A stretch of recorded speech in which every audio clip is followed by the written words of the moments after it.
Hello and welcome to round 5 of the Qatar Masters Open. And as we are nearing the halfway point, well, we have seen a lot of masterpieces, great escapes, and of course, drama on the chessboard. 7 players are at the top of the competition. Will they be there after today's state? Well, after today's round, rather. After today's round, and anyhow, we will find out. I'm your host, International Master Jovanka Houska, and it's a great pleasure to be here, calling all the action alongside International Master Irene Sukandar, and of course, in the corner of wisdom, we have Grandmaster Evgenij Miroshnichenko. And thanks very much, Jovi. What do we expect today? Yeah, that is the question I'm going to ask both you guys. It is the round before the free day. What do you think? The players, will they be cautious or will they be more aggressive on the board? I think they will just play their best. I don't know what type of strategy that they're going to employ before the free day, but I think it will be just a normal day at the office for them. So it will, they will play according to what's unfold on the chessboard. If they can play some aggressive games, and it's a good news for us as commentator because the games are promised to be interesting. And I'm just going to highlight there is one of the clashes that I'd like to anticipate more. It's between Kaidanov versus Alua Nurmanova. Okay, we have all the top boards: Magnus Carlsen, Hikaru Nakamura, Gukesh, and many others. But later, that clash of generation that I was mentioning before, they have 48 years difference between the two players. Well, we'll keep an eye on that one, but let's remind ourselves at the top, Magnus Carlsen, he's just on 2.5 points yesterday. He was very lucky to survive a draw, and now he faces off against 15-year-old Grandmaster Bharat. How do you think that one will shape up? Well, with white, Magnus seems to be unstoppable, at least so far. But yeah, he might be getting tired of playing young talents, right? So that was, yeah, let him feel this, because there's been times back then when, like, you know, 15-year-old Magnus was crushing kind of, you know, prominent grandmasters of the past, and then yeah, let him taste it. And talking about young talent, we also have Sindarov facing off against Hikaru Nakamura. Sindarov is renowned for being a mad tactician. Will we expect fireworks on that board? Definitely, definitely. Wow, this match will be very interesting. Well, we're just hoping there will be some fireworks on the board, right? But we never know what type of openings or lines that Hikaru will choose on this game. Maybe because Sindarov is known as a tactician, maybe Hikaru might choose something like Berlin. Well, please don't. That is Hikaru's main opening weapon. Yep. And then we move down and we have Gukesh and we have Erigaisi, both dynamic players, both excellent calculators. We will find out, and we will certainly keep an eye on those games. Those are our leaders. And we also have Salem Saleh, who proudly came into the commentary room yesterday and said, not so boring today. And we are not expecting a boring game from him as he faces off against one of the most creative players around, Param Magsudlu. So loads and loads of names there and lots of juicy matchups. And if we go down to 11 to 20, we can also take a look at those pairings. And again, big names. One standout name for me is, of course, Vaishali. She's had a tremendous tournament so far, 3 points out of 4. And if she continues playing such excellent chess, I fully expect her to get her Grandmaster norm here. And probably the third one, I think, because Vaishali has obtained 2 norms, 2 GM norms.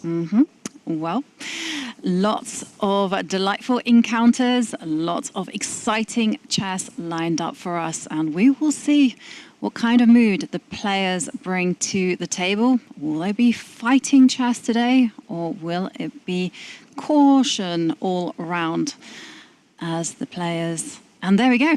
We have kickoff. Right, so the games have started, and speaking of being too cautious, I think yesterday was, you know, this day when you say like a lot of draws, but the tension is building up. So today we might see the opposite. Today we might see the opposite. There will be...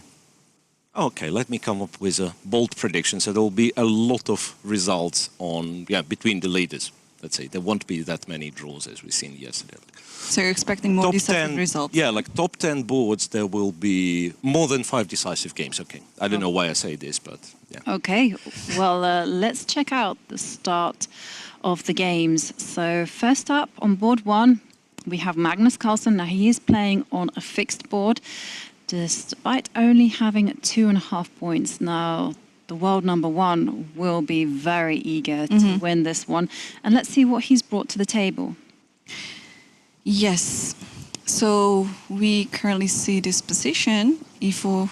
I think it's my board. It's your board? Yeah. Okay, right on. So, nothing new here. Yeah, E4, E5, Knight F3, Knight C6, Bishop C4, and Knight F6, 2 knights defense, one would say, but I think nowadays it mostly serves as the transposition to the Italian nonetheless, because White is not very interested in going Knight G5, the kind of older sharp line. So D3, D6, and then a move which might be a bit surprising, H7, H6, and usually if you are a kid, you know, attending kind of beginner's classes, you'll be criticized for this move because, like you should develop pieces. What is this H6? Once again, Bishop C5 would have led to, what's it called? The Italian gioco piano. Then Bishop E7 is a move which, used to be popular among 2 knight defense players, so Bishop E7 castles, and H6, as I said, looks like a beginner's move. But if I would tell you that Mamedyarov used to play it against the very best, we're obtaining quite good results. So it's it is a move. It's quite an interesting attempt to play something original. So castles D7, D6, and sometimes Black would even play G5. Yes. Yeah, this is, I think, the new approach in Italian as well. I faced this a few times recently, and I also play this H6 line myself as Black. So, yeah, this is a very, I would say, refreshing in Italian because we normally see Bishop C5. And I think this is why this H6 variation is kind of trendy, because if you play the normal Bishop C5, you have to be ready about Evans Gambit or Max Lynch Gambit, all of these gambits that you can just sweep it over because after H6 there is no more something like that. Yeah, even though I think in order to equalize you do have to be very precise after H6. Sometimes aggressive with G5, sometimes G6 with G6, Bishop G7.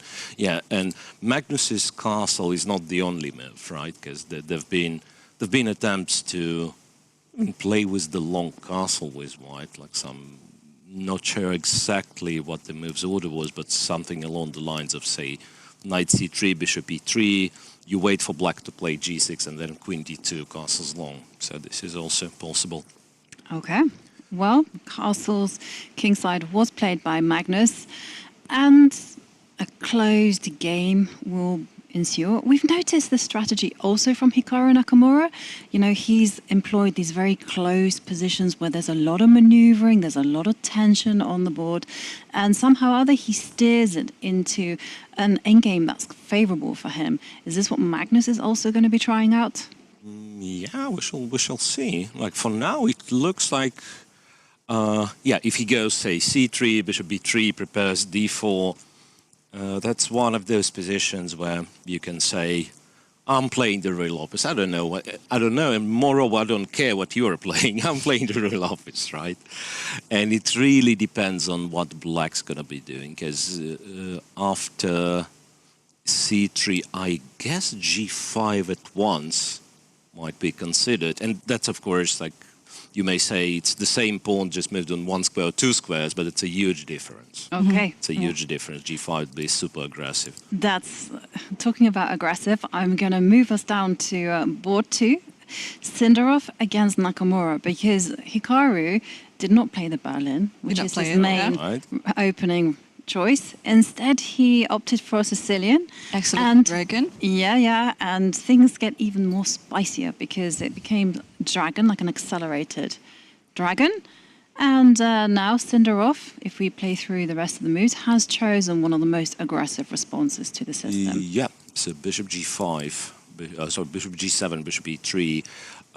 Yeah, perhaps have to mention one thing, though, that after knight c3, it's somewhat, I'd say, somewhat easier to go g6 because you don't have to deal with Marossi system.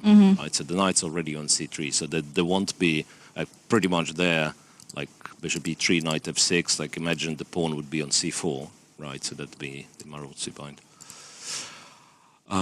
Yeah, after bishop c4, what are the options?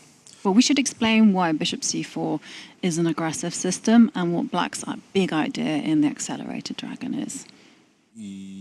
Yeah, so why is it an aggressive system? Because white wants to transpose to what was called like Velimirovich attack against Isn't it the dragon. Sozin? Right? Sozin is in knight off, I guess. Oh, okay. Yeah, so, Well, yeah, bishop like c4. bishop c4 to b3, like yeah, in many different lines, it's an idea, but it has like different names. Yes, it's like Rauza in some, and then in some it's Sozin. And anyway, so queen to d2, planning to castle long and to go play h4, h5, and checkmate. But I think these days players who played against extra dragon and play bishop c4, they would just opt for the short castle. So after this, okay, the idea of bishop c4 itself is to prevent d5, an immediate d5 by black. So usually after bishop c4, and then you go knight f6, and then you put the bishop back to b3, and then you wait. If d6 happens, you have two options. You play h3 or f3, preventing knight g4. No, I think it will be kind of a like real dragon. Real dragon, yeah. So queen d2 and then long castle. Okay. Yeah, if a5. Yeah, this is the, how do you kind of describe it, the anti-dragon. anti-dragon. You know, you could play these d6s and get into the main lines, but no, these are kind of tricky systems. Right, I'm trying to recall. I think here you could, if I'm not mistaken, queen a5 forces white to castle short. Could this be right? Queen a5 kind of forces white to castle short, and there've been such games. But yeah, but after castles, bishop b3, d6, f3, queen a5, there is no reason that you cannot play queen d2 and then castle long or start with h4 and so on. So that's kind of a real dragon variation. And I remember Hikaru playing the dragon.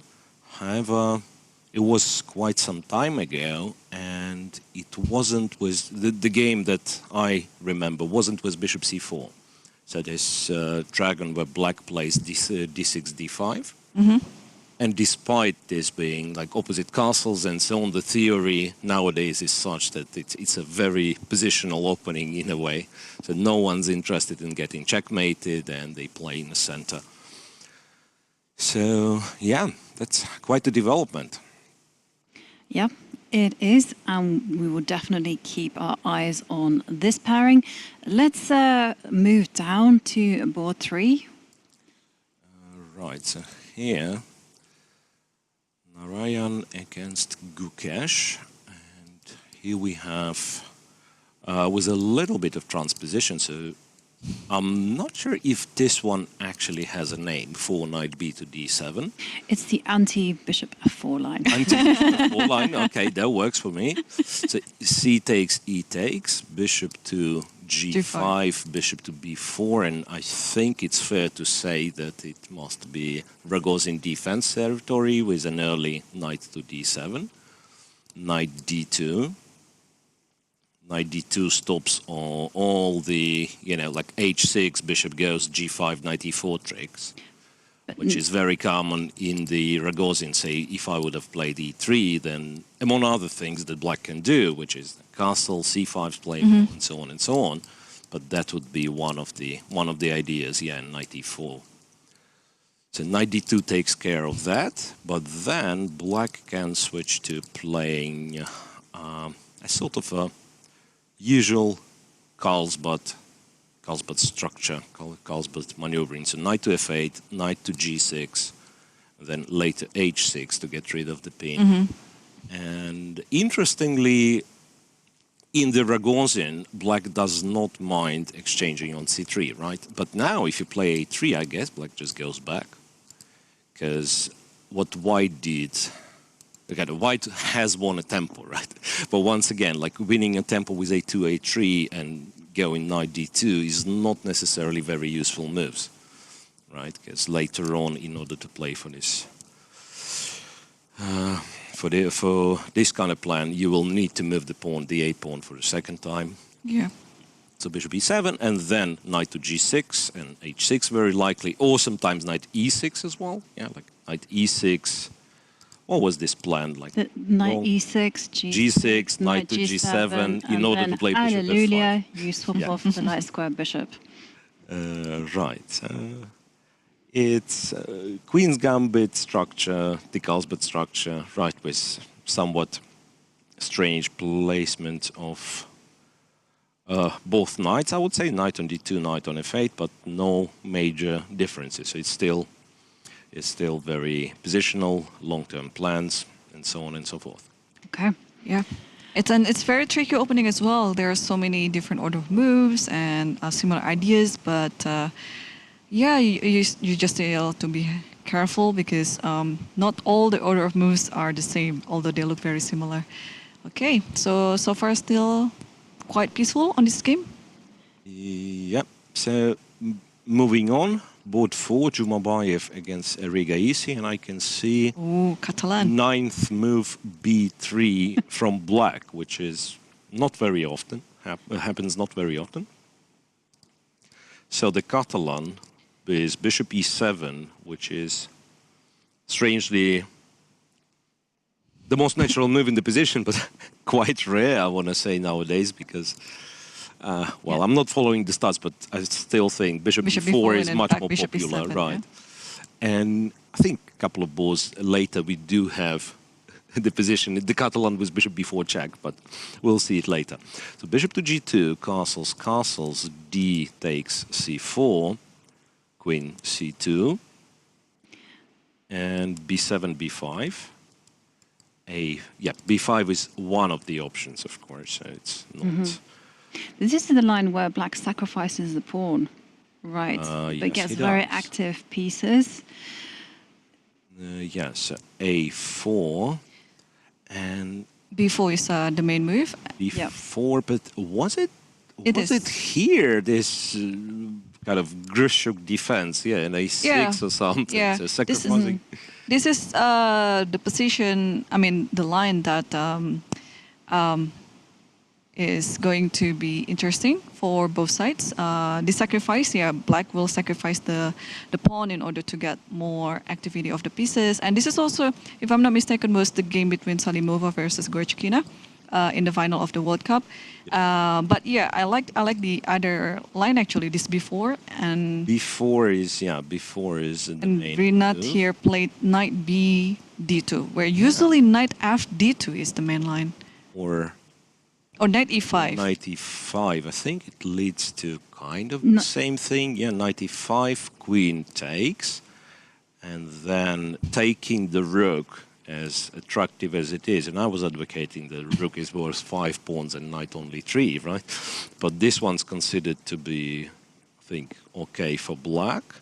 And instead what they do, they capture on c4, so now the rook's hanging for real. I think c6 is the move, and I'm not quite sure what the move order is, but something along the lines of rook d1, then knight goes to d2, and then b3 or f3, depending on the situation.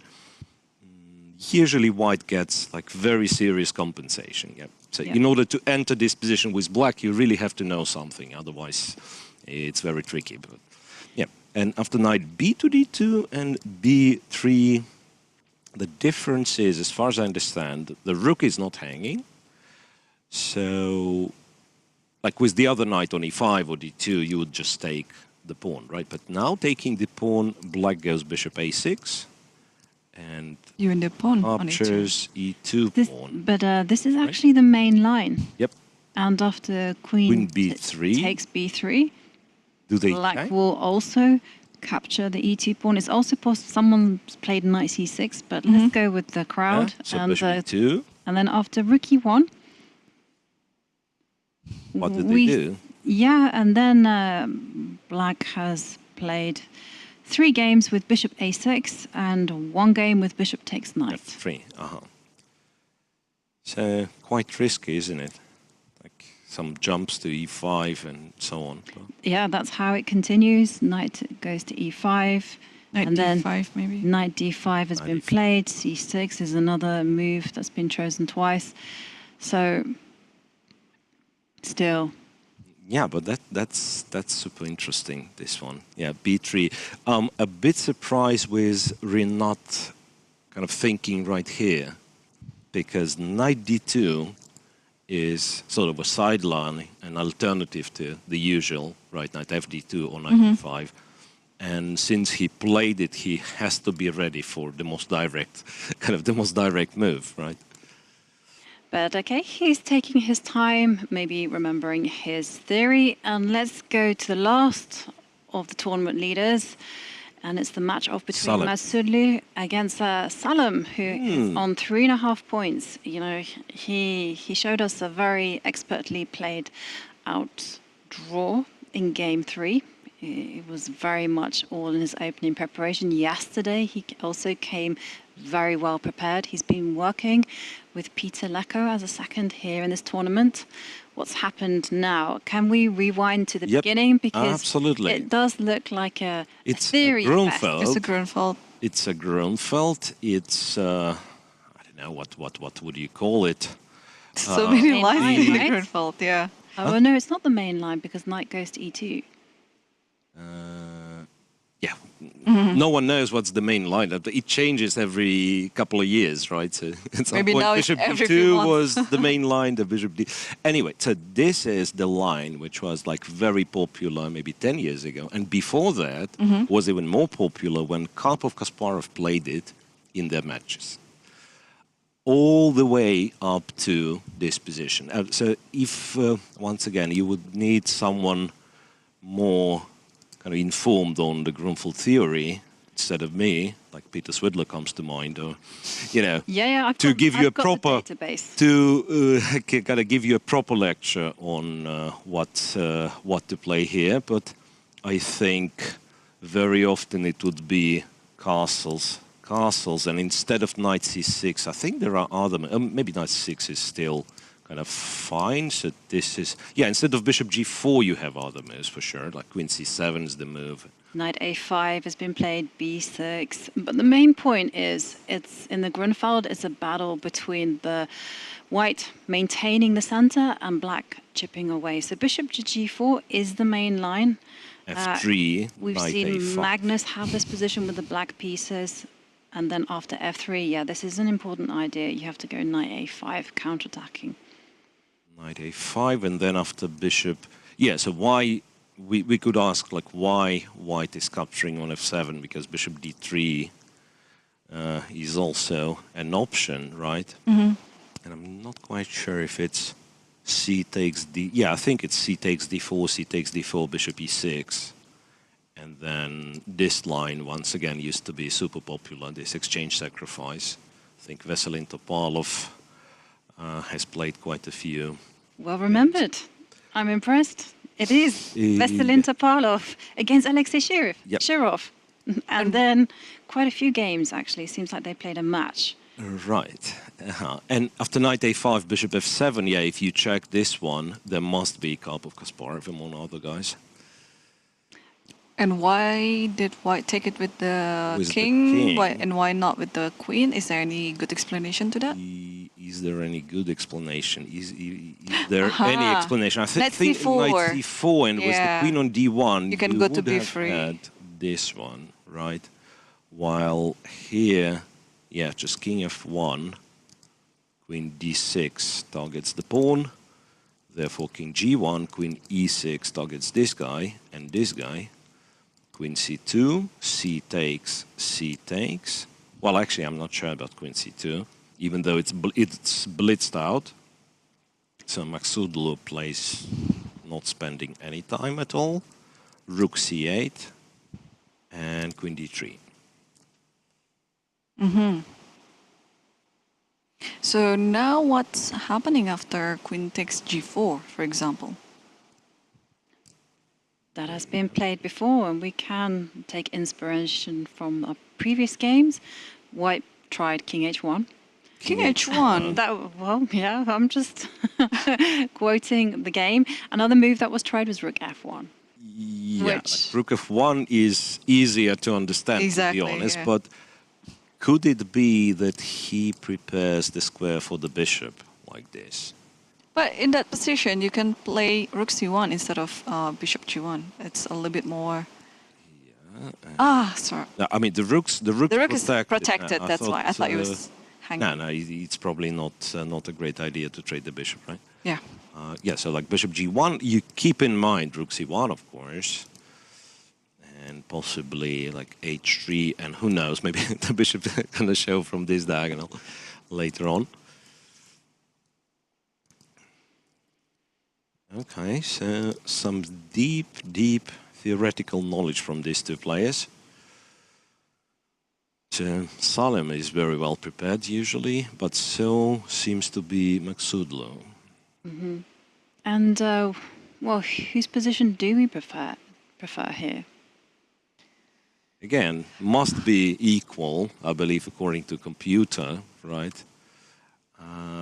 I don't know whose position I would prefer. I must say that my attempts to play against the Grunfeld with white were miserable most of the time. So whenever I see the Grunfeld, I end up like playing something, you know, the Trompovsky or I Grunfeld with like via English openings. I found a great way to avoid the Grunfeld. You just don't play c4. Yeah, hence the popularity of English opening. London system. Yeah, London system. English opening is the other thing. Yeah, but London is very popular because you do not allow the Grunfeld. But it's a great opening to play against stronger opponent actually, because I remember my first Grunfeld experience. I played with Wang Hao. Yeah, that was one of the earlier days when I played first move d4. And I got to face it against Wang Hao himself. And I managed to get a draw in a winning position, actually. Yeah, but it was somehow very complicated. And yeah, we agreed for a draw.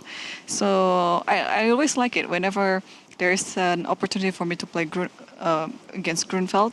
Against stronger opponents, I would take it. With the white pieces. With the white pieces, yeah. For me, I find it very difficult because there's a lot of theory that you can get hit with, and Black has a lot of dynamism as well in the position that is difficult to control. But I do agree with you, you know, in the hands of an inexperienced Grunfeld player, you can easily get a position where you have the center and you've controlled all their breaks. Right.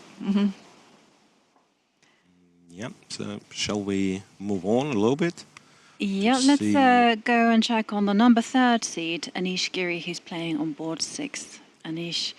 All right, so this is the Catalan I was talking about, this time with bishop b4 check, and bishop back to e7, bishop g2, castle, c6. I don't know how many times I said this on air, but just in case to repeat it, so perhaps the easiest explanation about this check on b4 is that if white plays knight c3 here, you can actually take the pawn, and there is no knight e5, right? Because d4 is hanging. And it's not only that, of course. In many positions, white would prefer to fianchetto the bishop, right? Which is harder to do when it's already on d2. And now, after bishop d2 to f4, we all pretend that this check never happened because black lost the tempo going bishop b4, bishop e7, and white in return lost the tempo by going to d2 and then f4.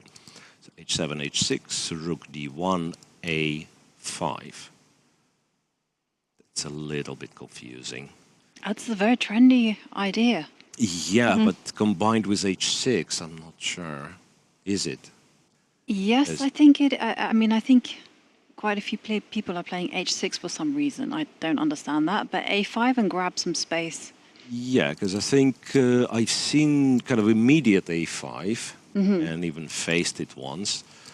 There is nothing wrong about going h6. Yeah, well, this position, in fact, I remember it's been a long time ago, like 10 years ago maybe.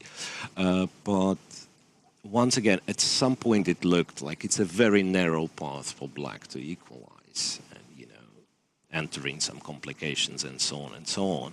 And then we've all been introduced to moves like h7, h6, saying, yeah, I don't care, pretty much. Yeah, just play useful moves, and you don't have that much. Could it be it's, I mean, the idea behind it is so that white cannot play knight bd2 because there's g5 and knight g4? Yes, could be this, but in general, I don't think white wants to play knight bd2 all that much, so white would prefer to have the knight on c3. But they do want to play but knight it always, always... You want to take the pawn with the knight on c4. Exactly, because if you go knight c3, that's a pure gambit, because they can take and hold on. Yeah. And not everyone likes to be a pawn down. Not me, yeah. No, but once again, you may be a bit confusing the lines, because with the knight on c1, there is this setup when you go knight d2, with the bishop on c1, pardon, when you go knight d2 and over here, like with the bishop on c1, my move would be knight b to d2 and later on e4, and it's a legit system which was played. Here, you probably do play knight d2 sometimes, but I think it always runs into... Yeah, because they're doing rook c1, b3, knight d2, and e4. Anyway, so Giri's opponent, Makarian, did play knight c3, pretty much, allowing dc4. It's not the real gambit, though, here, because b5, like c6 hanging, b5 would be hanging, and then after knight b6, I think white somehow wins the pawn back, even though I'm not sure how he does. So Giri goes knight d5, knight takes, exchanges on f6, on f4, goes knight f6, bishop d7, a3.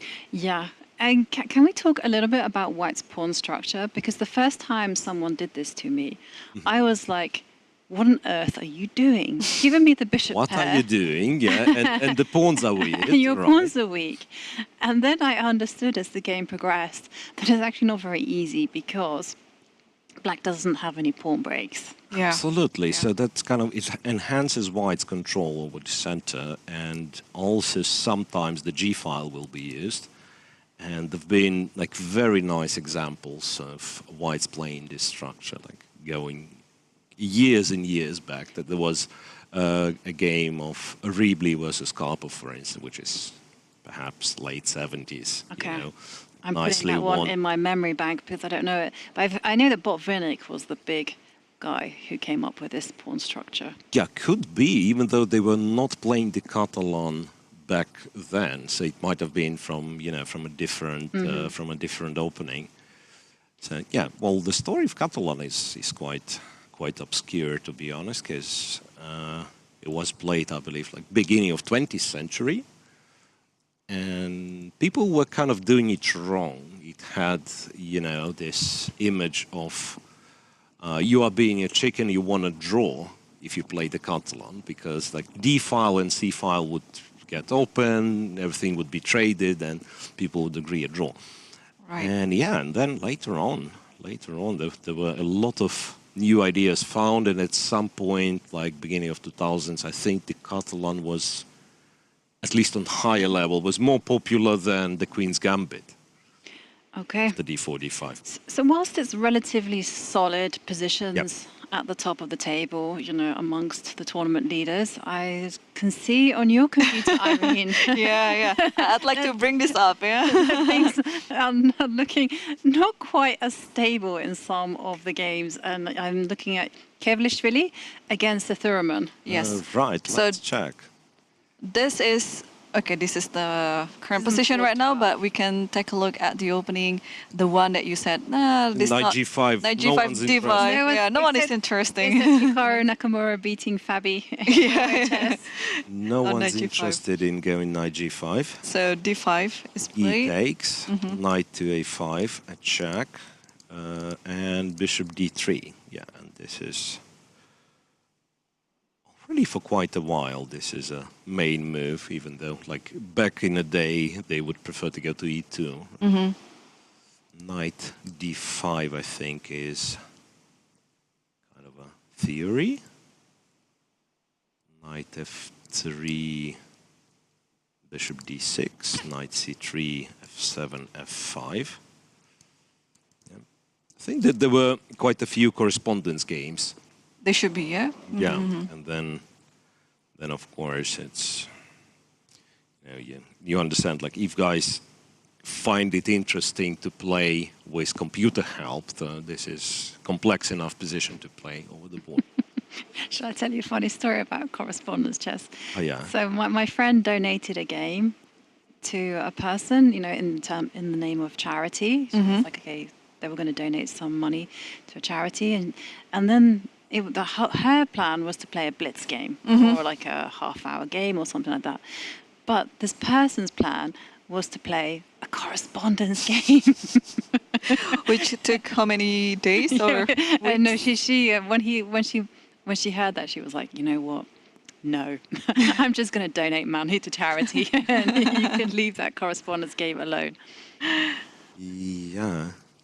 So this looks super familiar, but then, yeah, I guess Knight D5, since you've played Knight C3, you probably take, yeah. Before, if Bishop takes, Knight takes E5, so once again understandable. Knight to C6, Bishop B5, Bishop D7, and Bishop to B2. Kevlishvili's blitzing, barely spend any time. So it's still in the realm of his preparation, and I'd like to update myself on this line actually, because again I played this opening for both colors, so I'd like to see what are the novelties here. Yeah.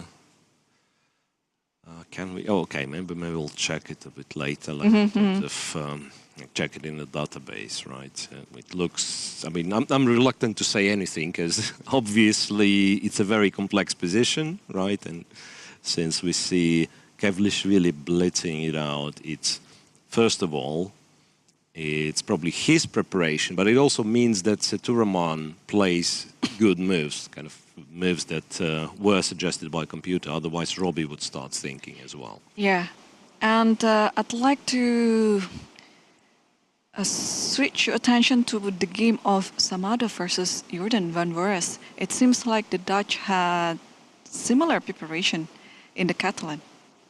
Samadov against Jordan van Forest. And this is what we also... Looks very much similar to... like Anish's game. Anish's game, right? Not quite though, because, yeah, that's what I said, like A5 but no H6. No, H6, yeah, that's the difference. No, it's actually different, right? Because here he goes C6 at once, so he didn't give a check on D4, which allows white to play Knight C3, right? Because now DC4, Knight E5, so therefore white's queen remains on D1. So we will get a similar structure. Yeah. DC4, Knight E5, Knight D5. Here, Knight takes, G takes. Knight to D7, E3, Knight to F6, Rook C1, Knight to D5, Queen C2. If anything, I would prefer Jordan's position over Giri's position for the fact that the pawn is still on H7. Because with the pawn on H6, I'm not saying like Giri's position is bad or anything, but just, there is an open file, the G file, and if you play G6 here, it still looks very solid, but with the pawn on H6, it can be somewhat problematic. And is it an idea to actually go on a journey with a light square bishop, put it on E8 and go F6 and then Bishop G6? Yeah, I'm just thinking. Yeah, no, sometimes they do this. But once again, it's much easier to play f6 when you did not play H6, yeah. right? So not such terrible weaknesses. Okay. And can we go back to the top of the table, to board one, where Magnus Carlsen is playing Barath? And, well, if we rewind a few moves, we can see that Black did go for the G6 plan. A4. A4, Magnus doing his favorite things. D6, C3, bishop G7, and knight D2, castles B4. Yep. And I just wanted to point out that Magnus loves to expand on the queen side. Right. You know, where he can, he'll go A5, A6 and say, that's a good pawn in the endgame. Right, but what's interesting, Jovi, I will probably never understand this, but look at it, like A4, G6, C3, bishop G7, and here, if you wanted to play B4, why don't you play B4, right? Because knight D2, you give Black an extra moment where he can play A5. He doesn't play it, I understand, so he castles, but only then B4, so kind of the logic of starting with A4 and only then like C3, knight D2, B4, there must be a reason for this specific moves order. It's just that I'm not familiar with it. And Black doesn't care much about the queen side. So what he does in this setup with the bishop on G7 is he prepares F7, F5, right? Mm-hmm. And this definitely seems like preparation when I look at the clock times now. I see the clock times are different from the ones I've got on my computer screen. Well, mainly because I'm not on the live. I'm cheating. I'm using a different site. So, okay, my bad. I've been caught with my hands in the cookie jar. Gotta still hope that, yeah, this position will shape itself up so we can kind of... It'll be easier to navigate because now, I think we've already mentioned like about Italian a couple of rounds ago, like when you have everything on the board, the structure is not defined yet. Too many variables, too many different plans, right? So, well, But with the king on h7, is there some signaling going on that f5 is yeah, coming? that's what he does, right? I mean, so he moves the king away and then the knight will go somewhere. I'm just not sure where it goes. It depends on, H5, yeah, H5 is the most logical one, but it could be G8, actually, and then transposing it to E7 and supporting F5, but knight H5 is the most Yeah, I think here logical most idea for the knight. You know, almost exclusively knight H5. I'm thinking if D5 ever is a good idea, but probably not. Probably not, because white expanded on the queen side so much. Mm-hmm. And what about this idea of trading off light square bishops? I mean, is that something to think about, or is it? I say after Bishop white's yeah, so if white move, goes A5. let's say A5, You'll yeah. probably have to react, though, right? I mean, it'll be too A6. much if we let white... A6 first. like rook E1 and yeah, just in principle, yeah. Let's see. Do we want to play this, Bishop E6. bearing in mind that you're going to have to capture with the pawn, or do you kind of do your queen E8 or queen E7 business and then go bishop E6? It's probably kind of less, how to say, less logical, right, compared to the Italian, where you have the bishop on this diagonal. And the rook, the semi-open file for the rook. So here we are left with a very passive bishop on G7, right, compared to the Italian game. And also, let's not forget, we've spent some time moving the king away from this diagonal. So logically, I would think it's more about moving the knight indeed, going F5 and saying that bishop on C4 is not doing that much. But yeah, we'll see. Okay. That one looks like it's going to be a long strategical battle, very tense. Let's go down and revisit the game. Sindarov against Hikaru. What do we have? Right. Oh, look at that. My favorite thing. Action on both Opposite sides. castle, yeah. Do you know, it was my favorite thing as a kid.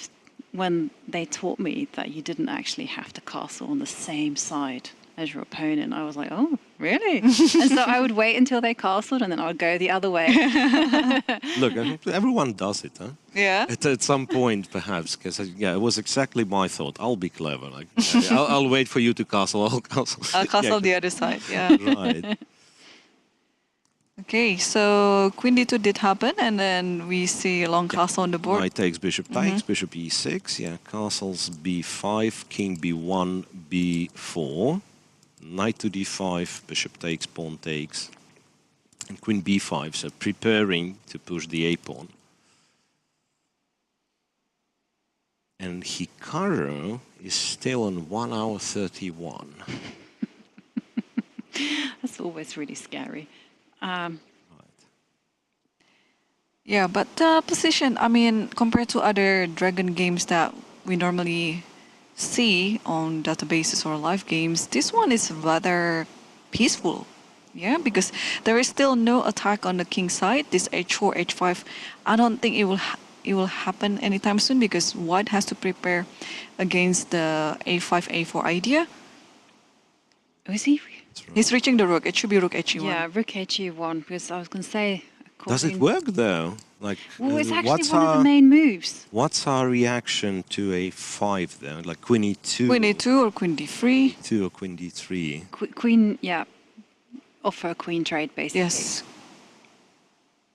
Yeah, he does play rook h2 1.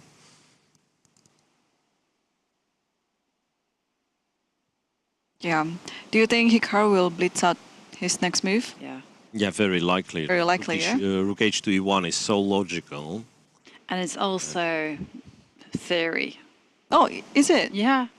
I mean, Tell us, Yovi. in So, Dragon I can see that. Look at all these grandmasters. You've got Yu Yang Yi playing the system with white. Actually, incidentally, Yu Yang Yi being a previous tournament winner of this event, and then we have Inakiev playing this twice, not successfully, I would say. You know, and David Navarra, Alexander Arishenko. I mean, it's just literally a who's who of 2600 grandmasters. And Hikaru Yeah, we see Hikaru. already Yeah. reaching for the pawn. Yeah, Yep. a7, a7, a5 seems to be very logical. And then we said either Queen d3 or Queen queen d3, e2. queen e2. queen e2, and then black trades, right? Yeah, but if Also, black yeah. trades, I think it's in the favor of white, right? Takes, and then bishop c4. I mean, then you have to take care of the e7 pawn Yeah, well, first. actually, I just realized that it's not easy at all to guard the e7 pawn. He played something. I think it's queen b7. he1. Ah, no. Or maybe I'm wrong. No, queen b7. I think bishop a4 is very annoying. Oh, yeah, it is. e7. But, Oh, no, but you d5 can, is hanging. Yeah, sorry, you can take with the queen. No, no. Oh, f5. He did Queen- f5 actually, not queen b7. A5. So it was just in my Okay. imagination. Yep. No, a5 is... Yeah, but then what's after queen e2 is the big question, right? Well, 'Cause- okay, I can help you out here with Right. some info. So after a5, queen e2, black actually normally captures. And goes knight takes- d7. Nope. No. a4. a4. And then bishop bishop c4. c4. Yeah, and this is the big mystery. And then just where rook we were c8, doing rook c8. fc8. F You play to this with c8. white, Irene. No, not exactly this line against the dragon or extra dragon. But yeah, I have a little knowledge about this. And yeah, the whole point of this rook fc8 is not just to attack the bishop, but so black can step up with the rook to c7. Although king f8 has also been played. So after bishop b5, or... Yeah, after bishop b5. After bishop b5, Yep. You... And Sindar has played it. Queen e2 is on the board. after bishop b5, rook a5 is the main idea. Wow. So you can go for e5 if bishop Yeah, goes and to if bishop c6. c6, bishop is hanging, right? Yeah. So you can do this,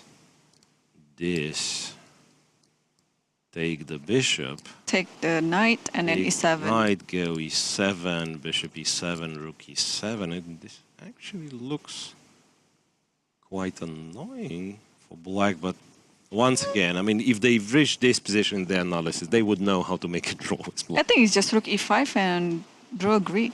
You have to take the rook because otherwise rook e2 is there. Guys, I was Yep. wondering why you were going e5? Mm-hmm. Because the materialist in me was like, why not just take the pawn on d5? So this. Knight e5. Just take the pawn, right? Bishop g7, the rook pawn is free. c6. Yeah. So we were thinking bishop g7, but then it's rook c6. Mm-hmm. So that means black's position is actually quite good.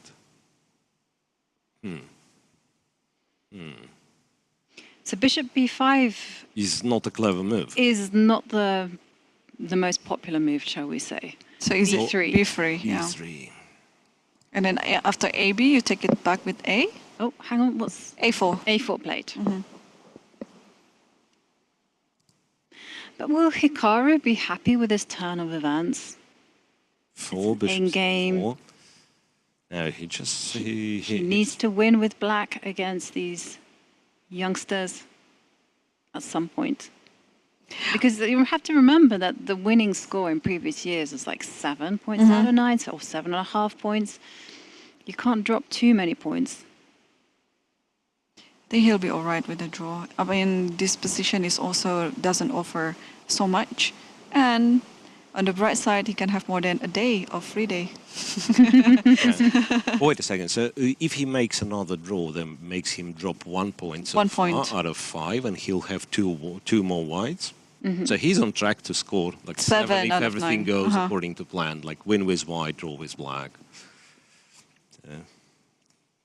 Yep. And The- his opponents will just get tougher and tougher. So I think draw is a fair result here. But again, it will not be very easy for white to make a draw as well, because as we see, like the normal move bishop b5 is actually quite dubious. B3 has to be played. But again, there's always a reason why b3 was not our first choice, right? Because it looks a bit loose around the king. And without any preparation or without any experience on this position, I will not play b3 at all. Yeah, you have to know what you're doing. Yes, exactly. Completely right. Yeah, I have a rule of thumb that when you're playing sharp positions, you need to know everything. But if the position is not so sharp like this one, then you just have to know certain key moves. And normally I kind of in my head, I go move number 70. For some reason I remember it. What move number is it? It's so if we're like b3. That's a strange move. 20. 20. It has to be made 20, now, yeah? yeah. Move 20 b3. It's interesting. Unfortunately, it doesn't rhyme, so it makes it harder to remember. I don't know, somehow by putting that number Oh, really? in front, I tend to remember it. But the problem is sometimes I can confuse previous moves, and all I know is at 20 I have to go b3. And sometimes I can remember my moves, but I don't remember what the opponent should be playing. Or maybe when it's coming down to the Catalan system, right? There is this bishop b4 inclusion or without bishop b4, and it could Can be a actually different- different Yeah. position, always similar. Yeah, okay. So definitely an interesting game there from Sindarov and Hikaru. Can we move down to Narayanan against Gukash? Because I'm very curious about this one, because white has pushed the pawn. Bishop F4. d3, castles both a3, bishop to d6, not to e7. Well, perhaps makes a lot of sense since he already controls the diagonal. f4, h6, bishop takes, queen takes, and knight f3. Yeah, we have to note there that after bishop d6, there is already a direct attack to h2 because you want. Oh, can you? No, the queen is there. The queen is there. Okay, let's suppose queen c2, and then we can have that. We have to show this tactic though. And then queen g4. So it's a nice tactic, but there is queen g4, and it doesn't really work. No, but it also is this is a nice defensive tactic to show. And Both queens are both in queens attack. are on pre. Yeah, I've learned that one. F4, exchange here, knight Yeah. F3, trying to achieve this setup with the knight on E4, which is As far as I know, it's called the Pillsbury. Pillsbury knight. Pillsbury. Yeah. Pillsbury knight, because he was the one to kind of introduce this idea back in, I don't know what that was, like beginning of 20th century, perhaps. And quite a tragic character, actually.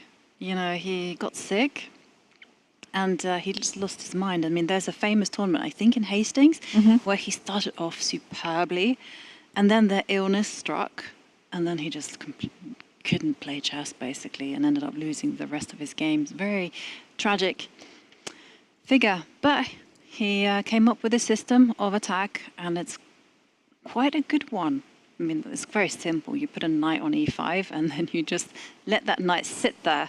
Isn't there a mating pattern named after him as well, if I'm not mistaken? Not a check mating pattern. Not there. Not a checkmate. Not that I know of. There are like There's a Morphy, there's yeah, there Reti. is. Is there? Pillsbury mate. Morphy mate? What's Morphy mate? Oh my goodness me.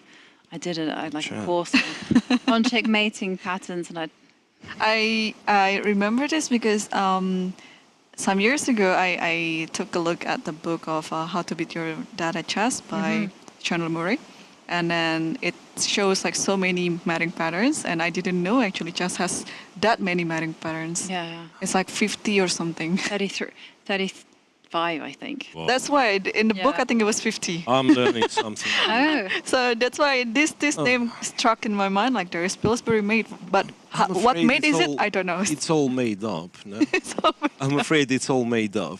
Like there's people coming with like the new names for the openings, there's- which wouldn't be openings, like there's the no crab new names attack or for this. no or new that. names for checkmates.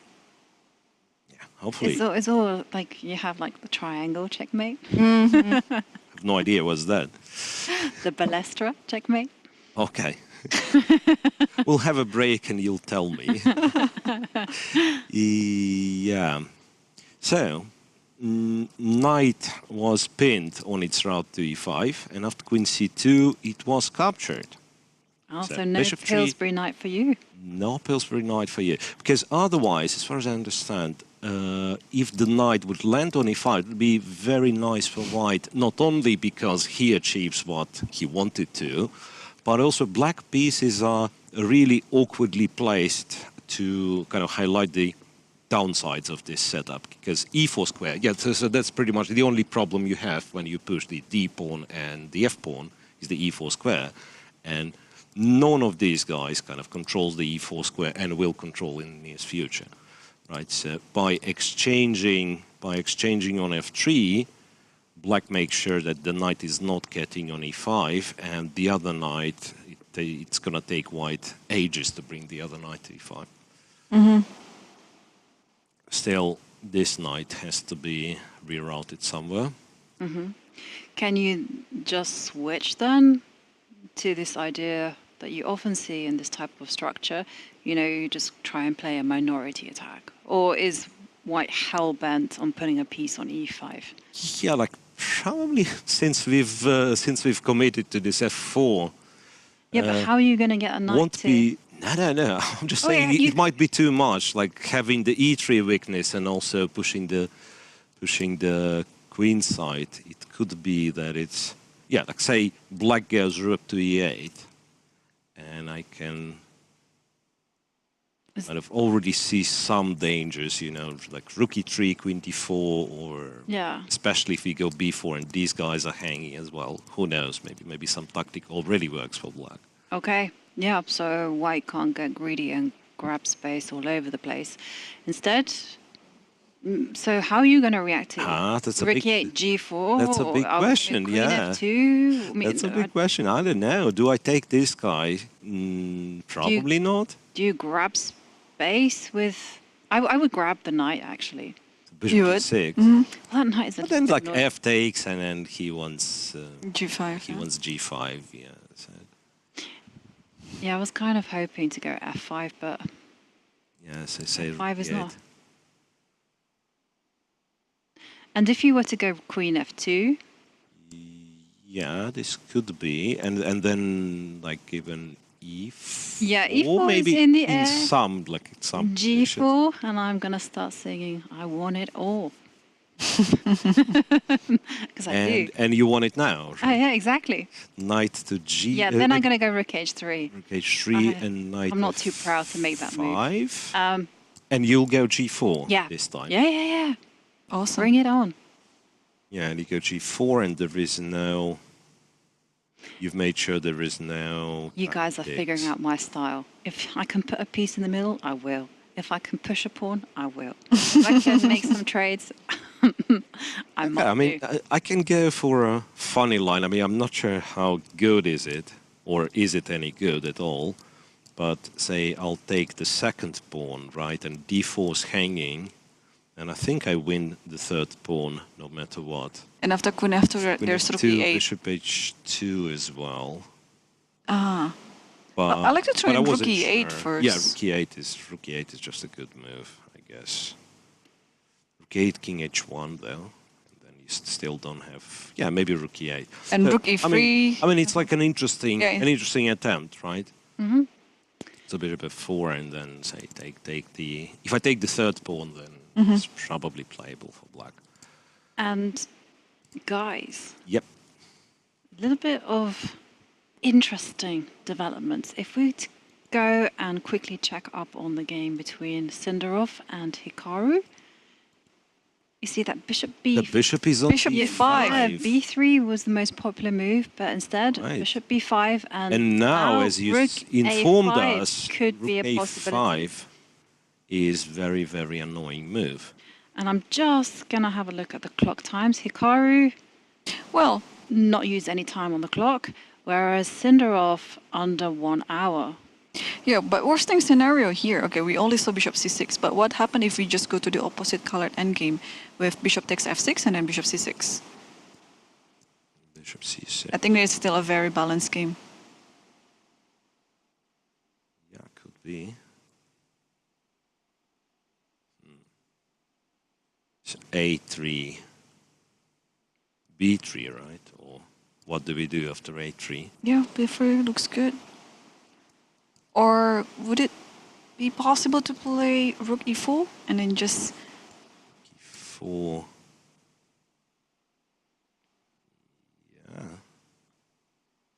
I mean, I'm a little bit scared when I see my, like King E1 in. Yeah, B3 But is safer. maybe it's safe. In fact, maybe it is safe because you also have some idea of, like, say, Rook B3, C3, and so it's very kind of sharp. Yeah, if it works, it works, right? If it doesn't, it doesn't. Yeah. And actually, it does feel, though, in that kind of position that black has a slight edge, right? Yeah, It's got the better bishop, better That's pawn what I would structure. think. That's what I would think, that black kind of has zero risk and possibly can try to play for a win. Yeah, and Hikaru has just played it. And yes, Bishop F6. F6 played. So first hour of the commentary, we still spot on. Yeah. Let's see, 4 hours later. It's like in the SpongeBob, 4 hours later. Bishop F6. Yeah, we're suggesting all manner of blunders. And okay, well, Hikaru there with a small edge. Will he be able to make more of that? We will find out later on. Can we just quickly pop into our two leaders? Well, actually, Jumabayev, Eragaisi, and Salem. I would like to check out Yep. those two games. So Jumabayev spent quite a lot of time after B3, ended up capturing anyway. Queen B3, knight C6. Aha, so Eragaisi did not take on E2. Knight C6, Queen D1, Rook B8, and Knight to B1. Resetting everything. Yeah, like the knight apparently was so awkward. We just did one more later. Knight E1, Bishop H1, and another fixture random. Rook to B4.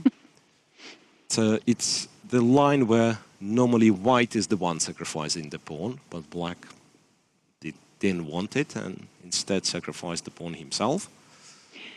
Did you ever see Magnus Carlsen do that in a 1-minute game?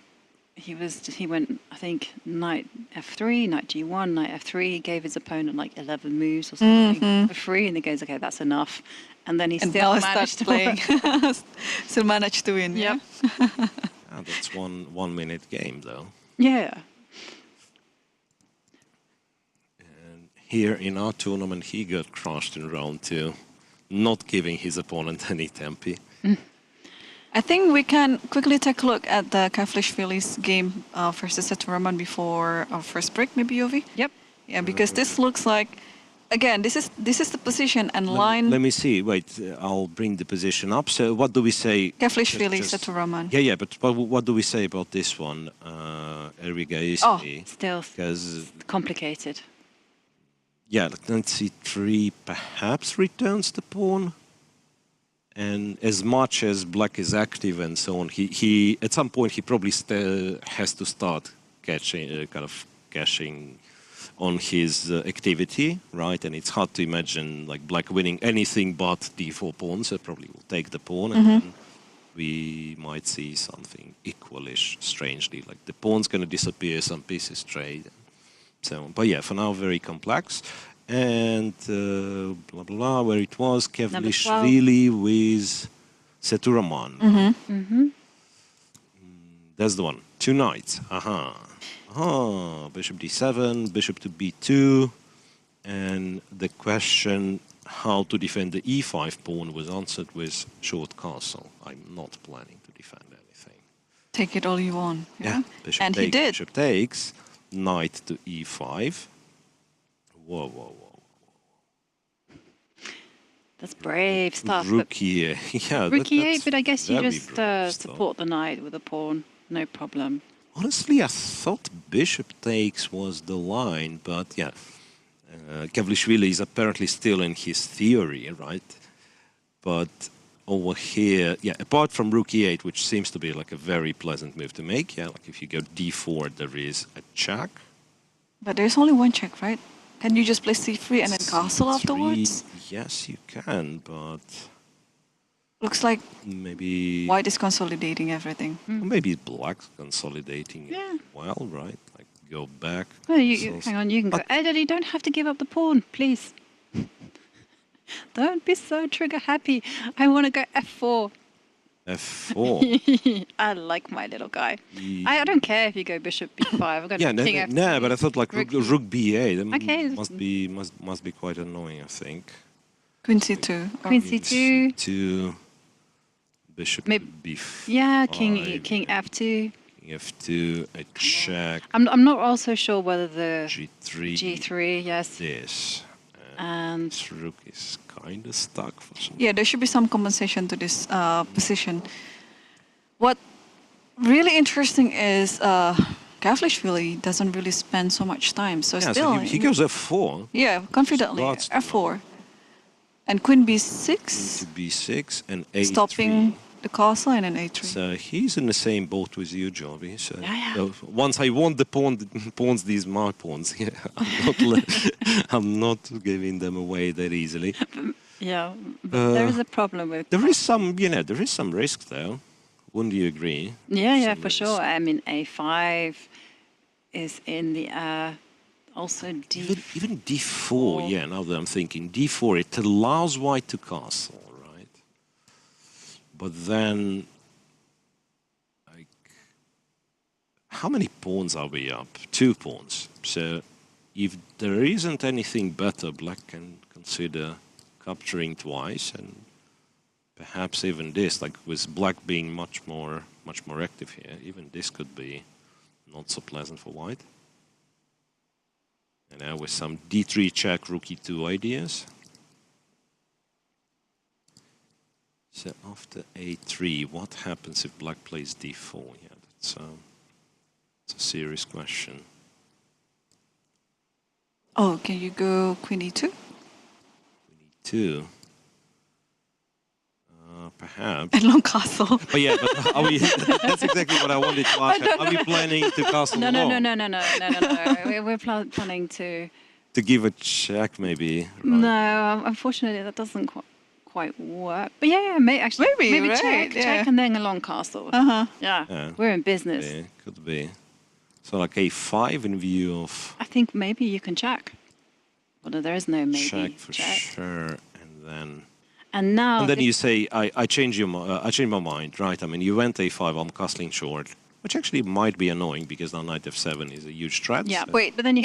Isn't d4 hanging? Yeah, d4 is hanging. Instead of Ah, castle. you mean not castling at Just all? bishop Yeah, takes d4. Okay, that's a pawn. Absolutely. Yeah. And now 3 pawns up. Absolutely. On Qatar Association. 1-0. Right you are. A5 was played instead of d4, and white played queen f3, once again, barely spending any time. Barely spending any time.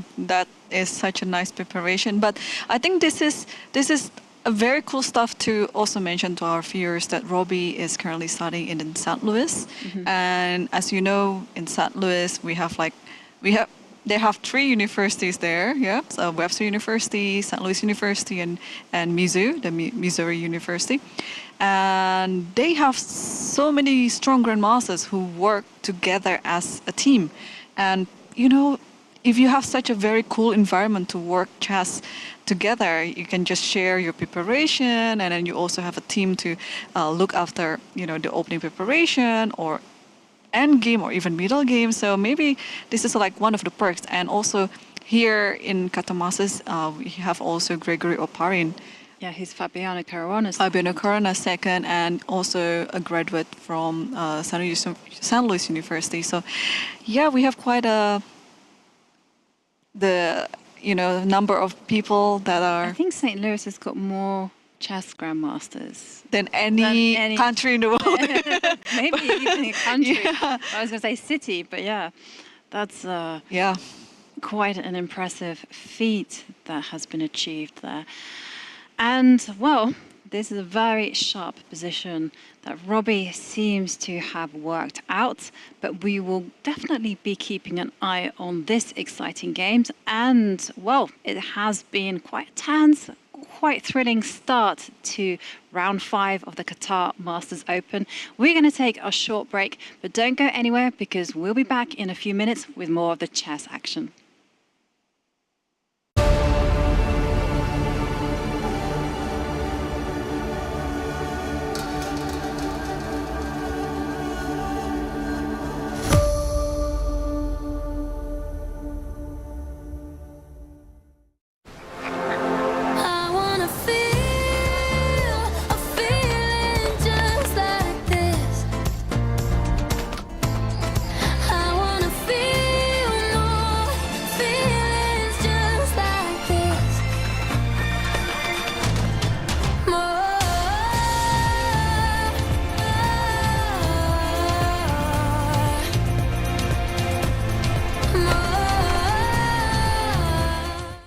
Salam here with us at Qatar Masters after winning his game in the round 4. Salam, tell us about your game, and please tell me, there was a moment when you could capture the pawn on e7 with the knight to give a check, but instead you decided to capture with the bishop. What was the choice there? Yeah, it was early in the opening. I could take knight e7 and it leads to queen up position, but according to the computer it's holdable. This is a kind of theory.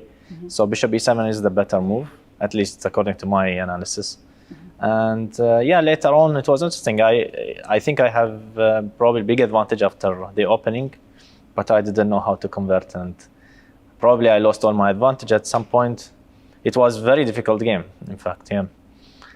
Right, you had this extra exchange, and then you had extra rook, but still the position was very difficult. How you're managing actually? What was your plan there? I'm not sure. My opponent, he could have exchanged one rook, which I thought is very solid. I didn't see how to actually convert there, but he thought that in general, because in general, if he exchanged rooks, then I get more chances.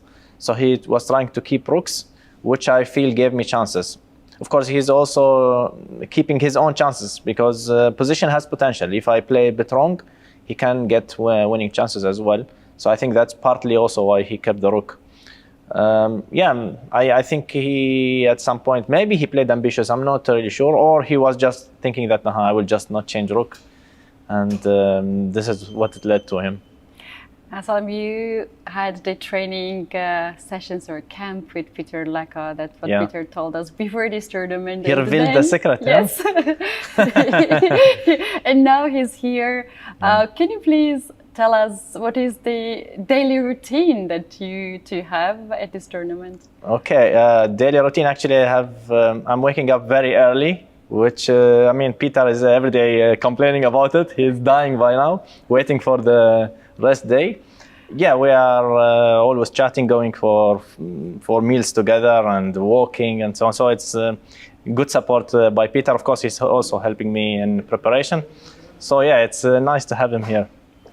And what about this tournament? It's happening now, it's the third edition, and the other two editions were like 2015, 2016, and now Yeah. it's back. Are you happy with that? I'm extremely happy. I like the atmosphere of the tournament, the playing hall. As you see, it's very beautiful. I mean, I feel always welcome. I feel at home here in Doha. So also I had great results in both tournaments back then. Also in the Blitz and Rapid, which was also in Doha. So 3 good tournaments I had here. Hopefully it's a lucky place for me. Best of the luck for the other games, and thank you very much to give Thank us you. the interview after the game. In a world full of innovation, there remains one timeless world. A world that hasn't changed for more than 1,000 years. A world with devoted traditions, just like Qatar's traditions.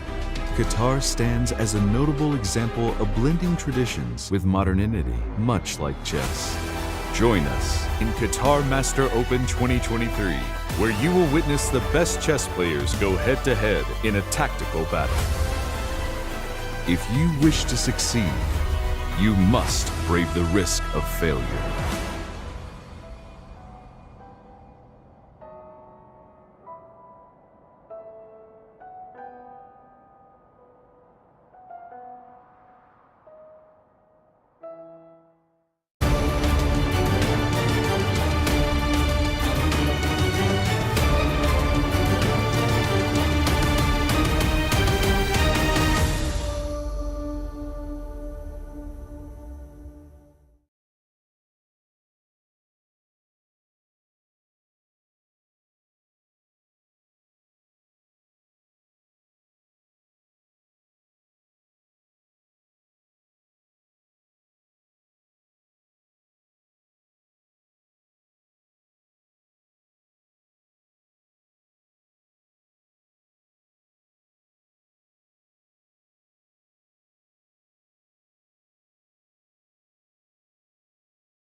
And we are back with the coverage of round 5. And so far, we've had a tremendous start. And in the break, guys, there was some action brewing on the top board. Some of it, like we predicted, others, a little bit more crazier. So let's check in on the game between Magnus Carlsen against 15-year-old Bharat. The crazier the better, Yovi. Yeah. Right. So I just wanted to revisit this game because take it away, because here it looks like it's all normal, you know, both sides going to maneuver for a long time, but watch what happens. Yeah, it's a knight h5. As predicted, yeah. Well, perhaps, like waiting for, or rather preparing to push the f-pawn. And b5, nicely timed, I'm guessing. Knight to a5, 7. Perhaps here, black had an alternative of going to e7, but then the knight on e7 might not be all that great, and else it gives white a tempo to go d4, perhaps. Once again, I'm not sure if it would have been played, but, you know, just speculation. Because knight a5, move with a tempo, right? You don't want to let black trade this bishop. Bishop drops to a2, then f5 happens. e5, bishop to f5. And just like they say, when you strike out in the wings, act in the center. Yep, d4. d4 played by Magnus. And, you know, all this f7, f5 business, opening the f-file, getting the knight to f4, trying to attack the king. In theory, it's supposed to be very dangerous, right? But once again, with, you know, with the center being stable, with the center being blocked. And also, let's notice that the knight on a5 is far away from action. So. That's a very nice constellation of the knights there on a5 and h5. And what's our assessment, though, of this opening up? I think white should be much better. Seriously, like... I think the other thing that white can also do later is to trade off the light square bishop, maybe bishop b1, and I think once this bishop is being taken, the queen can just safely being put on c2. Because even though the f-file is open, I don't see any way for black to start an attack, because this knight on f5 is deeply needed to the other side of the board. And now being just on a5, it doesn't really do much, does it, Nero? Right, so that's what I was saying. Yeah, the knight on a5 is certainly misplaced, right? And maybe I have to reassess. Like I said, like white is much better. White will be much better if the game kind of continues normally. So black plays his moves, white plays his moves. However, there is, now I've noticed that there is knight f4 with the idea to jump on d3 if the pawn is taken, and who knows where this leads. White may consider sacrificing an exchange, you know, or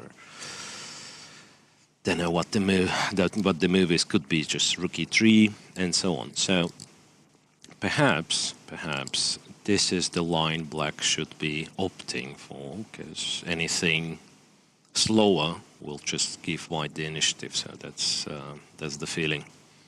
Like if you take on d4, for example, I think knight takes looks very nice. And yeah, and the more light square pieces we trade, let's say black decides to capture the knight to avoid knight f5 and knight e6, the more it's kind of the knight on a5, the absence of this knight on a5 is felt, right? So. Right. Well, looks like it's gonna get super interesting if black decides to sacrifice that pawn with knight to f4, and we have a result. We do have a result on board too. So this is Sindarov and Nakamura's. That's the final position, opposite color bishops. Right. So just quickly to update you on what happened, a3 was answered with c3, which is perhaps a clever way of playing this position. So if pawn takes, I guess b3 or even b4 could be a move. b4, attacking the rook, then king gets to c2, right? And who knows, maybe this b pawn will turn dangerous one. Right, yeah. So that's why c3, Hikaru goes with rook b8, c takes b5, c takes b4, rook b4, b3, and they've traded all the rooks. like that, and then like that. F5 takes on b4, king c2, bishop to f4. Yeah, I think it's also because Hikaru is in no hurry to win the tournament, maybe, or maybe it's a bit too early to say that. But what I'm saying is, draw is a fair result. He is in no pressure, to win the game. But maybe if this was the last round and he needs to win this game, instead of trading all the rooks off, he would just keep the tension on the board, right? And then try to play it out until if it's really a draw, then it's a draw. Yeah, so he's probably saving up his energy for those critical last rounds. Yep. Okay, well, Sindarov and Nakamura can enjoy today and tomorrow in peace without any chess, because it is a free day tomorrow. And, well, that might be a peaceful result there, but let's go straight to the game between Nordibek and Adiban, because goodness me, it is Nordibek and Kartik Venkataram. Sorry, I was looking at the wrong There thing. is other Nordibek. There is other Nordibek. It's Nordibek. Nordibek, yeah. As a Brit, I really mispronounce Nordibek's name. So, and then I only managed to get a grip when I realized, okay, it's like a Spanish no. No, yeah. No. Okay. Okay, so this game. Yeah, right? this is the game that I want. So it was a knight of variation. It was bishop g5 and knight b to d7. Not the most popular, but playable line, right? Bishop to c4, queen b6. Once again, I mean, if I knew anything about this position, believe me, I've already forgotten. So I don't quite remember. I think queen d2 back in the day used to be kind of critical move, sacrificing the pawn, which is very common for this. Yeah. Anyway, bishop b3 is a bit slower. e6, then white captures on f6. Once again, don't ask me why he does it, but he does. Queen d2. Why did he do it? I don't know, because he thinks bishop and a knight are of the same value. How about that? No, I mean, if we are a little bit more serious, trying to be a little bit more serious, it doesn't seem to be obvious, right? And yeah, it's not. Yeah. But you know what? Could it be that queen d2 there is knight c5, and then this bishop is getting exchanged as well, or rather goes bishop e7 and then wants knight c5, and if you capture after bishop e7, there is always he always retakes with the bishop. Maybe there is some logic to it. So now, when white takes on f6, you either double your pawns, or you have to take with the knight, and now it's third away from c5 square. Okay. Yep. Some logic. And the knight actually goes back, kind of confirming our guess. Castles knight to c5, nonetheless. Rook h2 e1, bishop d7, knight f5. So it starts to be interesting. And again, there is always a question, what happens if the knight's taken, right? So I guess it might be, in this particular case, it might be like way too dangerous to do. Knight d5 and queen g5. Or even a5 if black queen kind of chooses the wrong square. So instead, black castled, knight to e6, d6, pardon. Black wins the pawn back, rook f1, check, and bishop b5. So black wins the exchange, you would think, but Nordibek had everything planned, it seems. Captures here, rook f7, rook d8, king a2. Not capturing on b7 with a check, right? Yep. Queen e2 and rook to d3. I'm just saying wow, because this has all been played before. Really? Between Adam Forsey and someone called Shahil Day. And hang on. Instead of rook d3... You said Adam Forsey? Adam Forsey, yeah. He's actually... He's playing here, the Egyptian, the Egyptian Grandmaster, yeah? Wow. Nice find. And in that game, white actually... Instead of rook d3, yeah. Yeah, played rook to d4. And then black blundered immediately with queen to h5. Oh. Blundered. Yeah, because the whole point is after rook takes pawn, check. Is to play... And after king a8, you can go rook d to b4. Rook d to b4. And the knight is And not you have hanging like a because blind of swine checkmate Right. if you take that knight. Yep. And if not, then you can just reroute the knight and... Yeah, then the position is pretty I'd say much like knight c4 winning. or something, yeah. So white's good on material, right? It's knight, a rook, and 2 pawns for the queen, plus the king is in danger. But that was rook to d4, and instead he went for rook to d3. And could you please just kind of look at the computer simulation here? Because I suspect, like, if it was played, it must be equal.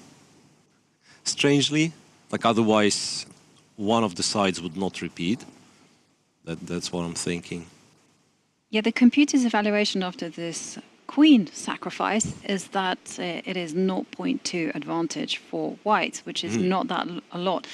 But also, top move by the computer is to go rook to d4. Rook to d3 doesn't make as much sense, I guess. Okay, so rook to d3 was played on the last, king a8, yeah.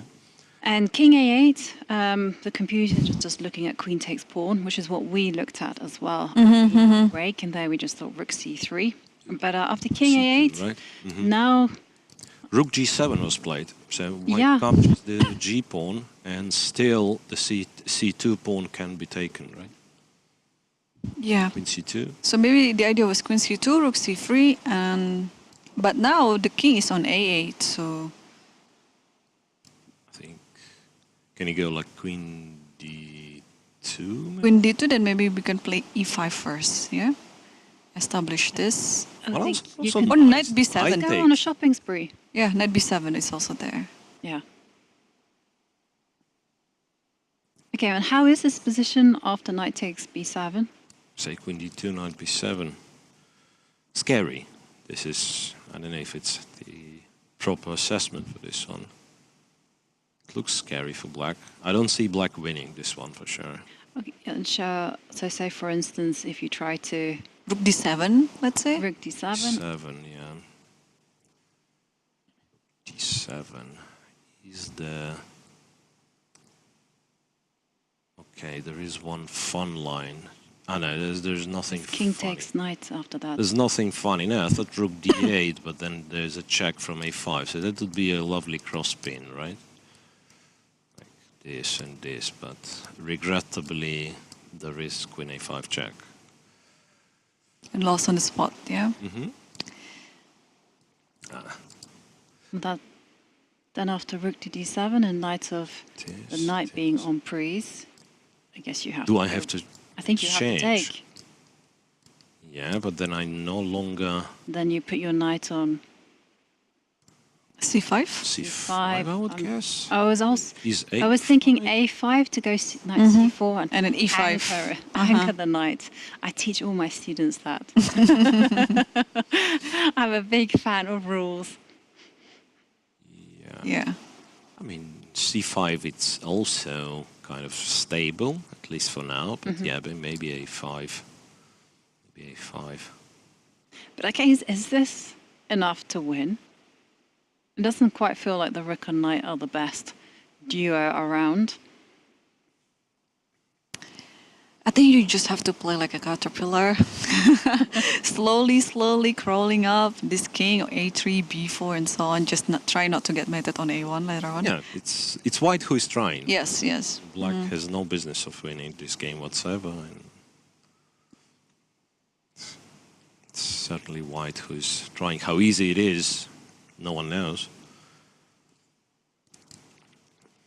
Fun fact, though, that those positions with queen against rook and minor piece and the pawn or two, computer well, perhaps it gives objective evaluation, but in human terms, kind of tends to underestimate the danger. So computer would say, okay, it's equal for the side with the queen, let's say, and in practical game, it's very hard, right? Because like too many pieces, too many threats, Yep. you know, you really, really have to be precise with the queen. Yeah, exactly. But we'll keep an eye on this game because I just like to see how this ends up because it's such an amazing preparation, or maybe not an immediate preparation by Abdusattorov on this game. Probably he has worked this out since like a few tournaments ago, but only played out now. Shall we circle back to the top board, or Yeah, can we take a peek at Narayanan against Gukash? Because I have a big smile on my face. Because wow, do you your remember dream? that I said what my favorite things were? Well, it's happening. It might not be good. King But I don't care. H1. No. It's good. It's good. King H1, though, instead of Queen F2, right? Rook E7, Rook A to F1. Yeah, that's just details. What's really important is what happens So G4. next. G4. Yeah, Nice. nice, right? No, actually, we will say. I mean, I guess White had to do that on account of the weakness on E3. You have to generate some dynamic play somewhere else on the board, and it looks like White will not then follow it through with moving the queen to the king G2? side to G2. I was thinking also F2 to support H4. Just like that. Queen F2, H4, and G5. And that would be a very comfortable way of attacking on the king side. Also, if you play Queen G2 and then play G5, it's already a direct attack, right? F7 is going to be, I mean, quite weak.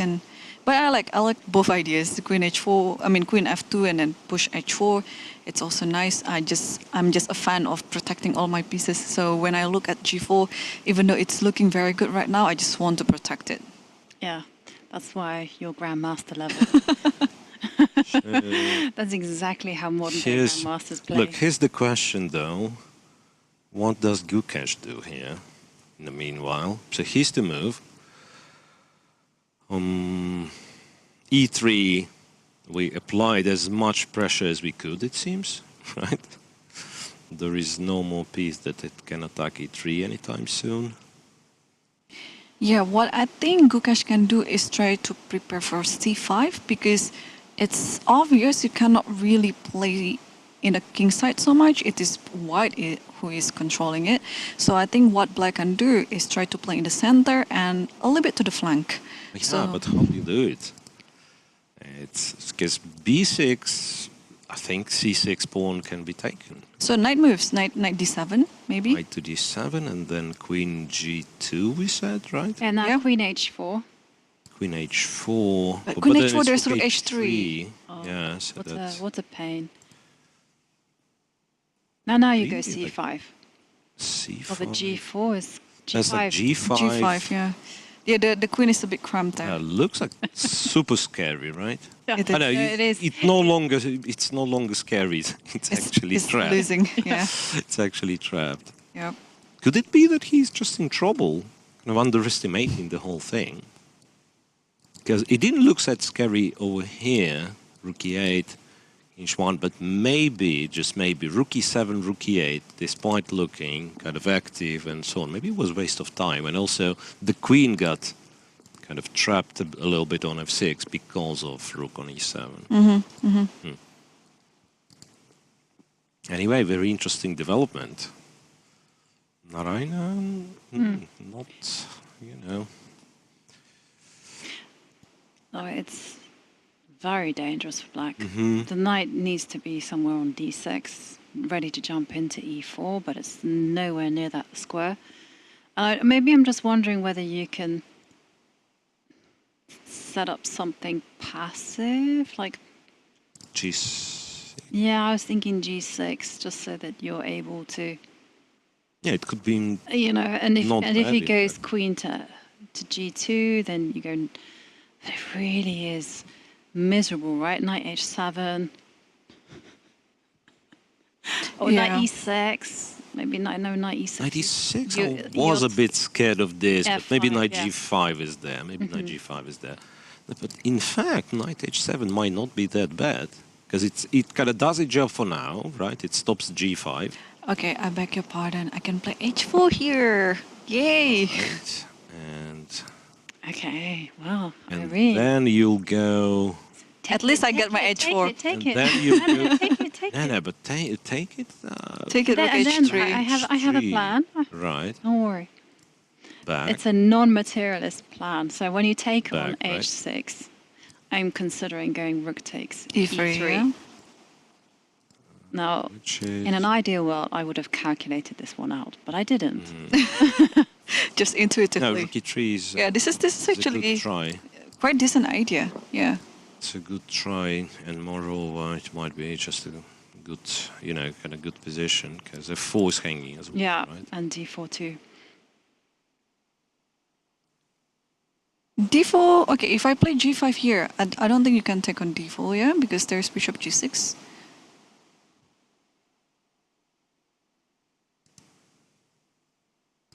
Bishop g6. But what does bishop g6 do? Just take You on pick up d6. Ah, Still, it's quite right. messy, right? It is messy. No, Like no. maybe something is going on the h-file, I don't know. Yeah. But looks like something to G5, calculate. And if, yeah, this is asking for f5, queen F5. g7 is kind of enchanted queen. Queen which is h2. not a favorite Yeah. piece to put on g7. It's messy. Unclear. Unclear. Yeah, it's an unclear position, but Yeah, but how to deal with this position as black? It's so cramped. yeah, but that's exactly. I think that kind of shows how hard Gukesh's task is. So you try something and you can't really see till the end, right? Maybe emptying the d6 square for the queen. So move the bishop to b8. Or c7, So yeah. or c7. So in any case of g5, at least you have this queen d6. But still, like whites can open some files and just go and get you. That's what I'm afraid of. Like queen g2, g5, It's super scary. Yeah, it's way easier to play with white in this position, obviously. You know what might be wrong with us? We are looking for the way to defend in a position where possibly this way does not exist. Maybe there is no good way of meeting g5. So still, like g6 looks playable, right? You do not resign immediately or some other things, but it could be... Can you play g5 yourself? I was thinking about it, but was embarrassed to suggest. Actually, you're right there. So I just checked the computer assessment bureau, and it's saying +1. And So we what is actually that? kind of stumbled upon the way to defend. So it says step 1 is for black to go g6. And after queen moves, then you kind of go bishop b8. Oh, bishop b8. Okay. So just so it's like a hybrid defense. Hybrid of the two, right? But still, it's white who's in control. Yeah, Yes, white is yeah. in just full control here. But this is not the first time Gukesh is in the inferior position. Remember, on the first or second round, first round, yeah, he was in big trouble. He was losing. Saved it, and also yesterday's game was quite topsy-turvy. So, but he did win. He had a good game against Sandipan. Yes. I remember. And okay, shall we just check in on the other leaders before Right, we let's jump back to the top? Let's do. So Jumabayev against Ibrigaisi. Yes. Wait. It was. Let me get it straight. So white sacrificed a pawn here. White's pawn down, right? Then black sacrificed a pawn. So here, white's pawn up.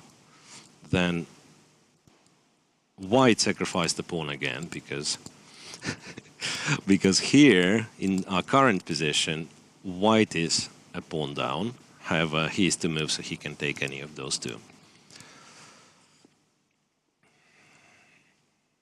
Rook a7. Okay. So now materially Materials equal. is balanced, yeah. Right. And Two bishops advantage, perhaps, is not that relevant if it will Yeah, I don't come think so. down to, to only having pawns on the right side of the board. So 4v4.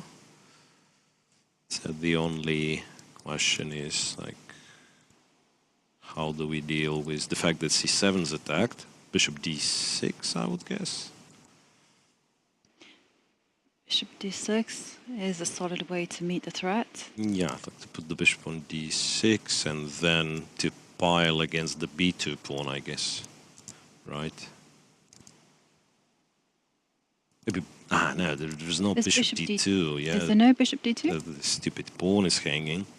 Because that's what I thought. Like, yeah, bishop d2, bishop c3 wouldn't be bad, right? But the risk we need to.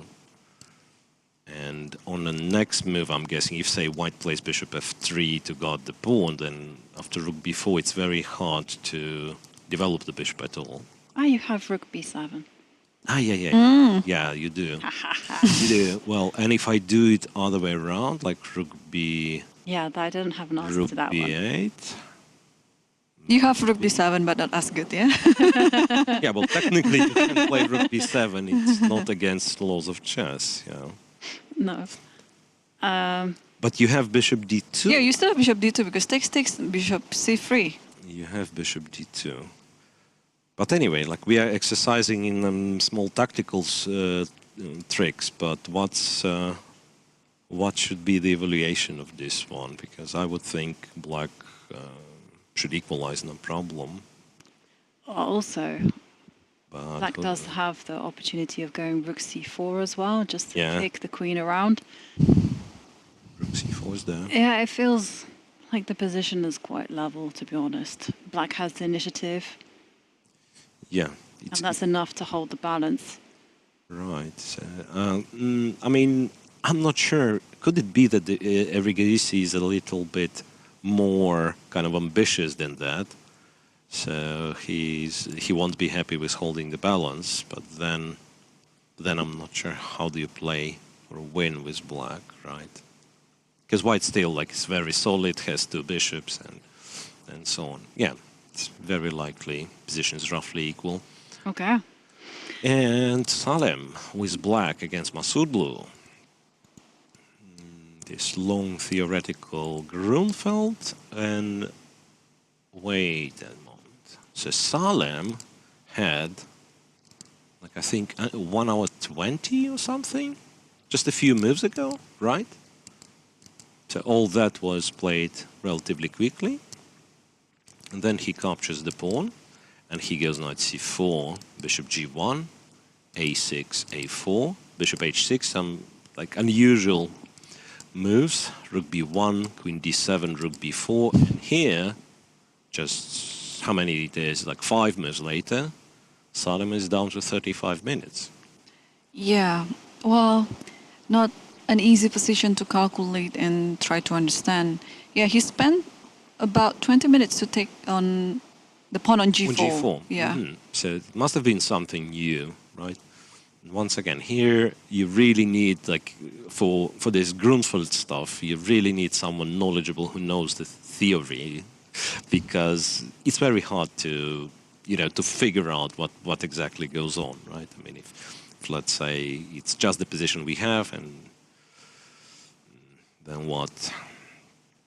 Somehow I like the way it looks for black, but maybe he has some concrete problems, like the knight's hanging, and there is no comfortable way of defending it. If I got to try the b5, white's gonna take and go knight c3, question mark, or even queen b3, right? So this takes. It's either queen b3 or knight c3, and the pawn is Knight c3. knight c3. Go for gold. Yeah. But is there some There is bishop d2, D2, though. yeah. Yeah, Oh, but no, takes there on isn't. c4. There isn't. Take on c4. I was looking Yeah. at that, but there is rook There is rook c4. c4.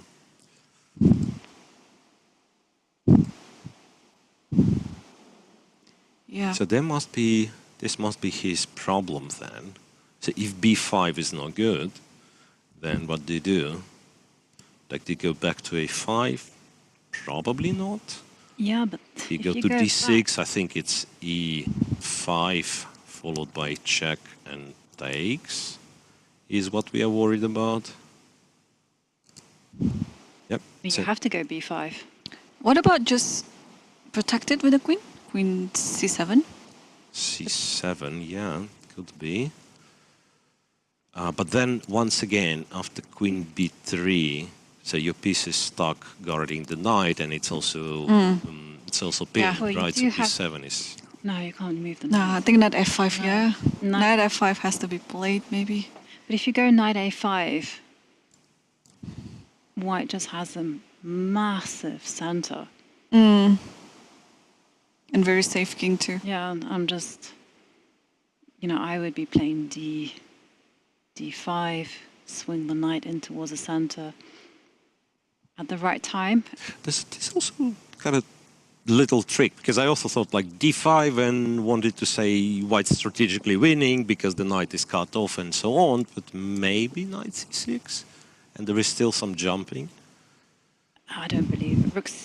Rook c4, is that a possibility? c4, knight Knight e5, e4. yeah. Like Knight e5. Yeah, then I wanted to if he take. gets, if he gets a square on e5, maybe things are not that bad.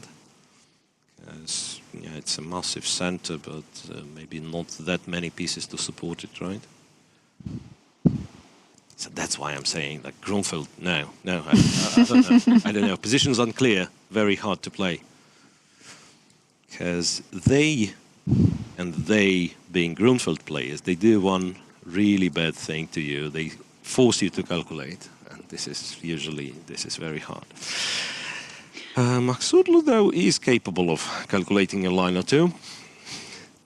Obviously, yeah. And how is our world #1 doing, Miro? Can we update ourselves on that? Wow, some changes. Yeah. Changes here. So we saw it after d4, yeah, and then? Knight to f4. Uh-huh. Knight e4 was played. d5, bishop f4, bishop e4, bishop e5, bishop f3, g f3, and knight went to c4. So at least the knight from a5 joins the action. So now the question is whether you take or not this knight, yeah? And you could. I think you could. And then So what I'm currently debating is, do I go bishop g3 or not? And the reason for me to go bishop g3, then I'm actually not planning to take the knight, but somehow to kind of double on this diagonal. But who knows? Maybe it's just nonsense. no, he did it. He did it. Magnus played bishop g3. Got to look after your king. Yeah. Yeah, so that was pretty much the point. So I just thought, like, the somehow on, inbuilt in your bias, on subconscious, like, I see the bishop on g7, I want to trade it, like, all the time. Yes, it's a fianchetted bishop, protects the king, I want to trade it. But then I thought, yeah, but it's not doing an awful lot on g7, right? And our bishop guards the king. So Right, and also white is threatening to go queen to d3, putting pressure C2 on the knight. and here, and here. And the knight doesn't have a good retreat square. Right, so it's okay on c4, but it's not, doesn't, exactly as you said, doesn't have a nice way to step back. So queen f6, perhaps? And then the question is, can you steal the pawn on c7 and then come back? I would rather not, but that is actually a very valid question, because I think if you want to take it, probably now is good. There is also king g2, I just realized. I mean, I had difficulties guarding this pawn somehow in my lines, but... h5. Just king g2? So instead h5, yeah, that's much more energetic, just to to disturb the bishop Yeah, once disturb again. the bishop. Immediately. H3, perhaps. Not that I'm very happy playing this move, but, you know, H4 needs to be stopped. Or does it? Could it be some sort of invasion? I don't know, starting with our favorite Queen D3, right? And if H4, then we go here. Or maybe the pawn on H6 gives a more solid position for the black's king, but now having it on H5, maybe it's time to take the knight and then put the rook on E4, just centralizing it. That's a very good line. Yeah, I liked very much. Like rook E4. And then Queen E2, double up the Queen rook on E2, E1. King G2. We are also Yeah. quite solid. Very solid, Now that yeah. I'm thinking, yeah. Because, well, it's different story when the pawn was on H6, right? But now on H5, I think it gives a little edge for white to enter. For example, putting the pawn on H4 later on, and something has to do with the G5 square. But yeah, Queen Makes D5. sense. And but what happens if you insist on pushing that pawn with G5? You know, wow, that's because- gonna wait, be that's well, gonna the be thing very- is, though, you were There is an material E5 down. square, right? So say white spends Queen F1, Queen E2, yeah, Queen Yeah. E2 is good. 2, attacking this. Like if H4 is played, okay, we'll play bishop E5. Looks good for white. Looks really bad for black. But nope, Magnus decided to just push the pawn to H4 and stop all this attacking idea I on think H4 he's itself. got your idea in mind that if the bishop comes to F6, Uh-huh. Yeah, then like he after will bishop play F6. bishop Takes knight and rook E4, rook yeah? E4. Yes. But then he made black to spend the tempo on bishop F6. Exactly. Mm-hmm. Which is a Also bit, close the F file. Yep.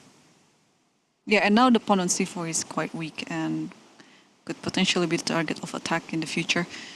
Okay, so things are looking good, I guess, in the position of Magnus versus Bharat.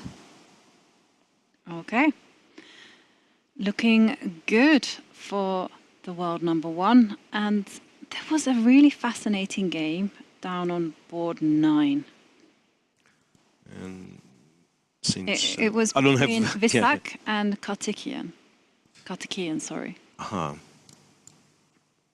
Well, some huge pawn center is what I see. That is what I see No, too. this is a total domination, I guess, by white, no? I don't know. Or maybe the... Visually, it looks good. But now think about it again. The pawns might be weak, yeah, in the center. Okay, let's start by saying black is to move, which might be relevant. Because there are things like that. Bishop c3, knight d5, right? Or just knight d5. Can I do knight d5 all of a sudden? Instead of taking on C3, yeah? Yeah, Knight just D5. immediately, yeah, like knight d5. Because I wasn't sure if... So fun fact, I think after bishop g5 there is knight to c3 threatening this. And if it takes back, then I'll check on c5 or bishop e7. Maybe bishop g5 is just stupid anyway.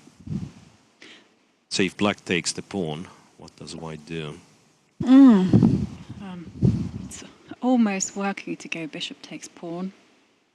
So I like your... h7, right? Yeah. It doesn't work. I was just saying it was almost. If you go queen h4, you're in business. But Right. okay. Can you go knight takes? So knight takes, like knight takes here. But then, yeah, the back rank issues, right? Yeah, but let's build. And where do we go? Like, develop the bishop?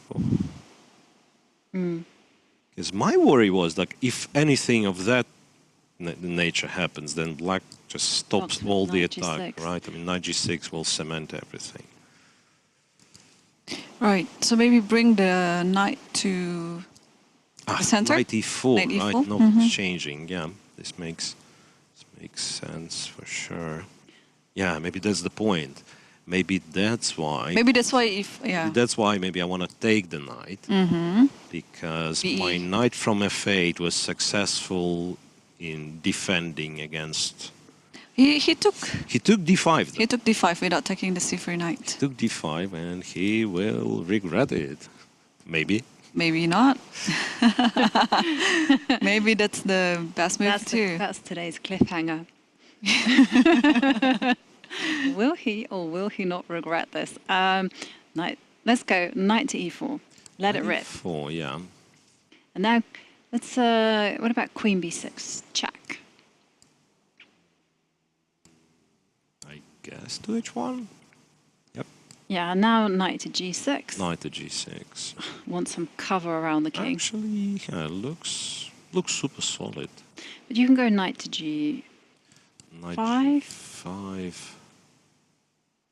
And Is rook e5 a thing? I guess it is because rook e1 is still a threat. yeah, and this is I mean, you where I can- need to magically transplant the rook from You a1. can- No, you can just take it. You can start kind of doing funny things, right? Queen Because takes bishop. a check, right? Queen takes bishop. The rook's hanging. Oh, sorry, yeah. Yeah, like originally I was basing my move knight g6, or rather rook e5, on the assumption that this wins the queen, which it indeed does, but does it win the game? Loses the game? I have no idea. It's already white's already material up. No, so that's just bad. Yep. It's just bad, and also the king is. It's exposed, and the bishop just can go to f4, Yeah, check. get another rook. No, yeah. no, we don't Rook wanna see f3 this. also. We don't want Okay. to see this. So that means white's initiative is very serious.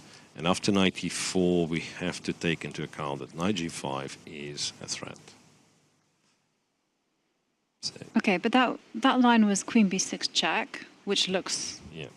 to all intents and purposes, good. And then now the question is So knight g5, it's kind of something to keep in mind. I wish we've taken this knight, honestly. Yeah, because that might be a dangerous knight right now. Yeah. Can we return to this idea? Like go to e7, if knight g5, then eliminate it. Just get rid of it. Maybe that's the way. can you go bishop g? Bishop g5. Yeah. Yes.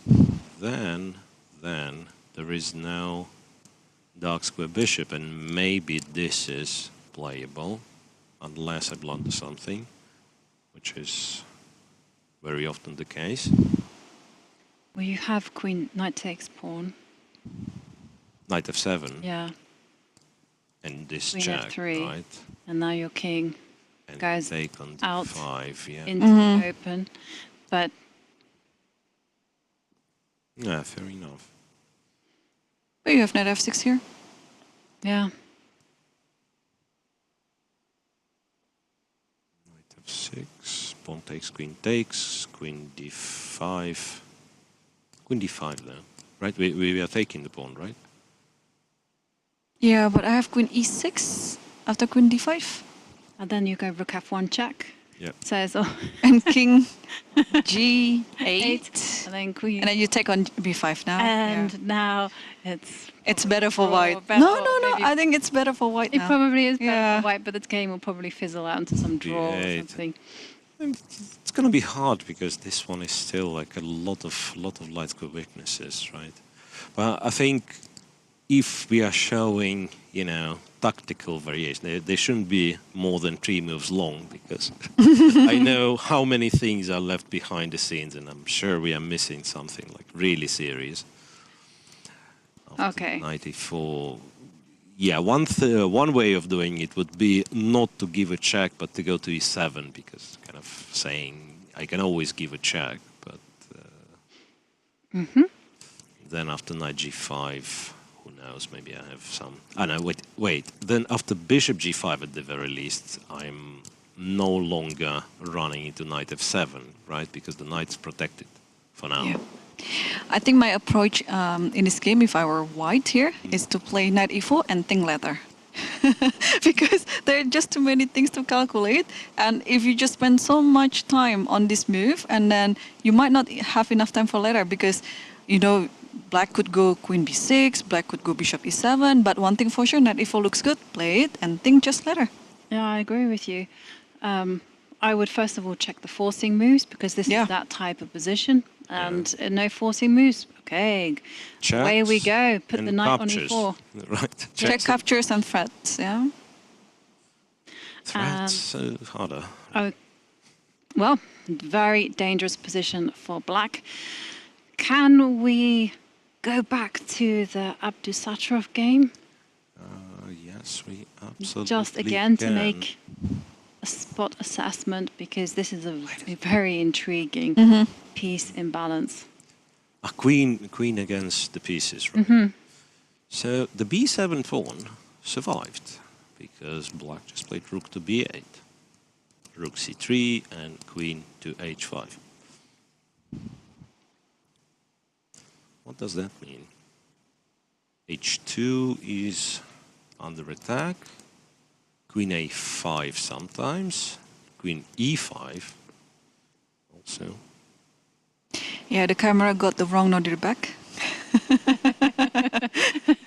That one is Nordebek.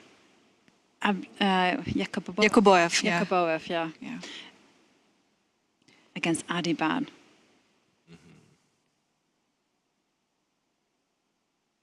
Yeah, after queen h5, I like this position as white is just full domination on the 7th rank, maybe.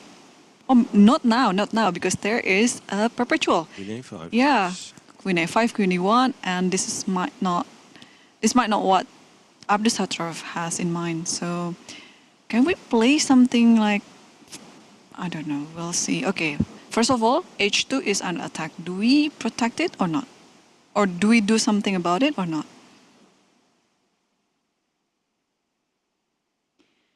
It's not a lot we can do. Like we h3, yeah. play h3. Yeah. Or we just ignore it? But the problem is that queen e5 is coming. So, and then you have to go rook to Rook d7, d7, yeah. and then you're Seven, okay. yeah. I think you're Or maybe okay. it's not such a big deal, right? Rook d7. I think we do care about h5. Yeah. Simply for the fact that after queen h2, the knight is hanging, right? Also, So we can't play rook c7, for instance. also, that pawn on h2 could be a future passed pawn. So keep it on the board, I say. Okay. h3, so the rook is probably not... wait. It's a check, king goes, and then some rook d8. Is that a thing?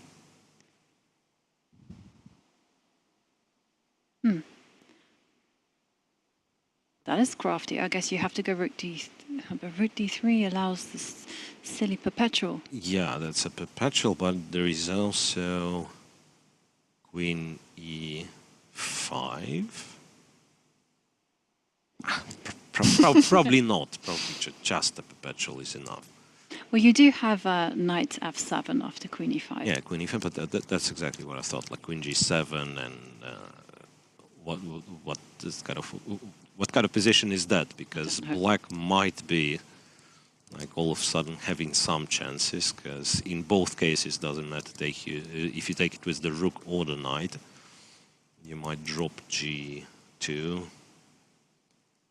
Yeah, like probably black's not winning anyway. Like knight e6. Yeah, if you want to draw, you just put the knight on d4 and that's it. Yeah, so just play h3. Yeah, But so if you said h3, check here, and rook d8, yeah? d8. So this is something that Abdusattorov has to work out.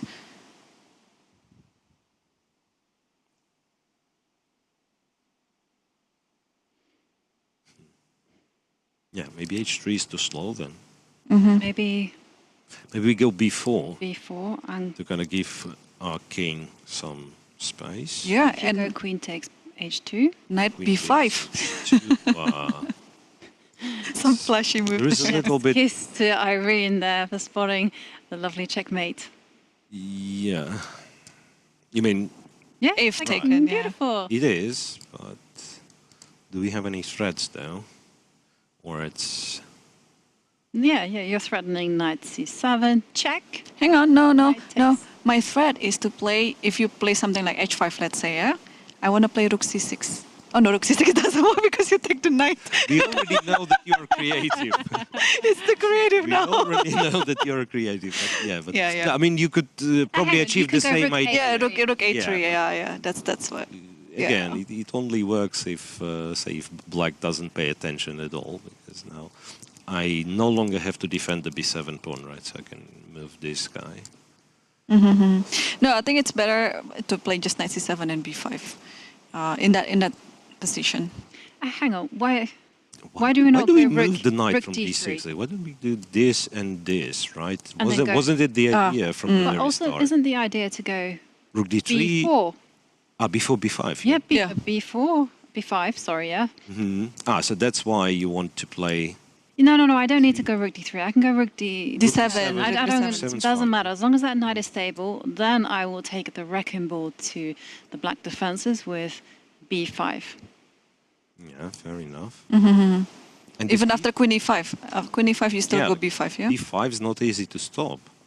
No, I like this b4 because, like queen e5, yes, b5 is good, but there is also like this kind of, all of a sudden we have some harmony, right? Like rook to c5, c3, everyone protects everybody.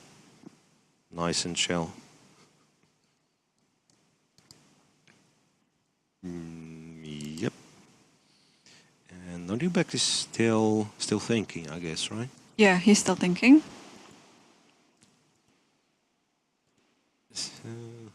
Whoa, we have a first result from like the top boards.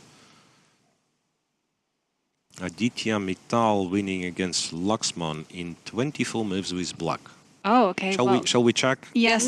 let's show. I think they are Critical moments. they are in this group with 3 points, right? I think they are in this group with 3 points. So I'll just click through. Yeah. So on move 5, it's I don't know the name of this one. Some hanging pawn stuff. On move 15, it still looks relatively normal. F5, captured on c6. On move 20, h3 still looks like no big deal. So apparently it was just blunder in one move. Perhaps black is slightly better here, but... All right. b4, a4, queen b8 resigns. Queen b8. How is this? Why did black win? I don't understand. I mean, what was b4 at first place? Must have been A must have glitch. been a glitch in a transmission. Yeah. Or maybe just simply resign because now Yeah. the b pawn is falling. Right, but But you wouldn't resign I mean, the position. Right? why would you play b4? It can't be taken anyway. I mean, so it doesn't make sense. That's true, yeah. Last few moves do not make sense. Yeah, you could resign after queen b8 if you are Ivanchuk or something, but but even then, so it's weird. It might be a piece of misinformation on my part. It's just that I see it says black has won. It is, however, a draw between Nihal Sarin against Nogirbek. Right, And- that's true. And Nihal is not having the greatest of starts. Yeah, I think he's on. He has 3 made quite a points few out of- draws, right? Yes, yes. Has made quite a few draws, and here he got. Well, he kind of thought he's playing, the slow positional plan with b4, b5, and look, that's actually quite creative. If it was all correct. Bishop g4, bishop h3, followed by knight g4, and apparently white cannot avoid the perpetual. Yeah. Oh, I have So to again- memorize that trick. Look, no, yeah, One no, but to utilize against high-rated opponents. no, but seriously, this looks like a new thing, right? Bishop h3. Bishop h3, and you cannot take it with the king. Sorry, before bishop h3. Yeah, if king takes, one thing you could do, maybe there is something better, but one thing you could do is kind of you go g4, h4, and turn it into a kind of a Greek gift. Yes. Which I'm And not sure. rook Hang on a second, the rook rook will E1 or come to D1? E3 if you're not careful. So if you go rook to D1, you D1 have or E1, rook that's what takes- I'm debating. You have rook takes E3 at the end of it. That's what I'm debating. My But put it on the board. Rook to 8 takes rook E3 here? Yes. Yes, yes, Ah, yes. and then you want this And then I go this and check. take the queen. Bravo, Yes. bravo. Yeah, I like, told you, my 30 tactics per day. works. Yeah, Sometimes absolutely. So you put it on E1 then? Yeah, so that's what I wanted to do, and then I've deleted all the moves. Rook E1, but yeah, my point was that I guess this is just good for black no matter what. Because E3 is hanging, F2 is hanging, you know, at some point A, B, and the knight on A4 will be hanging as well. So I guess for a piece, we already have 2 pawns and we have this king in the Yeah. middle. High voltage stuff, so stay away from that. Better accept the draw. Yeah, so G And takes, knight understandable. G4, pawn takes, and just the perpetual. And you cannot play king H1 After knight can. G4, after knight G4? Just double checking it. knows, goes here, I guess. King G2? And then you- I guess we know the answer. Thanks, Jovi. We know the answer. Rook E3, and once again, yeah. Yeah, that is the kind of move where you The go, double attack. ladies and gentlemen, welcome to the world. Rook E3. No, this is welcome to the marvelous world of golf. Right? All sorts of random stuff happens. Okay, well, nice game from Michal Sarin, and Nogibek. That was his Yeah. name. So, how about we check a couple of Catalans? So, we'll start with Makarian against Giri. Remember, we had like 2 almost twin Catalans. It was Giri and one for rest. right? Yeah, Jordan. Yep.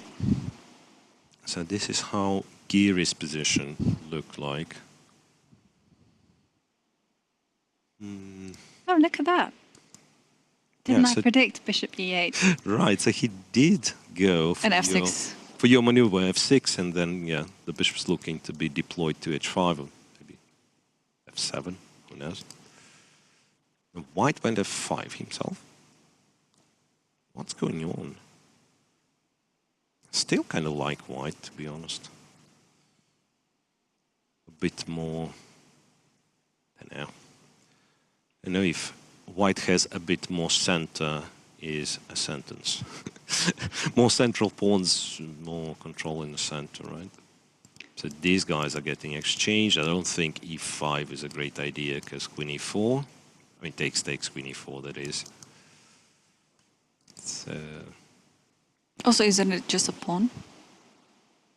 Like after E5 takes. yeah, but that's what I'm saying. Like, takes, Queen E4, and that's why you don't want to play E5, right? No, I mean oh, no. I want to take on D5, but maybe. Ah, taking. No, I thought we win E5 pawn. Yeah, E5 pawn is better. Yep. Because taking on D5 twice will allow some bishop C6 nonsense. Who knows? Can you instead? Yeah. Here or No, I don't really fancy that move. do something I sensible. wanted to get the bishop to H5, Right. attack the rook, I go me, guess and then this the rook goes moves, and here. and then just make A move. an improving move, which I haven't quite thought of. Right. It's easy said than done. Once again, what? No, but you can hold things for the time being, right? You can just improve a piece. Which one? Maybe I can force the situation. Ah, maybe this one, right? No. No, because bishop takes. No, but still, that's right. not actually. But that's still unclear because you've got pawn takes bishop attacking the knight. Although the knight then jumps to b6. Now jumps to b6. There is bishop f5 now. Yeah. I think White just brutally takes and is happy being up a pawn. No, I say which pawn? Yeah, that's a good question. Like which pawn you take on d5 with? I presume it's c pawn, right? And then there is rook takes g4. Yeah, and then you can throw in a pawn takes f5 just for fun, but it might not be necessary. But I think probably pawn takes knight. Let's go pawn takes knight. Yeah, pawn takes knight. Yeah, if I take c4, you take a5, right? Yeah, and I guess you should pounce on the e6 yeah. pawn. Shouldn't do this, like queen e4 maybe. Yeah. Okay, but bishop f7 Bishop f7. played. Bishop right? f7 played, yeah. I like that f7. move, just maintain the tension. Right.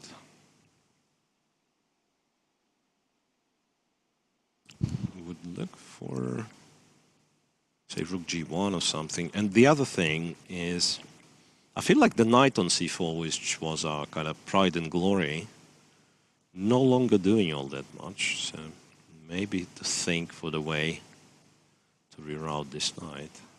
I think the idea of bishop f7 itself is also to take on f5 right now. Because then, yeah, if you take on d5, bishop takes, and it's just dangerous. Yeah, so I'll take it back. White's not better. Giri is solid. Yeah. And if you don't mind, may I compare this one to the other counterland between Sindarov and Jordan 1-4 rest? Samadov. Samadov. Yes. Yeah. I'm sorry. So this is actually a bit more traditional, so to speak, because quite often in this structure, black eventually goes c5. And that's what he did after a lot of maneuvering, c5, dc5, bishop c5. So the structure is almost symmetrical. And somehow, black was very clever with this rook. Look, I mean, rook went to g8, g7, and one could argue that the rook is quite passive on g7. Yeah. But 1-4 rest seen through it, and here he is playing rook to d7 over here, doubling on the d file. Rook g to g1, bishop e7, a4. Doesn't it look nice for black? Yeah, it does. But how do we make progress? how do we make progress? You don't need to make progress. You just keep You it. just wait. You just wait, yeah. Yeah, so you can Put something on make moves b4, maybe. Yeah, I was thinking like bishop a6. Ah, could be, by the way. Yeah, like you're getting stuck usually to this idea that bishop is great on long diagonal, yeah, but sometimes, like, white supposed to have the pressure on long diagonal. That's why you put the bishop on b7. But in this current position, there is nothing to press on it, right? So everything left, which could be targeted on long diagonals. Bishop a6, yeah, knight is attacked. Like going to d2 is not what you want to do. Knight to a3. I mean, you get the b4 square for p. I mean, I just think that you should just wait with black. Yeah. You know. Wait for white to spend 13 more minutes and then you win on time. Exactly. I just realized that, yeah, white spent like an enormous amount of time. Wasn't there a chapter in Jonathan Rowson's like 7 Deadly Sins about doing nothing? Like the human being has this urge to do something at some point. And sometimes the best thing is just simply just do nothing. Do absolutely nothing, just keep maintaining the tension. Yeah, I lost many games just because I was, you know, thinking that I had to do something, where actually in many cases you just had to wait and then see what is the idea of your opponents and then react into it instead of reacting to nothing at all. I had a grandmaster do this to me. He had the white pieces and he literally just shuffled the pieces on the back rank.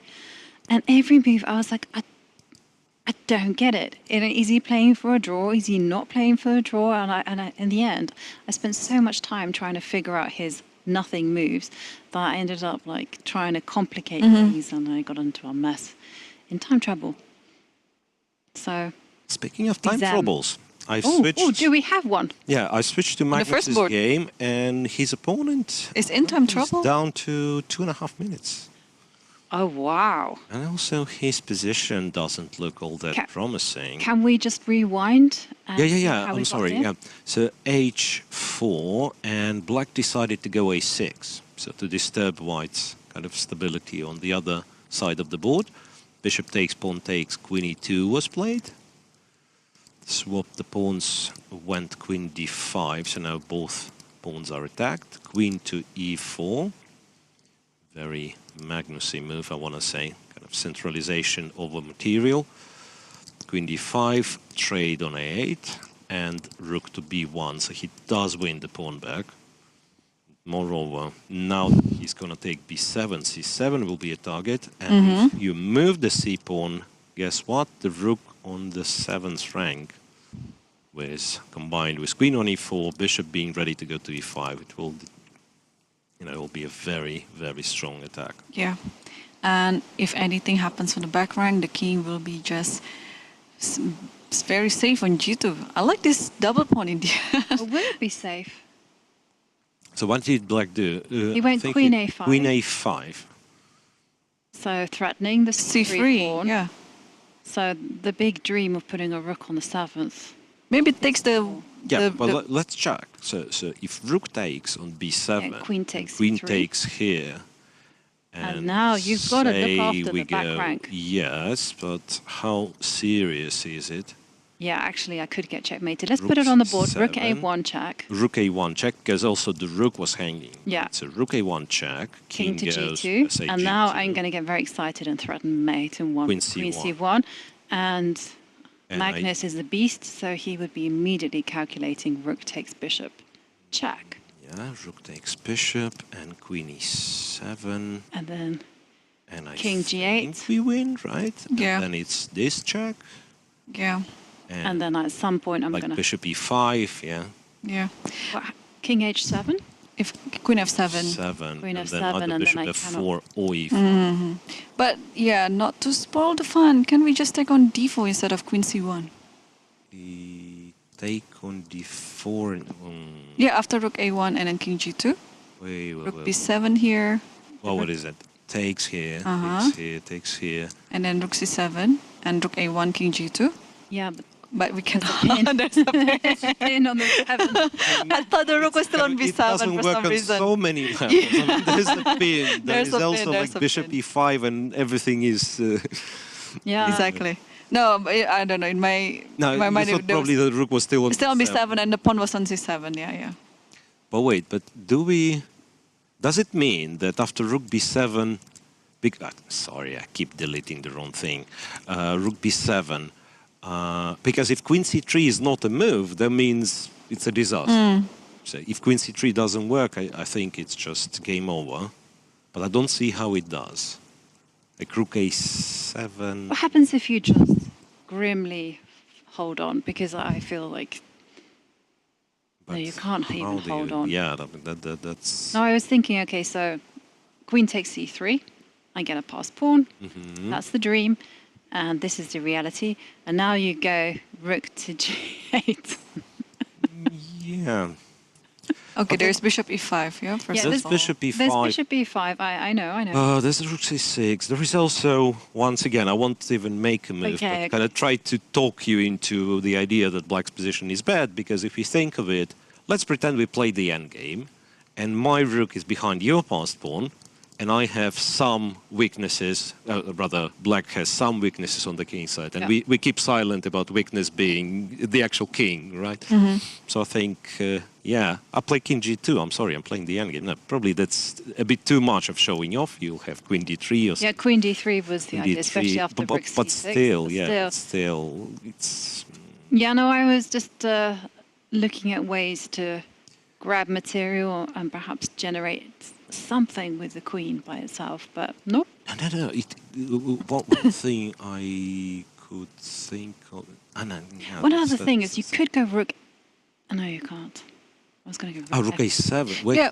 can you do it here, like give a check and Yeah, rook and then rook a7, e7. kind of cover the 7th? But how do you cover g6? Rook c6 here? Yeah. Can it be that Magnus's position is winning? Yeah, I think so too. And also, if you play rook a7 right away after rook b7, there is bishop c7. And then after all the checks, let's say check on a1, king g2 takes on b7, takes on b7. And if you take on c3, bishop e5, and game over. Wow.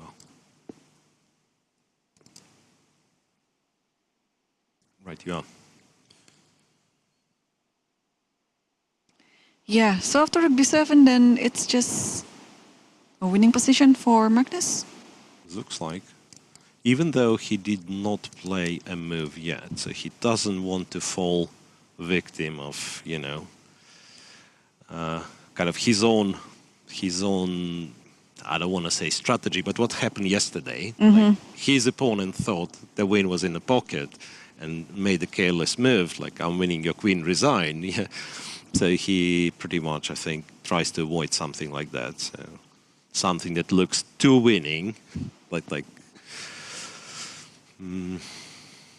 but what could possibly be black's trick? I don't get it.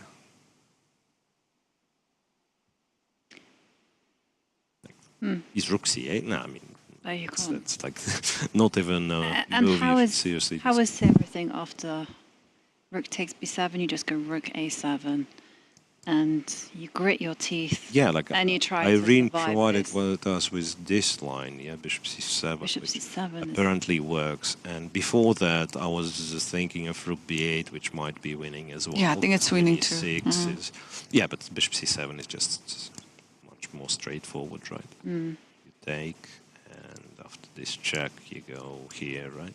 That's what we said. And Yeah, this is and that is. this is a little tactic in the end that wins for white. Oh, and Yep, and he took And he it. does take, and Queen black, takes c3. yeah, black's not pausing a slightest bit, but immediately captures on c3.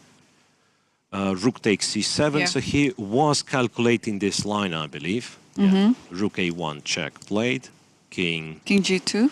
Yeah, so now. Oh no, still thinking, but I think king Yeah, g2 yeah, should be. because there is a Yeah. choice between g2 and h2. So king g2 played. Now, after. well, we should stick with this game. Yeah, I think it's going to end anytime I soon. think it will end within the next few minutes unless Bharat manages to find But there is a no miracle. Look, there is no defense, even if you are not trying to checkmate white. Yeah, let's forget about queen c1. How do you defend against rook g7? Yeah. I have one idea. Queen e1. Queen e1. Yes. And let's just ignore the fact that the queen Takes bishop queen, e5, yeah? and then you also have Bishop bishop e5. e5. Oh dear.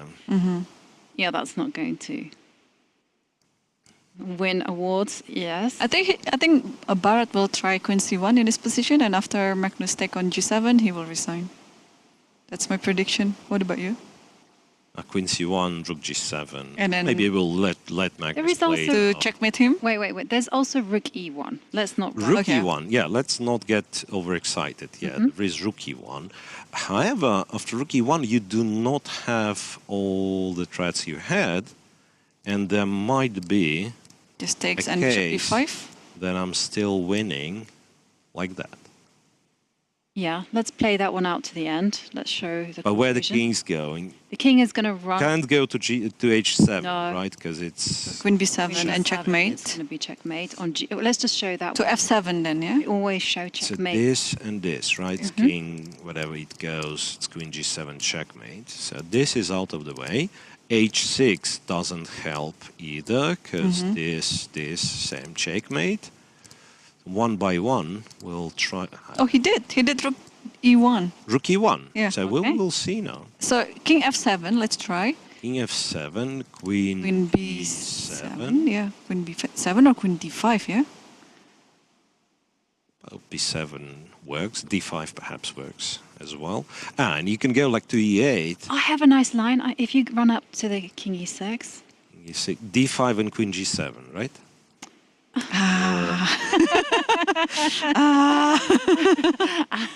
I kill you, Miro. What? No, I wasn't sure. No, I mean, this is probably the checkmate. That's why I probably, thought, yeah. like I thought Yeah. maybe d5 is not needed. But indeed, it's a nice line, and we have to show. So it's discovered attack on the queen, and when the king captures. King f5 first, just to be a bit flashy.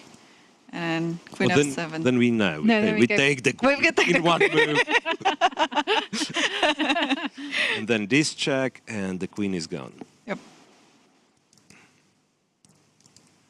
All right, so rook e1 played. You know what? There might be... no, queen b7 Queen d4. doesn't But, work yeah, because there is queen d4. Yeah. Now, I'm just looking for a way kind of not to calculate anything, pretty much. Just, like find some way of winning without this sacrifice, if there is. You had to. Okay, so let's run through those lines again. Rook takes bishop. This might be it, by the way. Oh, This might be. I know, then you go queen c1. Right. Now, let's rook takes bishop. Let's be I serious. think eventually. Let's No, be hang serious. on. If queen d5, not queen c1, but queen d3. You're keeping an eye of d4, but also you want to play queen f1 and checkmate. Okay, but let's Let's work this work one it. Yeah, let's out. work on So it. So king f7. So after king f7, Check I and only this. Yes. And I don't see how exactly do we win. Okay, queen c6 check. Queen c6. King And if- cannot go here. Yeah, and if you go to king d8, then we'll have the balestra checkmate with the bishop on f6. Yeah. We'll win the rook, you mean? Yeah, we'll win the rook. Okay, if the rook were on e1, it would be checkmate. Okay, you get my point. Yeah. Yeah, absolutely. Details. So okay. check, king e7. E7, okay, and now I start hounding you. Then queen d6, yeah? Queen d6. And then queen e6, Yes. and then bishop moves. Maybe. Well, yeah. Oh, what's he's reaching for a piece? It's not clear if we made any progress. Honestly, I think we might be winning. But yeah, but that's not the way you want to win. Oh, he Let's- did queen d5. He did queen d5. Rook e1. So, Queen d5. So now your queen d3 is a move. and now rook d. No, if rook g7 just takes, yeah? Bishop Then e5 you'll take on takes. e5. To just made all the things much harder to. I mean, Okay, queen c4. there is that. But what happens if queen c1 indeed is played? Because there is still a checkmate threat, and then he can. You don't want to go f4, right? I mean, with the bishop on g3. What happens if you now take the bishop? Yeah, Because takes. the king can't run to f7 anymore. And No, now the bishop rook e1. takes. Yeah, but it isn't this one just a race? Erase. This one Now is we got quite the point close, raised. win. right? But then I thought, no. This one's quite close. Yeah. Yeah. Okay, we have a move. And it is queen c1, I guess. No? Queen's Queen on the c1. first rank, Yeah, queen c1. So it's queen c1. Did Magnus blunder something? Can this be? Oh, there is bishop h2. Ah, fair enough. Yeah. With rook being in front of the queen, yeah, that's a lovely move, by the way. Just bishop h2. And I think the next move would be rook c8. Just yeah, could it be? Yeah, the thing is like this. And now you take on c4. And now you take because bishop e5 and Even if you don't, even if you allow this happen. Oh, rook g7 is now happening because then there's that's no. what I'm saying. Yeah. There's no. But even after queen f1, it's By not the a way- mate, right? By the way, queen to d5 is a slight inaccuracy. I just put it on the computer. Rook takes bishop, does in fact win. So Maybe Magnus is just a bit lazy to calculate all of After this. and queen to c1 is actually a bad move. Black could have held on by playing queen to d3. My move. Held as in... Yay. draw or- As in not checkmated immediately. But Well, still white winning. still Yeah? winning, yeah? Yeah, but after Ah, because Queen C4. Queen C1, you know, Irene mentioned this bishop H2. And That's the That's move. the that's the move. move, yeah. And Magnus indeed played. Bishop H2, and black has no resources whatsoever, right? I mean, you can go back to E8 in order to go to G8, but this is... Ah, you resign after rook G7. Okay, maybe I'll show this one. White's winning in so many ways that it's kind of pointless to discuss, but among other things you can take and go Queen D7. And Barrett just played something. I don't know what it is. Rook somewhere. Oh, rook E2. Rook E2. But it's a bit pointless now. Rook E2, what does it do? Or maybe he's hoping, Nothing. hoping to take on F2, get some checks. Right. So Magnus will make sure that... Oh, but he can now go bishop E5. Right. Yeah. Yeah, now the bishop is free to Yeah. put pressure on G7. Also Queen So Queen F7. This is the only thing to check, right? I mean, after Yeah. And also, what about Queen F7 instead of Bishop E5. yeah, Queen F7, because that is a killer move. Oh wait, but is this a perpetual? It looks like it, by the way, Oh, might be. right? Queen D2, and there is no way to run. So if we do Queen F7 instead, he will Take. probably try the Yeah, same. and we don't actually have to take. We can go king to G3. Just to To G3. mention that funny point. Wow. And then then- rook G2. I mean, that, no, but that's There's different. H3, You're yeah. Right. So You can hide on now we H3 now. Imagine if this would be the only winning line. So that you can't take because it's a perpetual, but you can... Just to confirm, bishop E5 would be a huge blunder. It would throw away the win because after rook The takes perpetual. pawn, it is completely a perpetual. Okay. Yeah, but here you probably run away like this, right? Or you don't. King F4. And actually, Queen F7. after Queen F7, rook takes pawn. The only way to win is to go King king G3. G3. Wow. Is there any line that is very simple that no need to go into That's what I'm the looking thin line like this? Like That's it's, what I'm looking It's like at. walking on a thread. So That's what I'm looking at. okay, like if bishop G5, for sure he would come back to E1. Like, wait a second. What happens if I take the pawn, huh? Like this? I know I'm being boring, but doesn't this... Yeah, I think Magnus would rather spend the next 7 minutes, for example, to calculate all of this instead of playing this endgame for another 20 minutes or so. Yeah, I think I have a good feeling that he would walk into this King G3 line. Yeah. Yeah. Well, even if you do play Queen F7 without realizing that rook takes F2, you would get the shock of your life, and then you would realize, okay, I don't actually have to take. And oh, I thought we had to move that. King G3, no checks, no nothing. So is this? So I was about to mention Queen B7, but Queen B7, since White doesn't take care of the F5 square, now the King H3 doesn't work anymore. Yeah, Rook F2 can be done because after. Right? Because after King G3, Rook G2 takes, and then Queen C2. Yeah. Yeah, and since you don't cover the F5 But square. But then you can do some here. funny triangulation. Ah. Bishop. So is Queen B7 working as well? Yeah, because I thought also you can go King G3 and then go King G3, the King H3. Ah, yeah, right you are. Like, No, that you have wait to a check second. with the queen on the check D2. here, check here, here, check here, check, and G3, and there is no check. Yeah, but if you want to pressure us on G7, of course, it's better to have the queen in the front, yeah? Queen F7 is just way better. And he did it. Queen f7 is on the board. Okay. Is it? Yep. Trust me, Miro. 7. Absolutely no way. The safety to but yeah, he will but take it. He of will course, take it. Of course, and he should. He absolutely should. And let's wait for that moment of class after rook takes f2. Yes, rook f2 is on the and board. then King g3. King g3. We'll probably double check it once again. Yeah, he did it.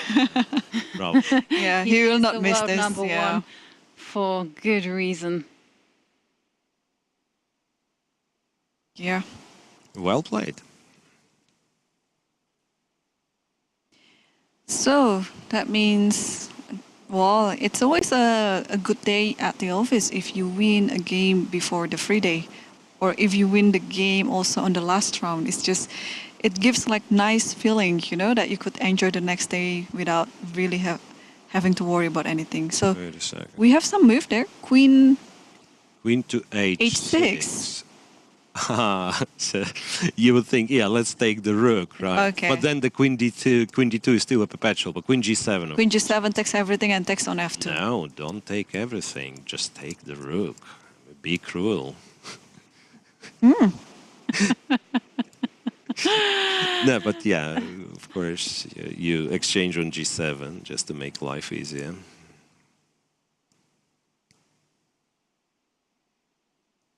And that's it.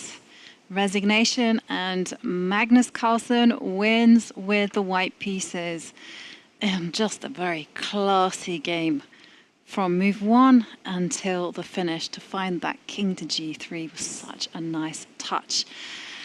And whilst the players are thinking, I think this is the perfect time for us to take our second break. And if you want to grab a tea, a coffee, Or a popcorn. it is Popcorn. it is the time to do it now, because after the break we are gonna catch some of those impending time scrambles, and well, you don't want to miss that. See you in a few minutes.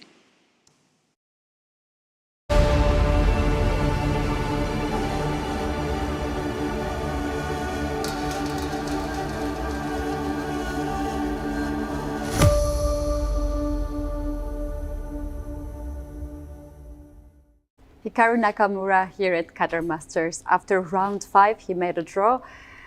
Hikaru, tell us about your game. Yeah, I mean, the game was not very interesting. I mean, my opponent, Sindarov, spent a lot of time in the opening trying to come up with maybe a new idea against this dragon setup, which I think I used many years ago against Anish. But, I mean, already, I think when I played that, Sindarov, I mean, he's like 18 or something. He was probably like 5 or 6 at the time. So, I mean, it was a very long time ago.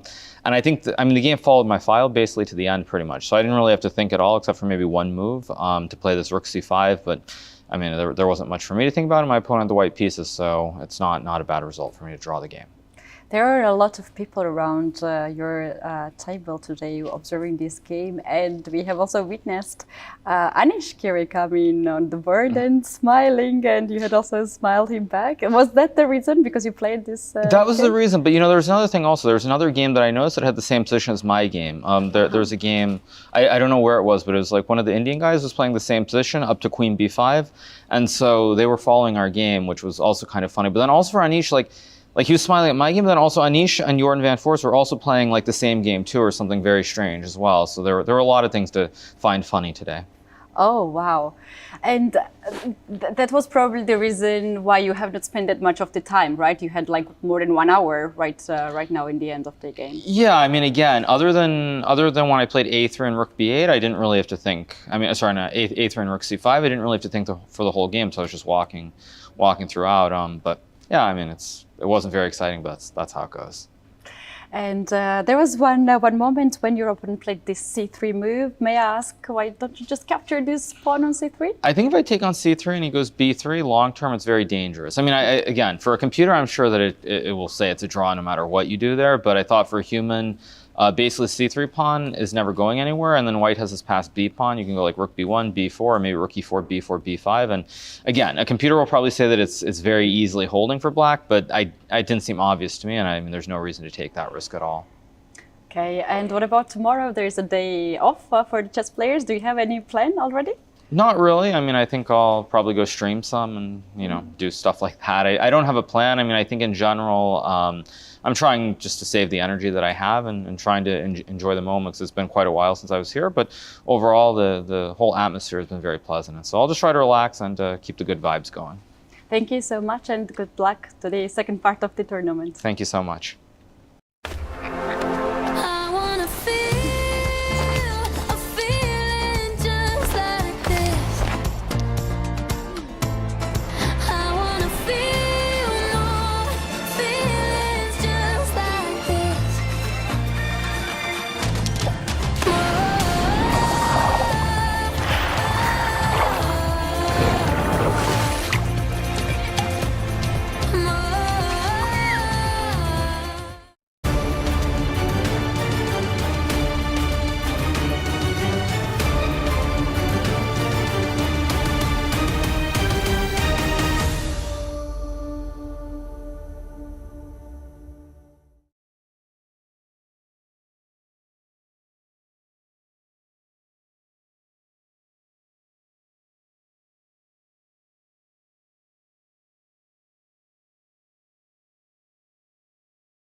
And we are back and in time to catch the ensuing time scrambles and time pressures that's going to be coming our way. But during the break, we did have a handful of results.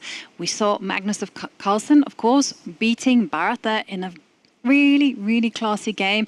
And then, of course, earlier on, we did see Sindarov and Nakamura agree to an early draw.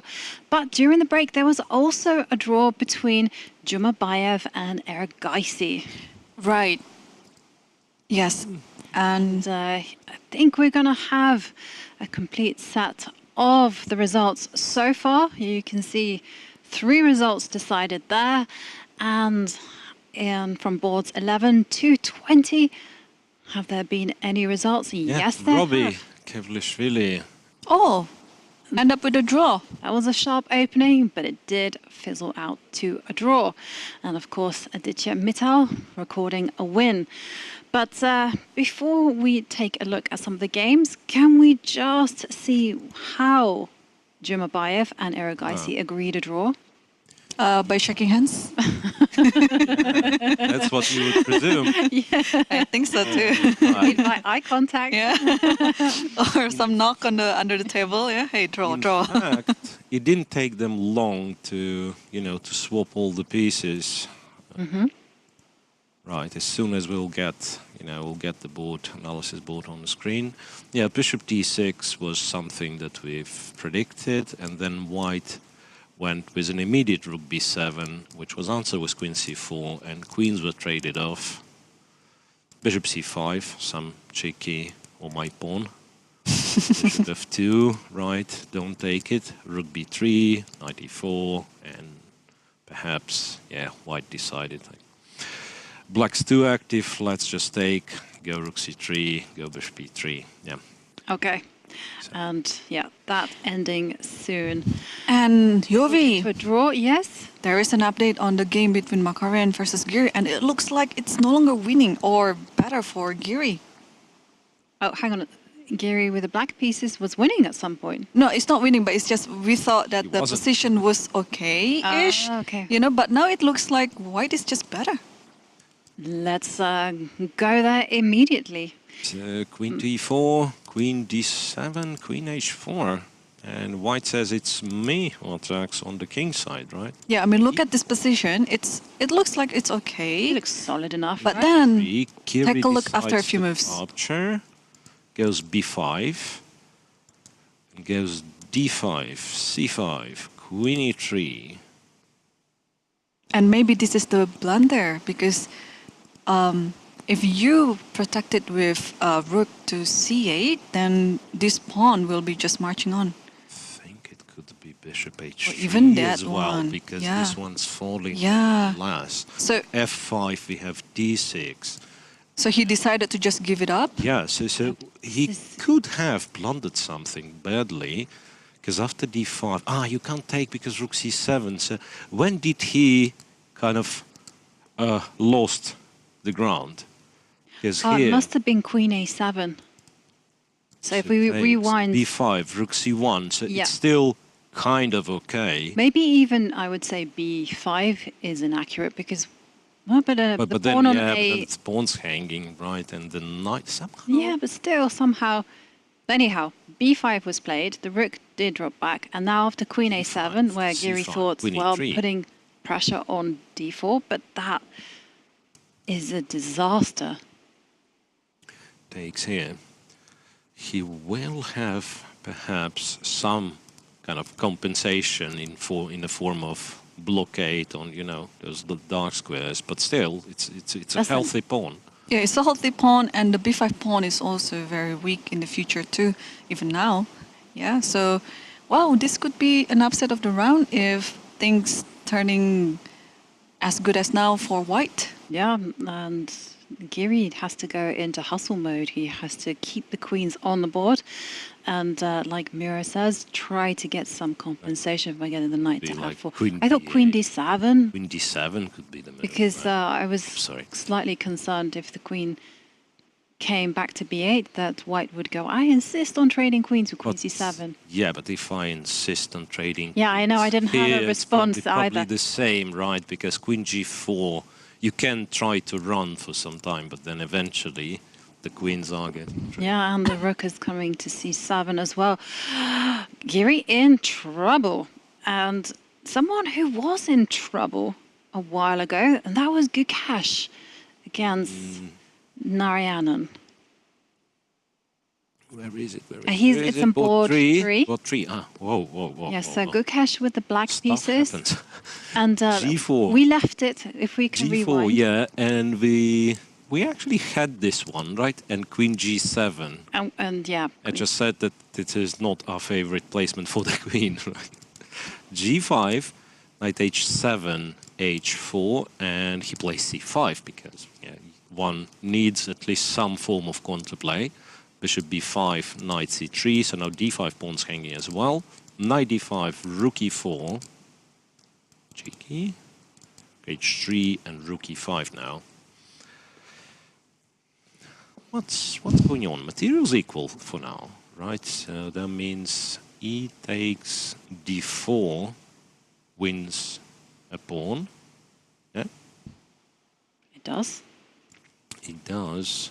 It also sends the rook back to Where's the rook what? going? E6 or F5, yeah? None of which is very attractive. E6, Bishop C4, well, looks terrible, honestly. Yeah. Looks absolutely terrible. Yeah, Knight F6 is a huge threat.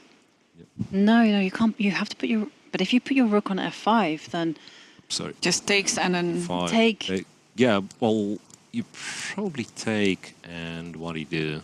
bishop. No, you don't even have to play Bishop C4 because it controls E8. Yes, maybe. You can Rook. move the rook. Like F3, something. Rook F3 is as good move as any. Yeah, could be. So, wait. So, but this one's hanging now, right? So this one's hanging. So I have to be a bit more careful about the pawn. Like Queen F2. It's a little bit. Yeah, maybe that's his plan. Yeah, like Rook E6 looks Okay. super bad. Maybe you can keep the rook on the board. No, I mean, F5. I just don't know the evaluation after rook F5 takes, and then if I play knight F6, for example, and then I know we're entering the opposite colored bishop, but that looks like just better for white if that happened. Yeah, but the thing is, I guess, like everything's better for white. The question is how, sort of, how not to let this advantage sleep, right?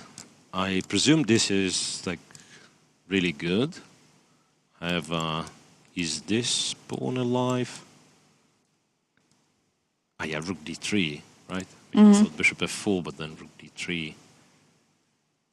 Personally, I would try not to do it with white because you never know. Maybe it will kind of be not enough in the end. But of course, yeah, there's still a huge advantage, even this one, right? Might not be the maximum that white has, but still solid advantage. No risk either.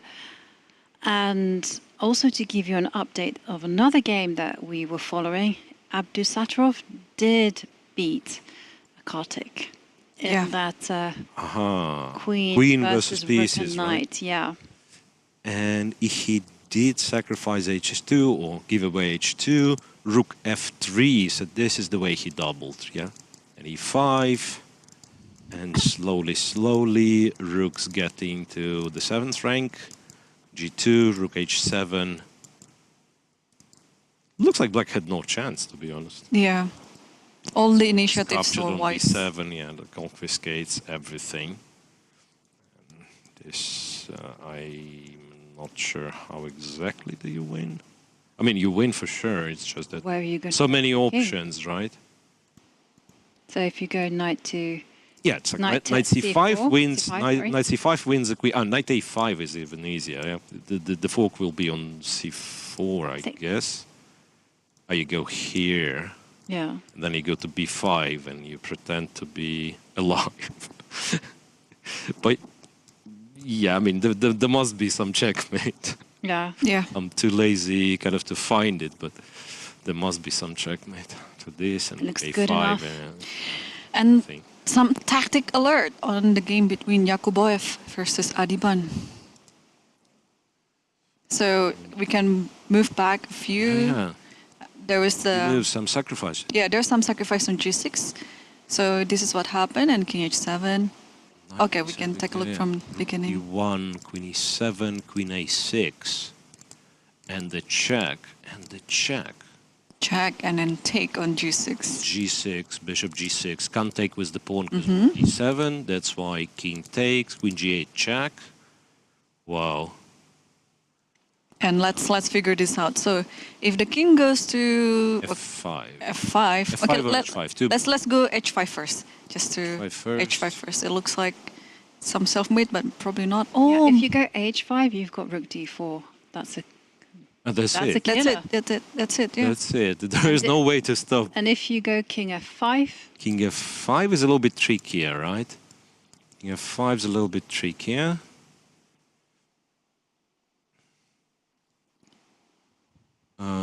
You probably have kind of a Queen? cynic Queen G4. way, right? Like give this check. I don't know what for. why not do the same? Rook E5, Rook D4. Rook D4, sorry. Rook D4. Yeah, we could. And takes on E5. Yeah, like no. So, wait a second. Is this forcing? I'm just asking. Or A friend. Yeah, a King friend. F. like King E5, I can see I'm winning. Then you got Queen to right? G7. Queen to G7. And you pick up the Rook. Mm-hmm. That's good enough. That's good Hopefully. Hopefully it's good enough, yeah, but after King F4 I'm not so sure, right? Because if I do the same now, I no longer pick up... Oh no, but I'll pick up the Queen. Yeah. And the Rook. Oh, well, that's funny.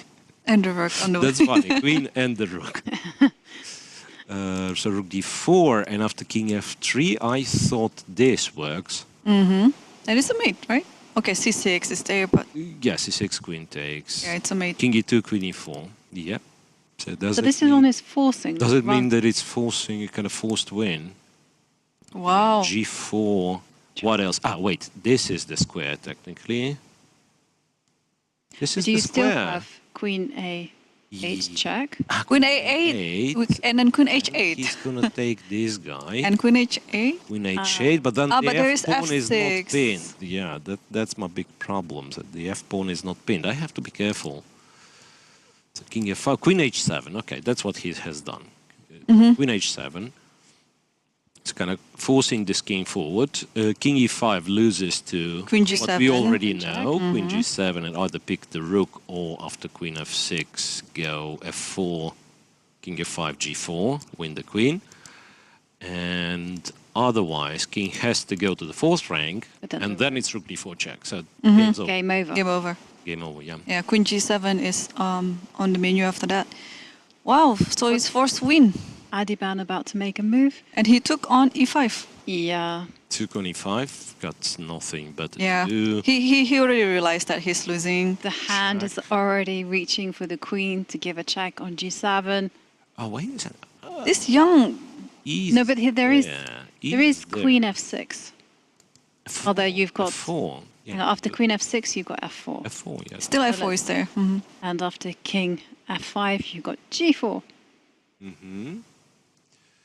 And so after Queen G7, after King F5, you just simply take on B2, and I think this position is reasonable, yeah, because the king is quite exposed. Then you pick up a bishop if you're not careful. Okay, let's say I play Bishop B6 now, trying to save the bishop. But then there is not enough material. Also, the king is on F5.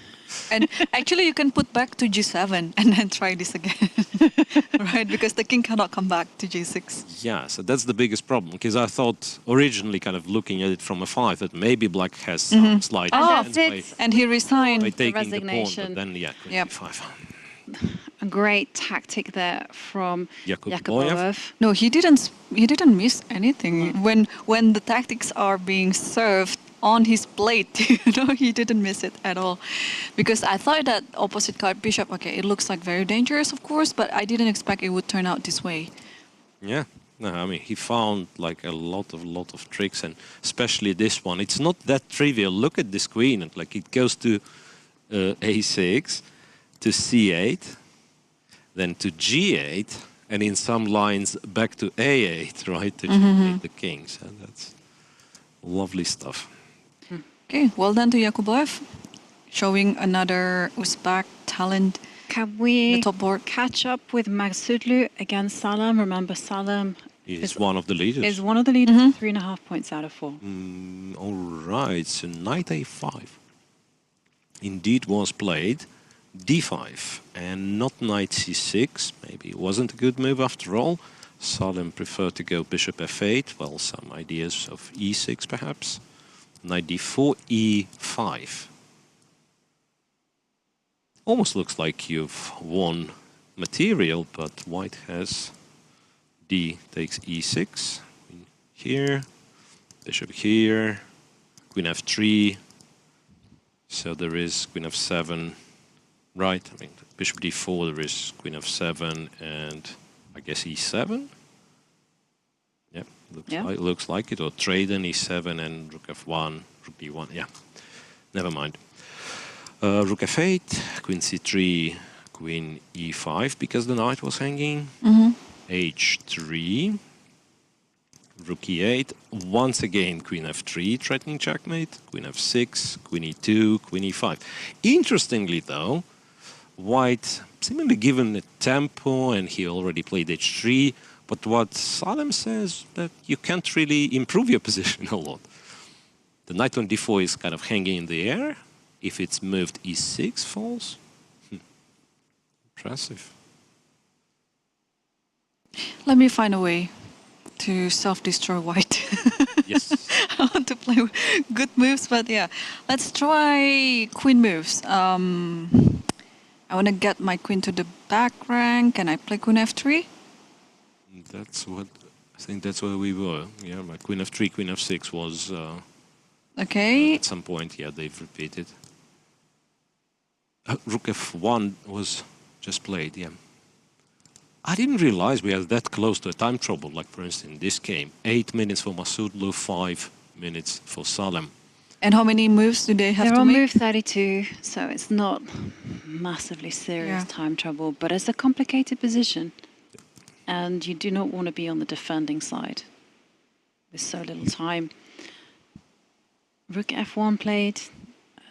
Yeah. But I feel F7. like rook f7, and you know, you don't need to do too many crazy things in this position. Yeah, but I think what you want to do is try to destabilize this e6 pawn by playing that c6. Try to trade this one off, and then e6 is Knight falling. c6, say knight takes, pawn takes, right. And yeah, Queen white's takes a6. Queen takes still- a6, yeah. Queen e6 I'm or queen e4. asking myself if I can grab on e4 because that's pretty much guarantees I'm taking e6 as well, right? Yeah. Even though you could go rook c1 and still be a pawn up. No, rook takes e6. Rook e6. Yeah. But he didn't play rook f1, right? He did. Oh, he did. That's the position. Okay. So rook f1 and Apologies. my Salem's computer to move. hasn't updated. Salem's to move. You can hit this knight by say queen d6, but that's a different story. Yeah, queen What d6 did is he on the do? board. Queen d6. Mhm. Queen d6. So the knight remains on a5. You can even play very fancy moves like queen a2. Oh, and what is the idea? If you take on d4, Discover E7. check. 7, Yeah. and then king h8, and then rook f8. And if I play king g7, you have this Queen f7 Queen check. f7 check. queen f7 check. It's just yeah. a cheapo, but I thought, Also this, right? yeah. Might be even stronger because rook e7 it's a checkmate and queen e7 is bishop Bishop e4 e5. checkmate. Bishop d4, yeah. Yeah, so queen a2. I don't know if it's a cheaper, but No, it's a good move. Masoudlu kind of picked it up and says, yeah, maybe it's a cheaper, but it's a good one. So And if you, oh, sorry. No, I was going to say actually it's growing on me because I was just looking at that one trick pony there. But now I'm thinking if the queen does step back, you've got rook f7. And if the king goes to h8 now, Yeah. just to avoid this check. Yeah, you can do this. And Yeah. This looks like a huge improvement. Very Because our much. queen was like on e2 and so on, and now with queen on d5. And you might have to connect that pass You pawn in the actually center. go rook f7. Yeah, no, this is No, this this is- looks scary. Yeah. This So- looks. And he did. Queen a2 is on the Queen board. a2. Wow, Yovi, good. Yovi. That's what Go back to the venue, go. You don't belong here. And then I will also blunder a rook just to level out the karma. Yeah. Queen a2. Nice looking Nice. move. No, and this move can easily be missed by Salim as well. Yeah. Yeah. Because this is not very obvious. You move your queen to the edge of the board instead of to the center. But this looks like a very good move, and Salim is in trouble. And Salam just 2.5 minutes to find a good defense, and He responds played with- knight c6. Knight c6 now. Yeah. So now the big question is, of course, if e7 is wins by force or it does. Okay, let's calculate. So e7, king h8, queen f7, then you just simply take on e7, yeah? So But knight takes c6 as well. But then pawn takes. pawn takes, yeah. Knight is still hanging. Now maybe I'm just kind of tricking you into this e7. Maybe there is Yeah, I don't think e7 works maybe in this there is position. nothing. Well, yeah, but what's then after knight c6? Because queen d5, as flashy as it looks, it actually loses a piece, right? It's nice centralization, correct pass pawns, but a piece down. I guess you could. Start by taking the knight and then see what happens, right? Pawn takes then, right? And it's actually, yeah, they're both He's He's E7. going for e7. Very- So what did we miss? What did we miss? e7 was played, yes. and then Don't know. Like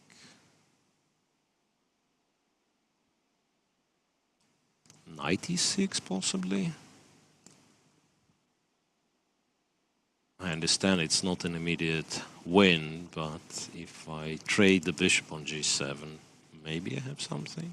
Well, then you can. I guess you go. he took on c6. He took on c6, let's see. So bc6. Yeah, we expect bc6. bc6, otherwise queen d5, yeah, or something like that. And now, He can do this, I guess. and then queen e7. And queen e7. Ah, no, there is nothing. There's nothing. No, for whatever reason, I thought queen c6. I'm attacking too many. Well, actually, do we? No, this is possible. Queen a6, rook a8. Do I win a pawn or not? Oh, bishop e5. What? Yeah, bishop e5 here. e5. D4, sorry, bishop d4. And I think it's a good move. And if bishop takes d4. Oh, no, it's not. What am I thinking? I'm just I mean- sacrificing my queen, but my bishop is falling. Like, look, I trust you. You know a lot of checkmate patterns. But not that one. Yeah. Wait a sec. But what is he But there trying is- to do then? No, but there. I was looking at this bishop d4 now. Bishop d4 now. Wow. Yeah, it's a bit. It's crazy, there. right? So if queen takes, no, but that's a brilliant move. But I'm It's a not brilliant sure move. it works though, because you can. Unfortunately, the silly bishop on g7 defends everything. If you want to sacrifice like that, I have an idea. What if we play in the beginning, like after, yes, not Oh, bishop wait. d4? Yeah. So I have this idea, but okay, if only you promise me to take the rook, yeah? I'll play rook d1. But of course, you have this queen e7 after rook d1. But if you take on d1, another no, self-made F7. lesson, right? Yeah. And bishop d4. and then bishop d4. Brilliant. Yeah, And that this actually works, yeah, because bishop takes, we go. And then queen f8, yes. Yeah. Only if you promise me to. Regrettably, yeah. Yeah, there's queen e7, of course. No, but is there something where no one has to promise anything? Yeah. Okay.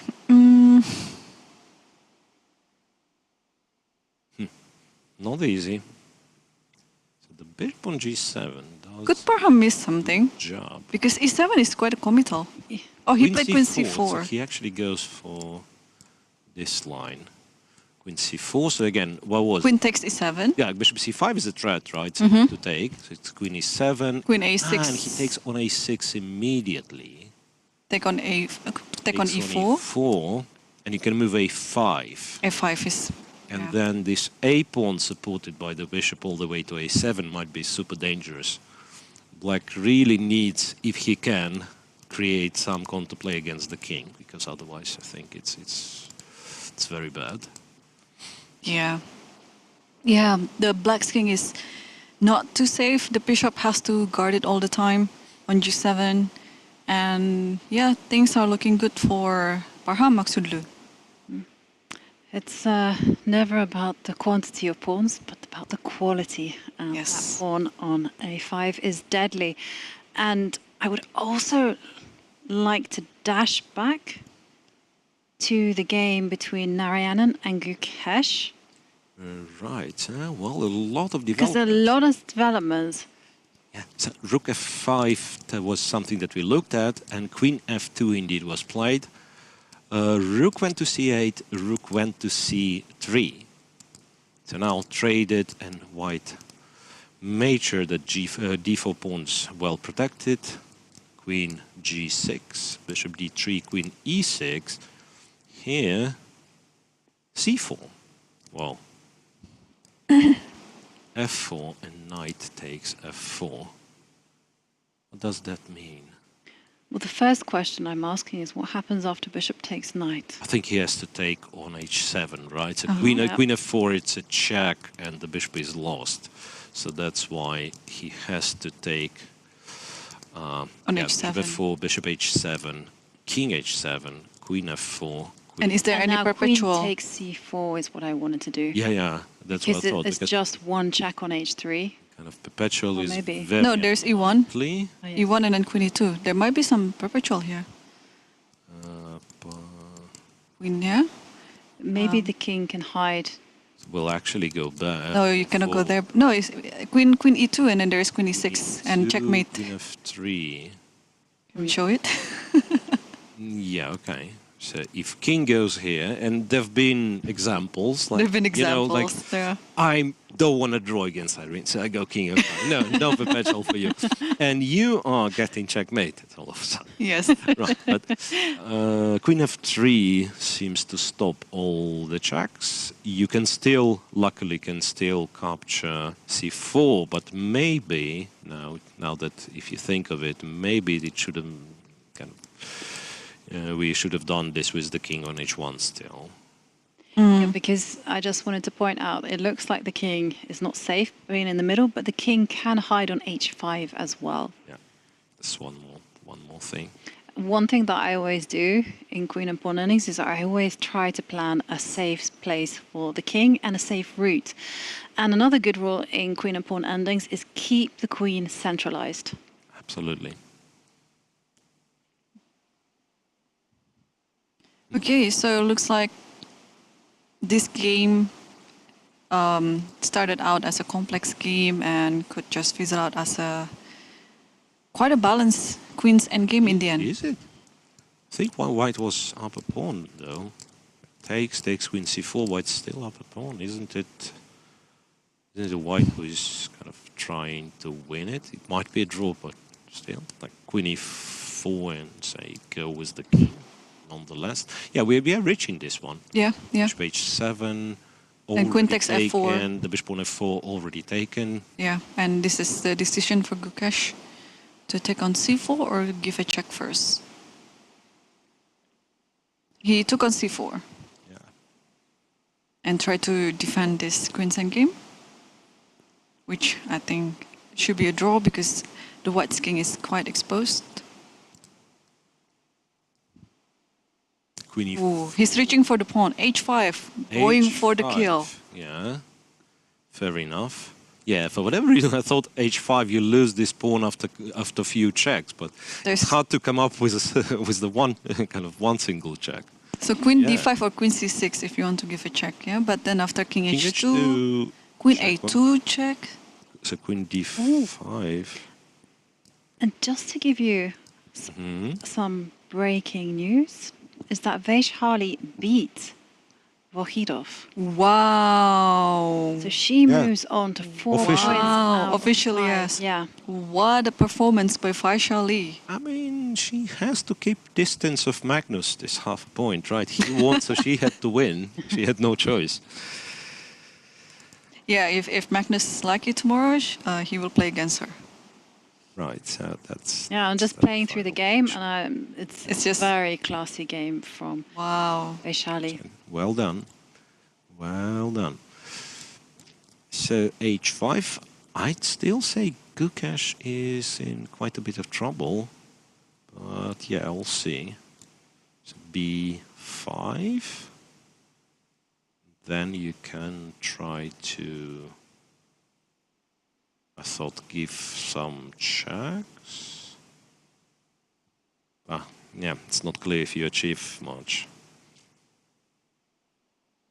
Right, you are. The king on h1 is the problem.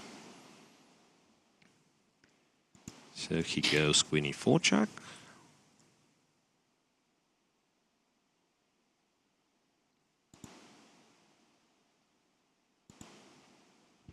And he's retreating the king to g8. just to overprotect.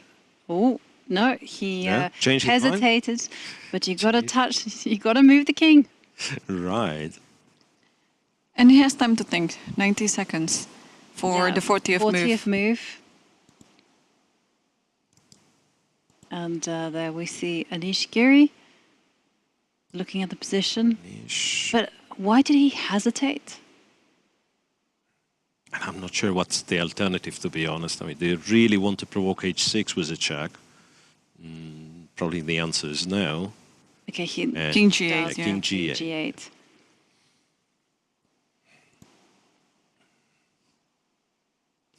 So now, if we are talking pawn races, white will never be fast enough, I guess. So what I would try to do with white is to say play king g2, and if, again, not so many checks for black, and if black goes after this a3 pawn, then let's say king gets to g4, and I'm hoping to develop some sort of an attack on this king, like check, h6. Now. Yeah, somehow you want to tuck the king on h6, but unless the king has discovered some knight powers, it's not going to happen. No, it's not. I mean, one thing you can do is you can start by moving the king up the board. Yeah, but that's what led me to this position, right? So check on a3, king g4, and then say d6. So where does he go? Actually, one has to be careful that one is not going to be losing. And what happens if you, instead of moving the king, that's too slow? With white? Yeah, you forget about that plan. Just let black chase the king. Maybe, can you give a check? Here or here? Yeah, like e8. Yeah, e8. h7. And then can we find a square that queen to e5? Why not g6? Oh yeah, okay, let's try g6. Yeah. g6, right. Although the king can... Yeah, take it with the queen first. Although, yeah. King goes, and you go h... No. No, now you... No, if h6, then just take on d4. Funny, there is the mate. No, this should be a draw. Is it? Is it a draw? Yeah, the king is no way to... Yeah, like our king is way too Yeah, but the king can run over to the queen side. That's my safe. But yeah, but why do we force matters then? We have like a queen perfectly centralized, still like pawns that are threatening different ways, not only g6. So why don't we just start with king g2? Actually like this idea because in the line that we stopped here, I'm actually not sure what black's next move is. Well, black will just start pushing pawns. But how do you do it? Before? But then be sure it will be a checkmate, right? A5, there is a very annoying check. And now you go queen. And you have to block and queen b5. Yeah, and now you go queen a8. Ah, yeah, there is also a check here, right? Queen a8? Queen a8? Yeah. But maybe... Now I'm going queen e4, check, queen g2. Unfair. Going a4, Objection. a3, a2. Objection. Yeah, king f4. Okay, if we're just like playing for tricks, I understand it shouldn't win, but for now, no checks, and maybe h6. Like if you promise. I promise. You promise to push the I'll pawns, play and it. then queen e5. And maybe. Yeah, and then I'm not getting anywhere, right? Queen f8, bye-bye. Yep. And the pawn is too far. Yeah, right you are.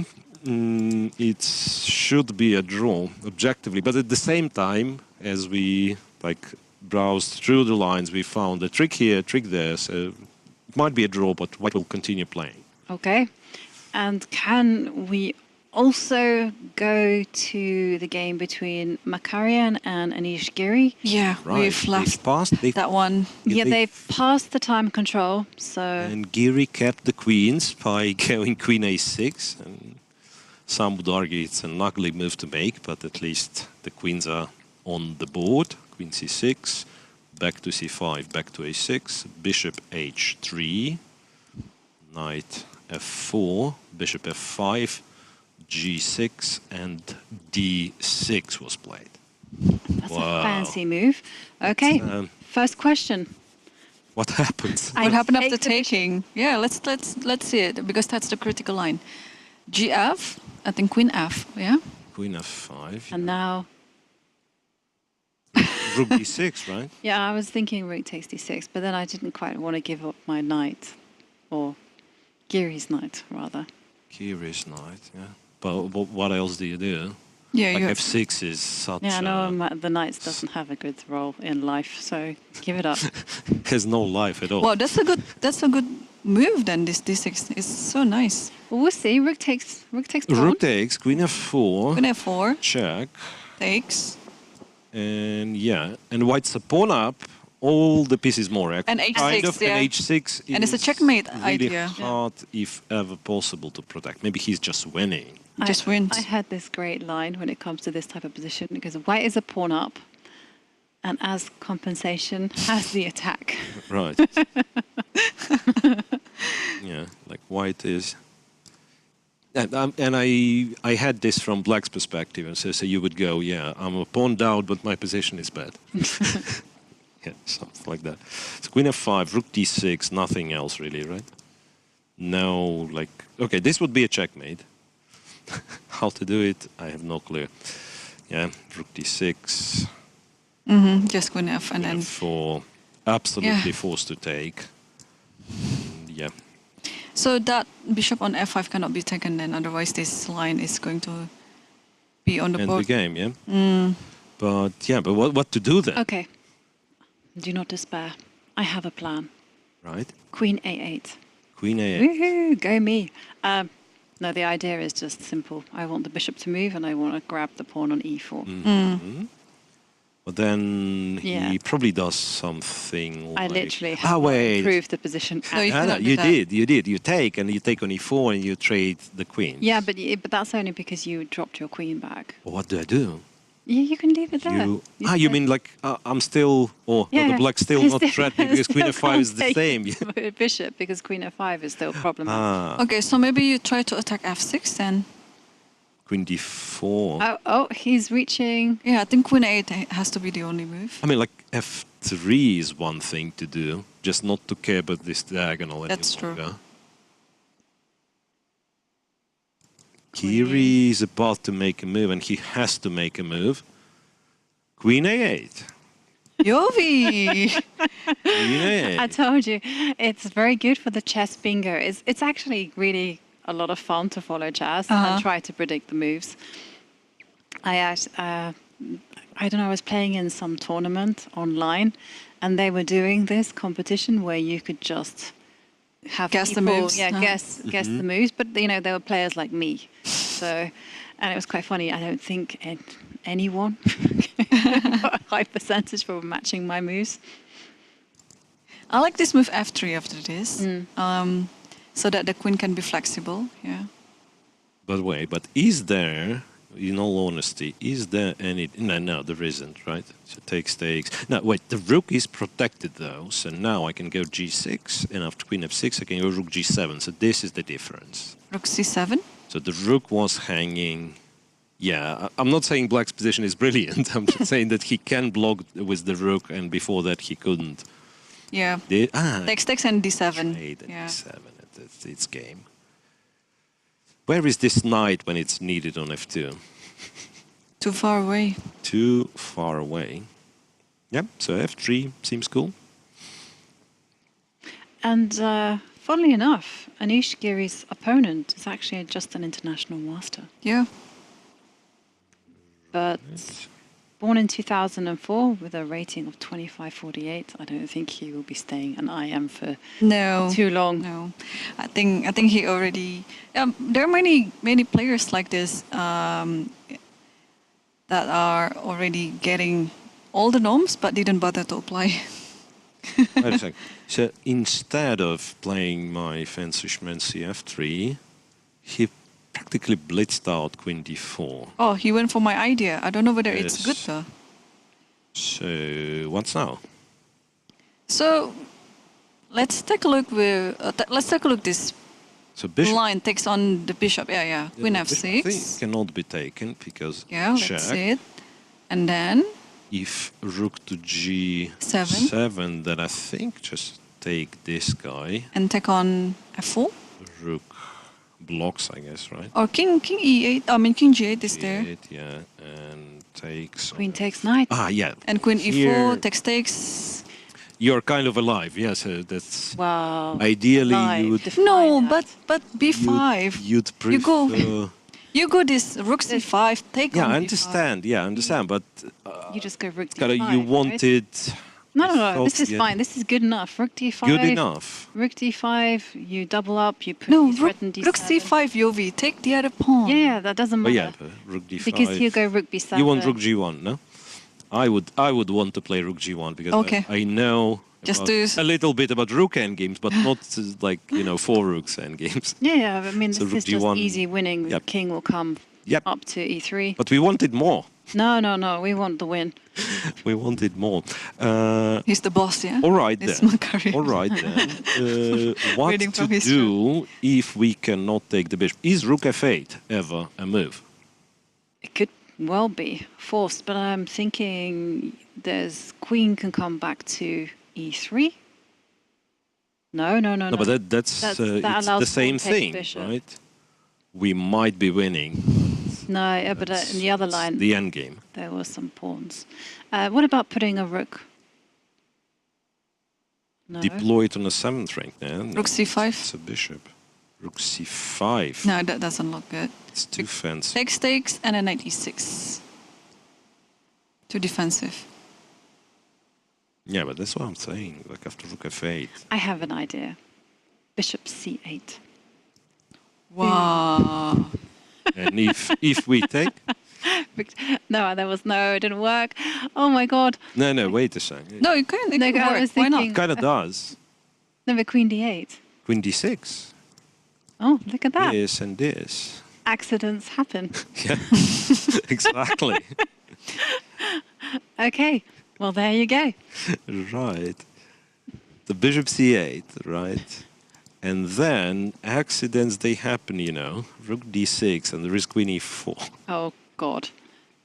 Yeah. It feels like, sometimes when you look at the moves and it kind of feels too artificial, that's usually a good sign that... Okay, then you just play bishop g4 after rook f8. Bishop g4. Rook f8 and bishop g4. Rook f8, bishop g4. Yeah. And we probably win. But you have the same trick? No, because what of trick? f3. There's F5. There's F3. F3. Okay, well, let's work with that one a little bit. You can go h5. It's Yeah, still an idea that one can. Bishop F3. absolutely. Now you don't have anything Wait. with Queen E4 anymore. Also have this one, right? Why are you being so clinical, Miro? That's annoying. Why? Yeah. Yeah, why is it annoying? Give us some I chances. just want to be. But why give chances in the first place? I would have played f3 just ages ago, and now my point is like, I want you to play g5 and then bishop f5, and still f3. And it's good enough, right? It probably is, yeah. So Anish is trying to find kind of a chance, I'd say. Okay, so Anish in big trouble, and everyone has made the time control, so I think it's the perfect time to take a break. And don't go anywhere, because we will be back in a few minutes with all the action.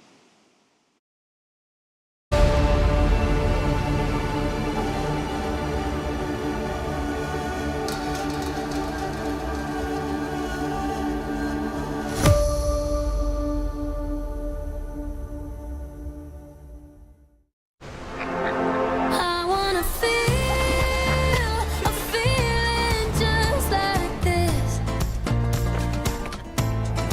I wanna feel no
Magnus Carlsen with us. He won his 5th round.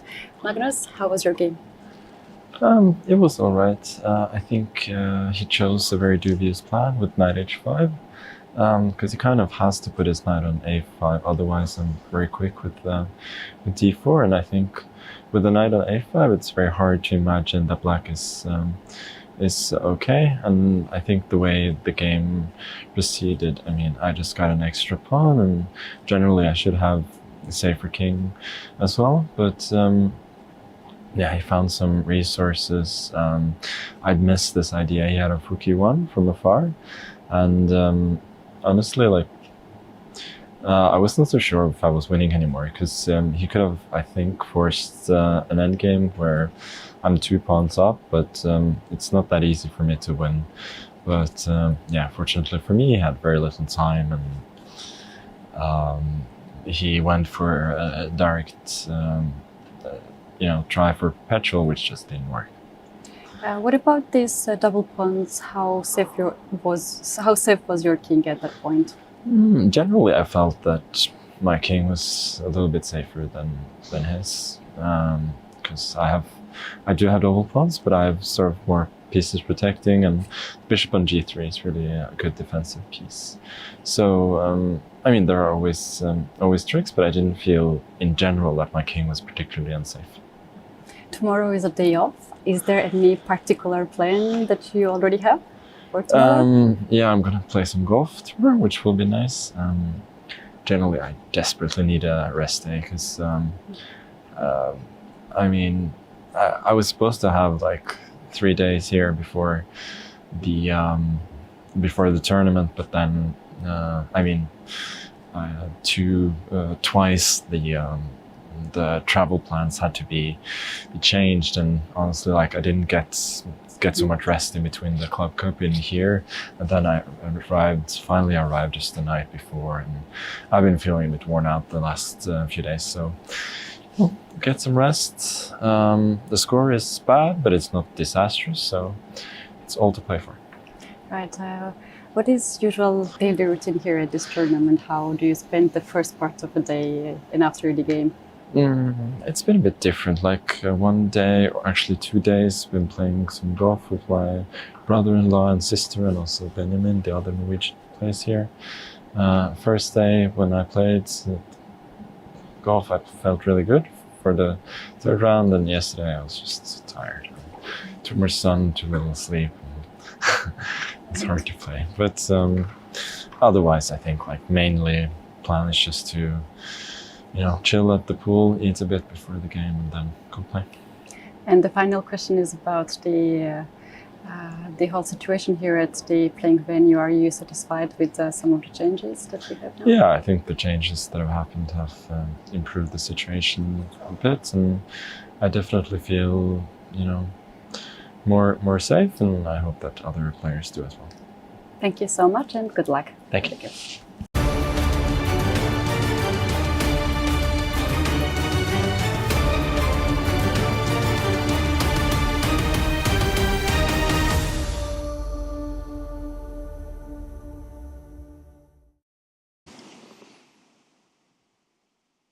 And we are back for the last portion of today's round, and some nice insights there from world number 1 Magnus Carlsen. And it was a good day for Magnus here, as he defeated 15-year-old Grandmaster Barrett in quite a very nice game. But we've also had a flurry of results, so let's take a look at what has been happening. It was a relatively short draw between Yavokir Sindarov and Hikaru Nakamura. No drama there. Everything is still to play for against Narayan, against Gukash. And there were some decisive results in favor of Abdusatorov and Yakuboev. Yes. And from boards 11 to 20, there are many results there, and the one that I really want to highlight is Vaishali, the sister of Pragnananda, and she looks like she is in red-hot shape because she just defeated Vohidov. And Aditya Mittal, just 17 years old, also winning, and Aryan Chopra defeating Shardul Gagare. Yep. And I just want to address, there are some questions also in the chat that why Pragnananda is not here. Well, he was originally planning to come and play, but he got too tired because he's been on the road, I don't know for how many months. He's playing back-to-back tournaments, and I think he needs to rest, and he didn't come here just because one has to rest, right? You have to look after yourself. Yes.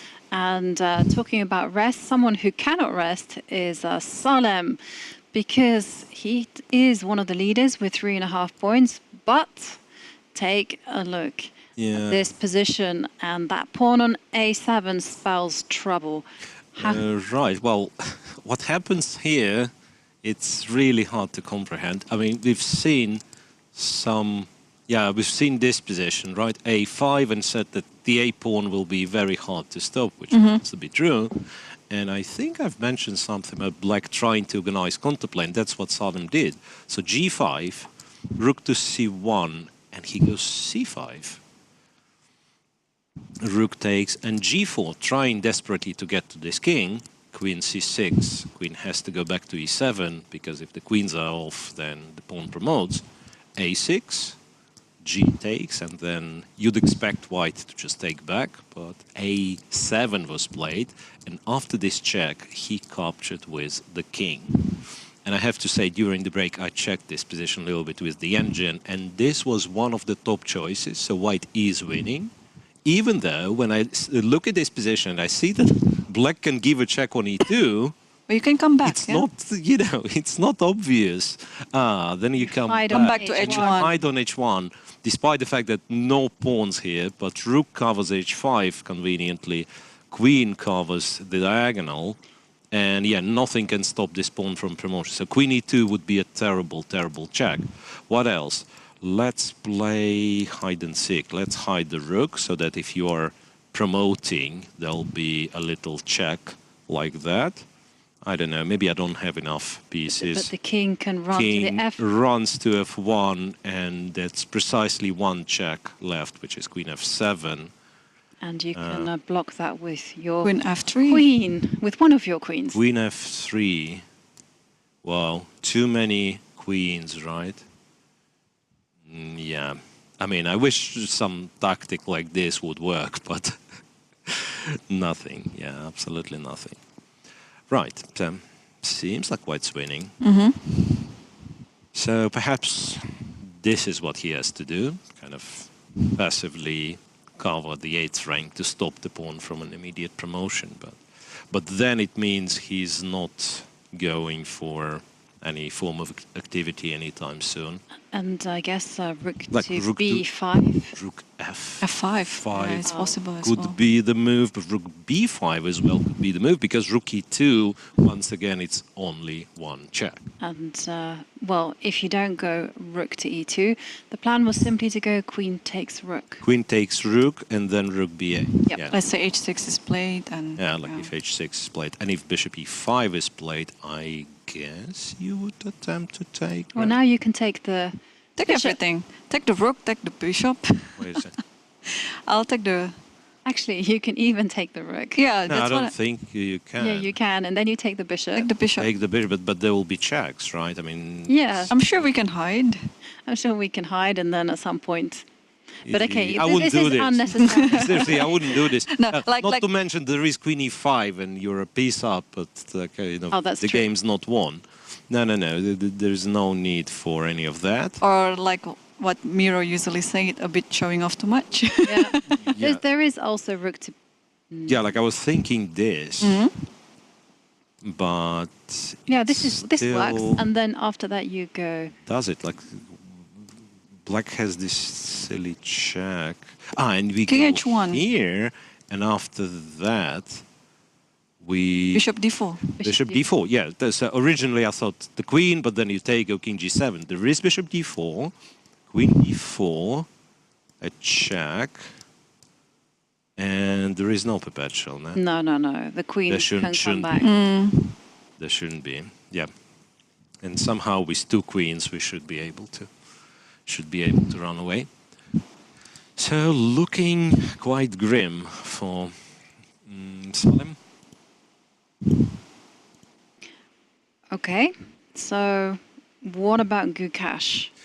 Gukash, so this position, well, few moves back, we've seen it, right? And we've found this G6, and once again, with a little bit of computer analysis, turns out this is still a draw, I guess. But here, after Queen F5, it's a very subtle detail, which I don't think is possible to figure out in the real game, but King G8 was much more precise. And after King G7, G5, that's what happened in the game. Apparently, White is winning. And how is White winning? What's the reason? I don't know. Is it just because the White King is able to walk its way? No, computer somehow just gives checks. No, it doesn't touch the king. So apparently there is always a way for the king to run away. So that is, which is kind of counterintuitive, because you think, yeah, you leave the king on h1 and there'll be like checks all the way. So I'm still puzzled, for instance, after King Queen e5 and say King h6. How do we win?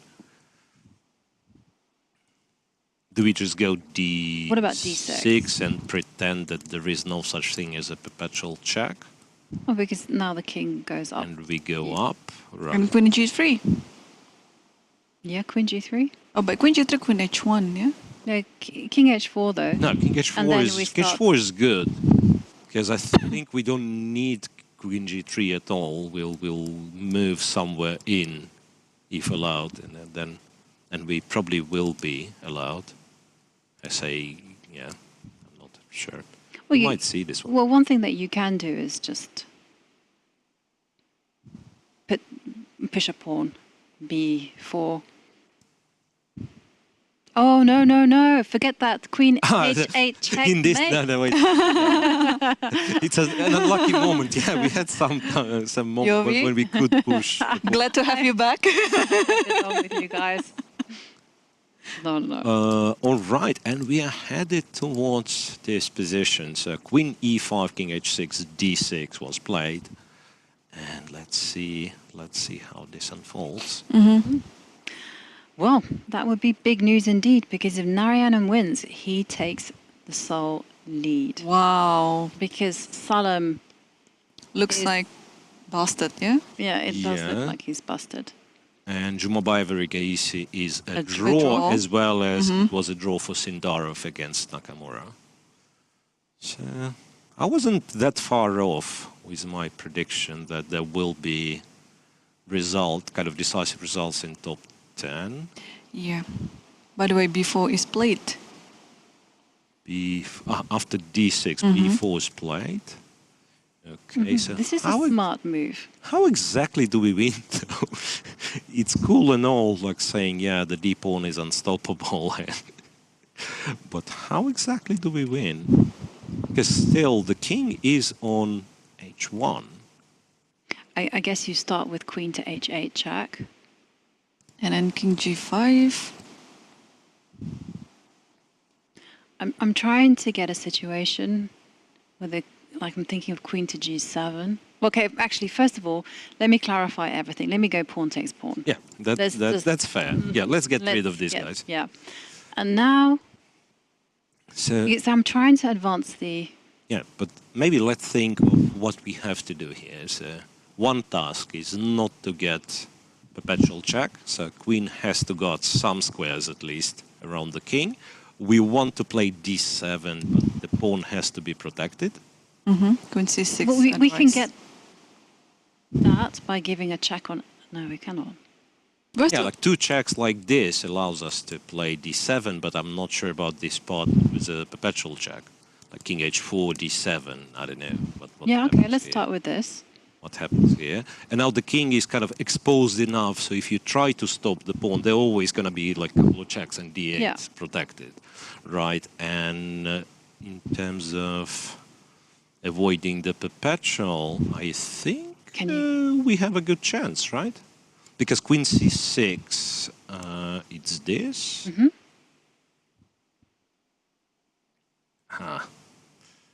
I'm not sure why I was so happy with this line, because there is still this stupid king queen goes up. c6. Yeah, but can king go up to f2?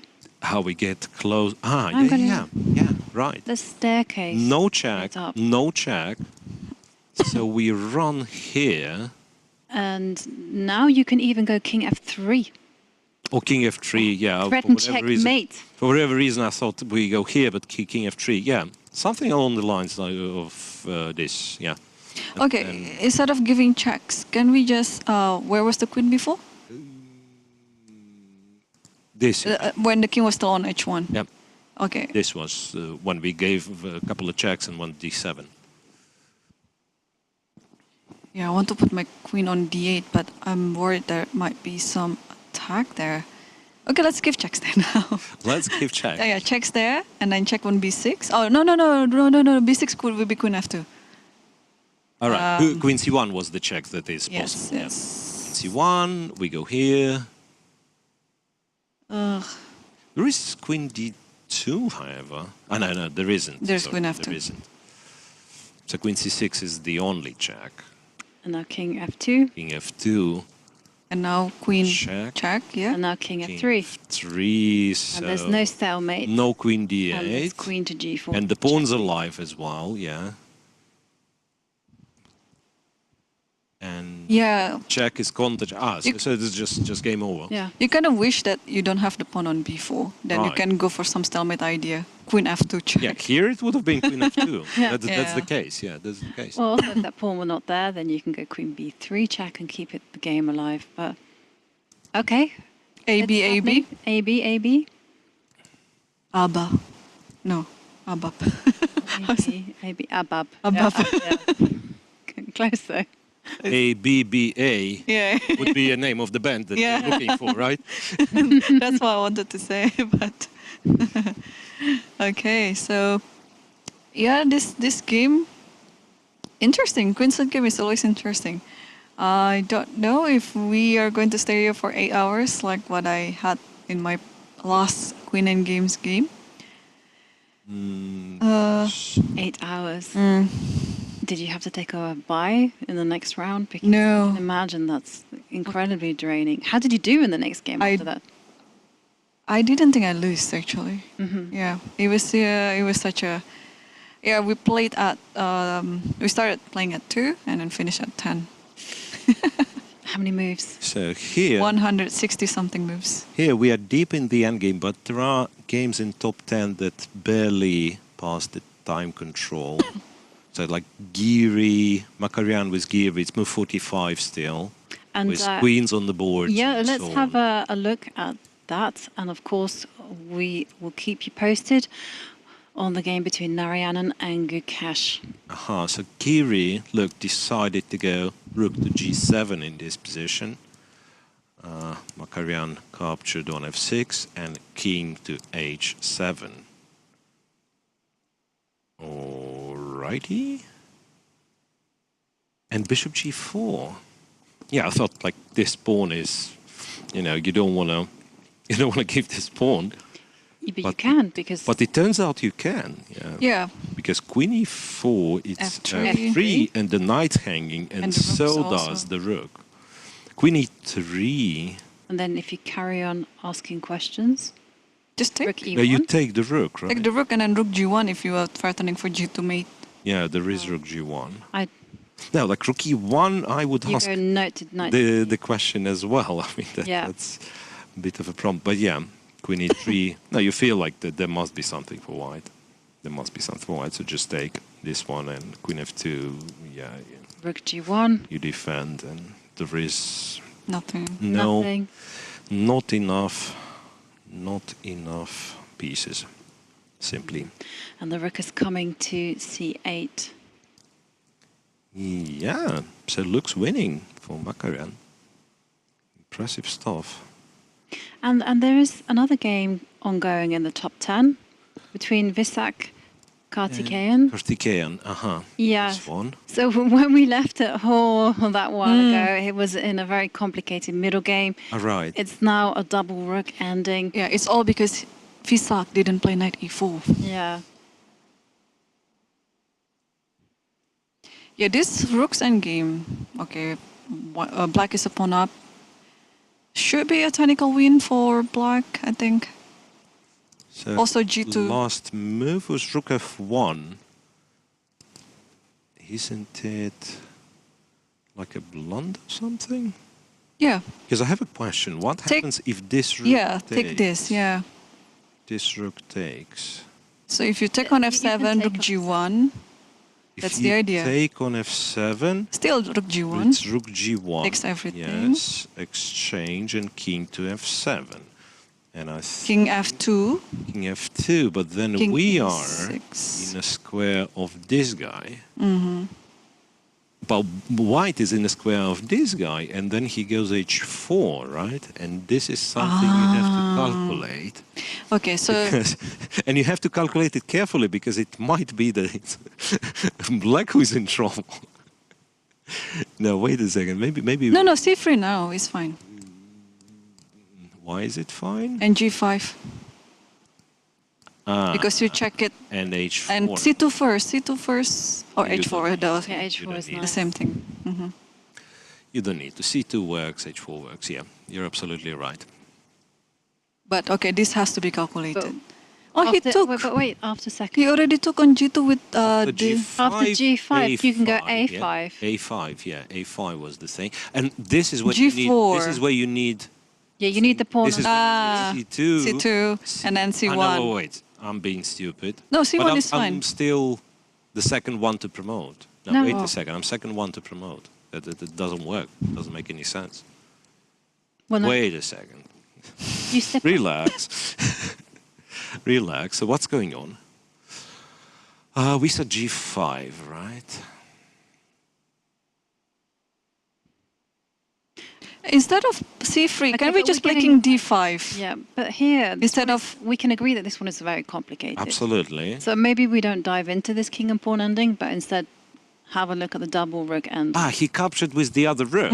He captured with the other rook. But what I thought, yeah, exactly. This rook takes on f7, and then you kind of claim that you have this mechanism, right? But I also have one on the 7th rank. Yeah, but you can actually go rook to e. Yeah, Two? like rook e2. Yeah, and if you get checked, then you simply You run go to the here. center. To f8, yeah? go here. And there's no more check. No No. check here. Oh, And simple. you are threatening one of the Yeah. two checkmates. So you're forcing one rook to go to return, and also cannot return to f1 because it's a check. Wait a Yeah. second. So does it mean that it's just winning I think so. if white captures? And he already did. Yeah, rook e2. What happens if I do this? King g1.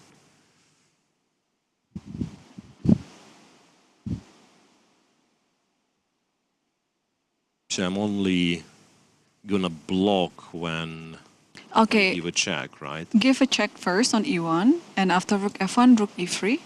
Rook e3. Mm-hmm. Yeah, it could be.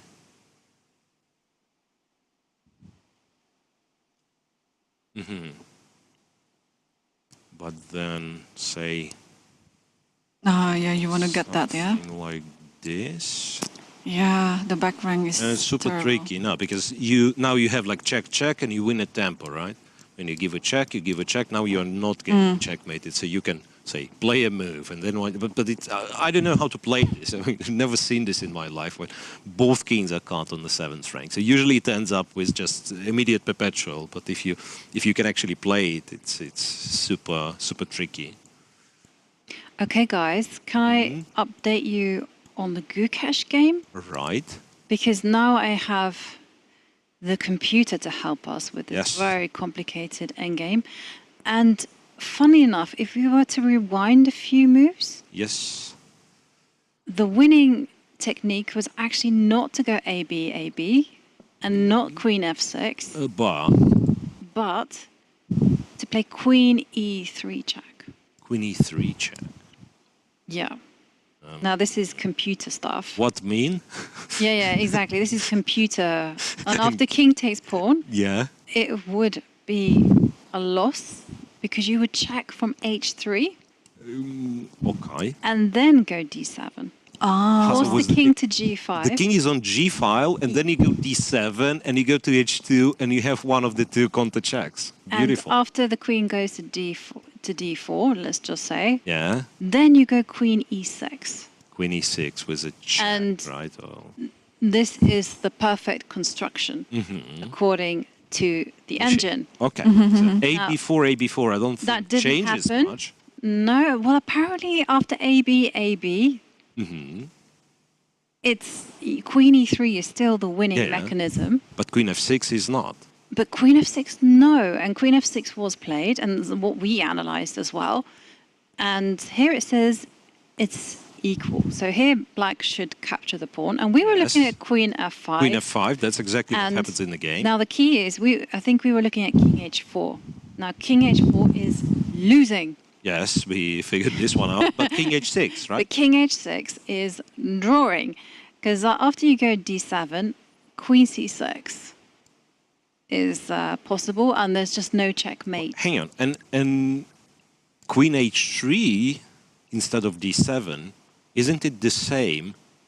For It's some the reason, same no, because the king apart. goes to g7. Apart from the fact that king is on g7. No, but this is outlandish computer stuff, right? Yeah, I'm still trying to figure out what's the difference between having this position compared to having the pawn on A, like A3 and No, A5. there was no difference. The pawns are fine. Like trading the pawns was fine, but queen e3 would have won because king would end up on one of these two squares, and apparently now we can have the same position, and he has to figure out that he goes to g7, and this is a draw, unlike the other two squares, which is, I don't know, Which is beyond my crazy comprehension, stuff. for sure. And maybe, you get this if you perhaps studied a lot of queen and pawn endings, but, well, I would not be surprised if Gukash Still, or the opponent goes wrong somewhere. yeah. Yeah, that's not too simple, although the position is simplified. Yeah. So, and if king h6 happens, then what we said, d7, queen c6, and this is a draw, right? But how This is it? apparently is a draw Ah, because right, there's because just no checkmates. We had this stupid king on h4, not only a checkmate, but there was always, remember, there was always queen f2 counter check. Queen Was- f3, yeah. Uh, Or queen d4. Sorry, queen yeah. d4 counter checks. Yeah, but with the king on h6, apparently it's safer. But seems to be almost impossible to figure out over the board. So, great respect for Gukash if he will manage to. Okay, now this is the critical moment. Will he step forward to h4? Or will he retreat the king? Remember, there's 6 an minutes. either-or situation. King h4, he will lose. Or king h6, and we managed to hold the draw. I think he will play king h6 anyway, because you want to stay away from the other king as much as you can. But there is this kind of knowledge that is around in king and pawn. And he finds he the goes drawing king move. King h6. But there was that knowledge that you got to put your king far away from the pawn. Yep. And d7 played. d7, but still, how is it like a trivial perpetual? I don't think so, right? It's a king and queen endgame. It's never King going to be goes- trivial. One misstep and Gukash will spoil the defense. Right, and then you go here, right? Maybe you give checks, I don't know. Yeah, but queen d6, and for now I'm failing to find. I said there are always going to be a couple of checks and promote, but for now I'm failing to find where those checks are.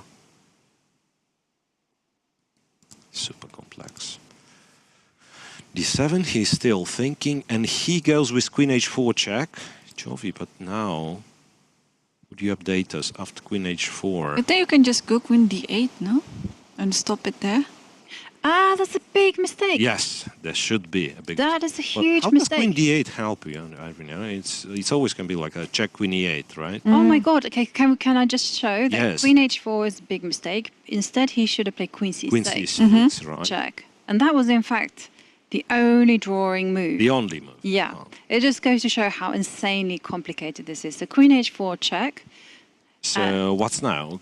Now Back King to- G2. Back to D8. And now you go back. If you go to, you can go to E7. You can go to D8. Which one? D8, I D8. guess. Let's do D8. D8. Let's blockade, and then you go Queen E6 check. Oh, hang on. No. I've made him. Yeah, Queen E6 check, King to G7 and then Queen E8. watch this. Uh-huh. The king goes to H3, Of course. Plain and simple. and once you go B3, and you think, fair enough. King G4, yeah? No, now you go No, Queen E8. then Oh, Queen Queen E8. E8. So There's So you no just- check. moved Done. away from the check. Move away from the check. Moved away from the check. Nice. And then let's go on. And it's a new queen. And then just a check. And then Queen G5 and a new queen, right? So what happens if he goes Queen to E7? Yeah. It's a Instead bit of Queen more D8, active. right? And there you have to go Queen King to G2, D5. Queen E7, Queen D5. Yeah, you gotta You force him You there. force him. And then king you again, come yeah. back, thing, yeah. and then Yeah. You get it all this check. turns on the fact that the king Right. can hide on H3. Oh, he did it. He played Queen D8. Play Queen D8, but will White find it? Because it's also not trivial. The King H3 move, Yeah. once again, which seems to be a pawn race, I'm sorry. Queen D8, and then you have to give a check and then slowly kind of hide the king on H3. Well, maybe you can play King H3 at once. I don't know. Let me just check that to see whether you absolutely have to play. Queen to D8. Can you go King H3? Yes, you can. As long as you put the king On on H3. On H3, which is far from being But trivial. this one is not as easy because the king can go to G7. But then Queen E6 is a transposition. yeah, for some, Queen E6 is a transposition then. let's so try it's- it. Queen E6. No, King H3, King G7, Queen E6 is just a transposition to the previous line, right? Yeah. Max Sudlu is still alive, though. I'm surprised that... Max Sudlu is Max Sudlu- alive. Salem is still alive, right. Max Sudlu's game against Salem is still on, which is... We thought like Max Sudlu was winning, I'm not sure that he's going to be alive for long, though. right? May I just switch quickly Yes. to see... so what has happened was Queen E2 check indeed. So he did go for Queen E2 check and returned back. So keeping in mind this check on H4 and Rook H5 happened. Queen D8, Queen to D5, Queen C8. Still doesn't want to give up.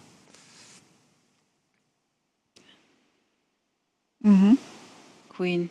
But Queen to F5. that's also- but there's then Queen there is B6. this There's some check on check, the uh-huh. diagonal. C6. B7 or C6, yeah. Somehow, Queen E7. Was there anything easier? You don't want to find out. What's wrong with just Rook C4? Here, Yeah. just Rook C4. Maybe it's a good move, but it's not just Rook C4. It's a hard move to make. What was Well, the idea is to play Rook E4.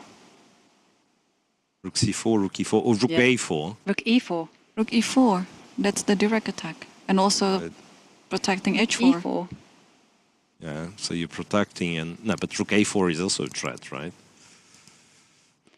But Rook E4 is flashier, let's face it. Yes. But then again, there will be some tricks. And just to keep you updated on the Narayanan Gukesh game, he did Play find King Queen G7. E6. And the king Queen did E6, go to King G7, G7, and and now it's this this is the And now big we're waiting. moment. Will Narayanan find King H3, which gets the king to safety, shields the king from any possible checks, in which case, if he finds this, Gukesh will be lost. Yeah, so if Narayanan win the game, then yeah, he's going to be the sole leader of the tournament. Right. Yeah, he's going to be the sole leader. Because the best that Salem can hope for from this position Yeah. is a draw. It's a draw. Queen G2. It's a bit of a kind of slowdown, I want to say. But maybe it doesn't change the character of the position. Maybe still like Rook A5 and stuff. Yeah. The bad thing about this pawn, though, whenever you trade the or rather this pawn and the bishop on G1, so you cannot hope for. I mean, you can never sacrifice the bishop with black, right? So if queens are traded, it's an automatic loss. Hang on, I think Isn't the H6 plan? is just yeah. The plan is Rook A5, and then it's just loose I- on the spot because Salem has played H6 already. H6. I mean, black He did doesn't have play any move. H6. Rook Yeah, A5. wait a second. He had a move like Queen A6, and still like I'm guarding the square. I'm stopping Rook A5 hopefully, and maybe like if Rook leaves, I'm check. Anyway, H6 played. So now we are saying Rook A5 wins Yeah, how to stop because A8. Queen is a threat. Hang on a second. These are no. What I wanted to say. Look, Queen, and then it's a, And Rook would actually allow. What happened? we have a result. Makari and Rudik just defeated Anish Giri. Yeah. Wow. Karajan wins against Giri. Shall we There will be take a upsets in quick this round. look at how that Yeah. happened? Rook F8 after Bishop G4. That was the last move we've seen. And then very energetic play still. Rook to C7. Rook F7 trades the rooks, goes D7, goes Queen E8, and Anish called it quits. Okay, and let's go over to the Maksudlu game against Salem. Rook Because A5. Rook A5, Yeah, Rook F5 was just played. played. And this And- is it. This Yeah, we can show that after Queen A8, we can just take the Queen and play Rook B5, and it's just game over. Yeah, but what I was trying to say that black doesn't even have a chance to give the bishop for this pawn, so I will not be surprised if you can, I don't know, go all the way to B7. But yeah, of course, bishop Rook Do we B5 have a just wins result? immediately. Because Rook B5 just wins immediately. from the cameras, I see Rook no one is. A5. If there is D10, then the bishop can go there maybe. And take on A7. Like Yeah, on if- this diagonal. All the way back there. Yeah. Rook A5. If this is the board, that means Maksudlu has won, and it just did not register in the system. Because after Rook A5, really, black doesn't have a move. Okay, and still. No, wait a second. I'm sorry. Queen C4 was played. Ah, okay. So apparently it's another board. But just A8. A8. Yeah, but here, exactly what I wanted to illustrate. So it's a queen and then check. And if this diagonal would not be open, this would be a perpetual check, right? So bishop here, it's a check. Bishop here, it's a check. But queen blocks. And if only there was a white pawn on D5, right? Then queen E4 would be like a perpetual on this tree, kind of this triangle, these three squares. But turns out the queen controls not this diagonal. It's not the diagonal, Miro. This diagonal. Okay. Well, great game from Maksudlu there. I feel somehow he wasn't that precise in the middle game, but when he reached this position, he was ruthless. So, Parham moves to 4 points out of 5 and takes down one of the tournament leaders, Salem. So, let's go back. There's no progress yet between Marianne and... King There is. H3. King Just to H3. Yeah. And that's King it. to H3. And That is a winning move. right, but wait a sec. So we know that's it, but do players know? Is there like any chance? Because what I can see is there is King F8, and at least for now, I don't see how do we win immediately. Probably bring the king Go up with the king, and try to give a checkmate. but where is? King G4. There, you're right there. But where is the Green. checkmate? Okay, so if you go B3, Yep. you go King F5. And And Queen F6. What is? This is such a nice finish. Queen F6. But what yeah. happened? Yeah, and Because originally I thought this, but then the queen There's comes queens, with yeah. a check. But Queen F6 takes B1. Black is even first to promote, and then you promote into A rook. rook. Fair enough. Yeah, rook. So, sacrificing a queen So yeah. by not promoting into queen. Whoa! But this is much harder line than the other one we were looking at. Yeah. Like king runs to F5 and then Queen F6, and it's such a beauty. And this is very easy to miss from afar. Like, yep. It's like with black, you opt for this position. You think I go King F8 because there is zero ideas if not for this king march. Right. But there's just no risk for white because white can always give a check and just acquiesce to the draw. No, absolutely. Yeah. So, and the check on H8 doesn't give anything because it's just one check, yeah? And once the king goes to G4... Yeah, G4. But then what's important, there is no check from G5. Yeah. There's Queen E8. Mm-hmm. No, Oh. this is impressive. King H3. What a game. So every round, literally every round, we will have some upsets, even on the top boards. So today we've had some upsets. We saw Vaishali. She won against Vohidov. We saw Rudik Makarian take down Anish Giri in a great game, actually. And we also saw, I don't know whether this was a surprise so much, Sindarov also hold Hikaru Nakamura to a draw. Well, Gukesh losing, it's quite a difference in Elo as well. So I'm not sure. Like 100 maybe? Or less than 100? I think more. No, I think more. Gukesh is what, 2750? Gukesh is 2750 and this one, yeah, more than 107 to be exact. Yep. So And did further on down, we saw that our favorite Gukesh streamer, Eric, played- also won. Rosen. Gukesh played B3, but then Queen E8. Queen E8. after Queen E8, Queen G5. there's not much to do. Queen F6. No, he played Oh, Queen F6? Queen F6. Okay. Right.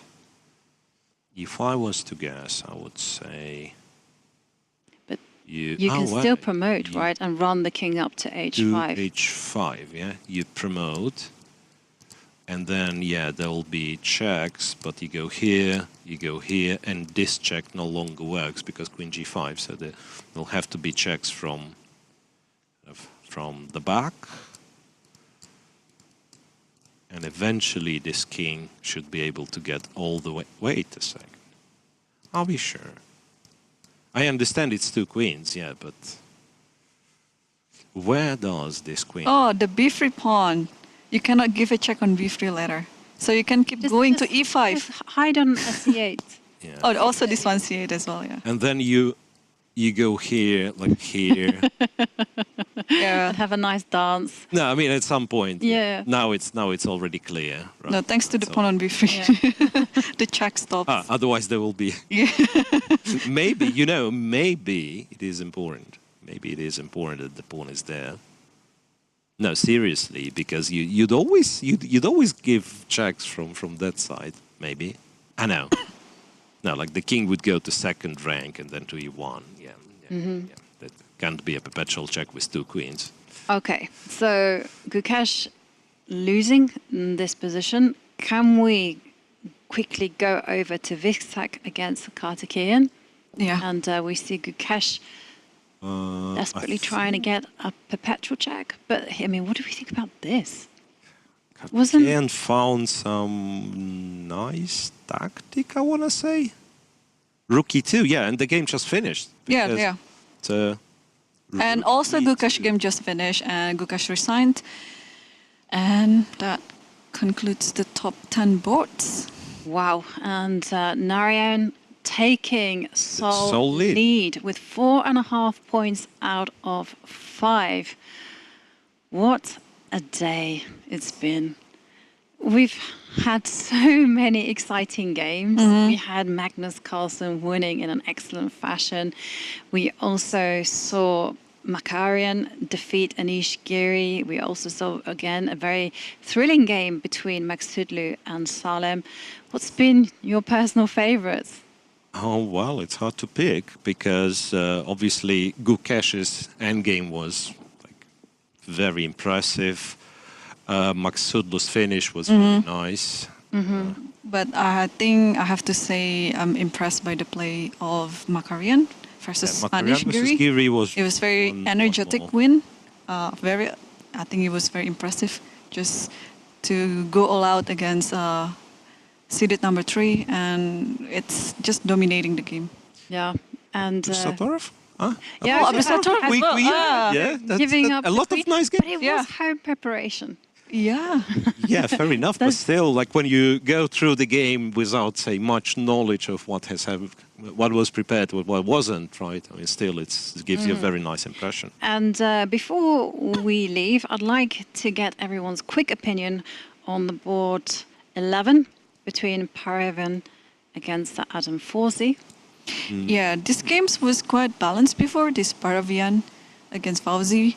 But now it looks like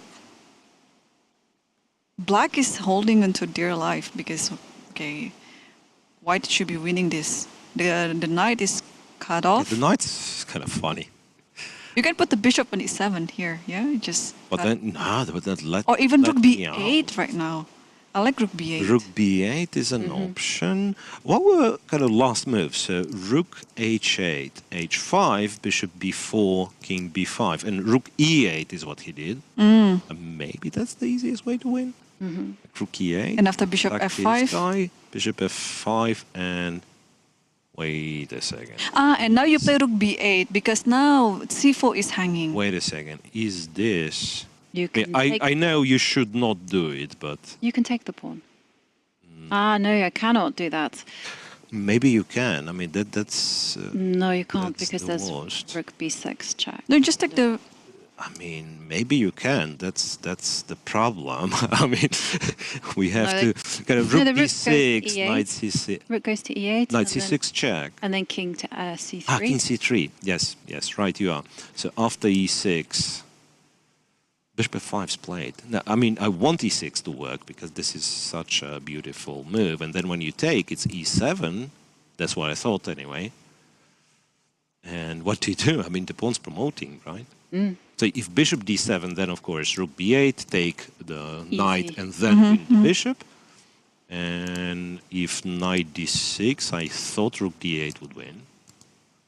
And then Knight b5, king goes, and knight c7. Yeah, maybe this is how you not win this position. it's still winning though, but you have to run with the king up the Yeah, board. had to go here and then Yeah. had to go here. But Well- yeah, there is no reason to show off like this. Rook b8 just seal Rook the b8. deal, and then you get either the knight or the pawn. You and just that's- take the pawn Yeah, and just you win it in a boring but very kind of cynical way. clinical because you already moved the bishop to f5, and actually on the camera we are watching Kubokarov game There is still versus one more Ahmad game. Zada. Okay, so let's take a quick... This is the one which can last for long. This one is going to last a long time. Yeah. Objectively a draw though. It is objectively a draw, and a rook and knight against a rook will be a draw. Even if he gets there. Okay. But okay. And we should also take a look at today's results. Because I think I wasn't that far off when we are speaking of top 10 boards because, let me tell you, 3 draws and 7 decisive games, yeah. with Kartikian being the only one winning with black. So white piece is dominated. And are we going to bring up the results? Yes, we are. What a day 5 it has been. Magnus Carlsen playing a very clinical game against 15-year-old grandmaster from India, Bharat. Hikaru Nakamura was an easy draw for Hikaru. And here is where we have a sensational result. Narayanan just outclassing Gukesh, especially in that queen and pawn endgame. Very instructive stuff. And he is now the sole leader. And then we have a flurry of decisive results from board 5 over to board 9. Maksudlu winning, Makarian sensationally defeating Anish Giri and Abdusattorov, and Yakuboev also notching up clinical defeats, and a win for Kartikeyan. And from boards 11 down to 20, we also see some games still outstanding, but the standout result here, Vaishali defeating Vahidov to move to 4 points out of 5. And Aditya Mittal, he's just 17, remember, defeating Laxman to also move to the same score. And wow, what a day. And as we now have officially crossed the halfway mark, well, the players and everyone here will be taking a well-deserved rest. Tomorrow it is a free day, but we will be back on Tuesday, 2 p.m. Central European Time, and we will be here in our studio ready to bring you all the chess action. Will Narayan maintain his lead? Who will rise to the top? Well, we will find out everything and more on Tuesday. So thank you everyone for watching, and see you then. Bye.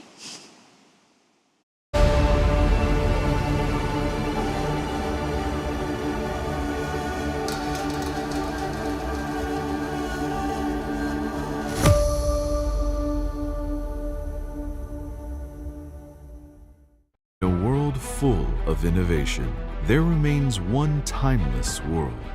A world that hasn't changed for more than 1,000 years. A world with devoted traditions, just like Qatar's traditions. Qatar stands as a notable example of blending traditions with modernity, much like chess. Join us in Qatar Master Open 2023, where you will witness the best chess players go head-to-head in a tactical battle. If you wish to succeed, you must brave the risk of failure.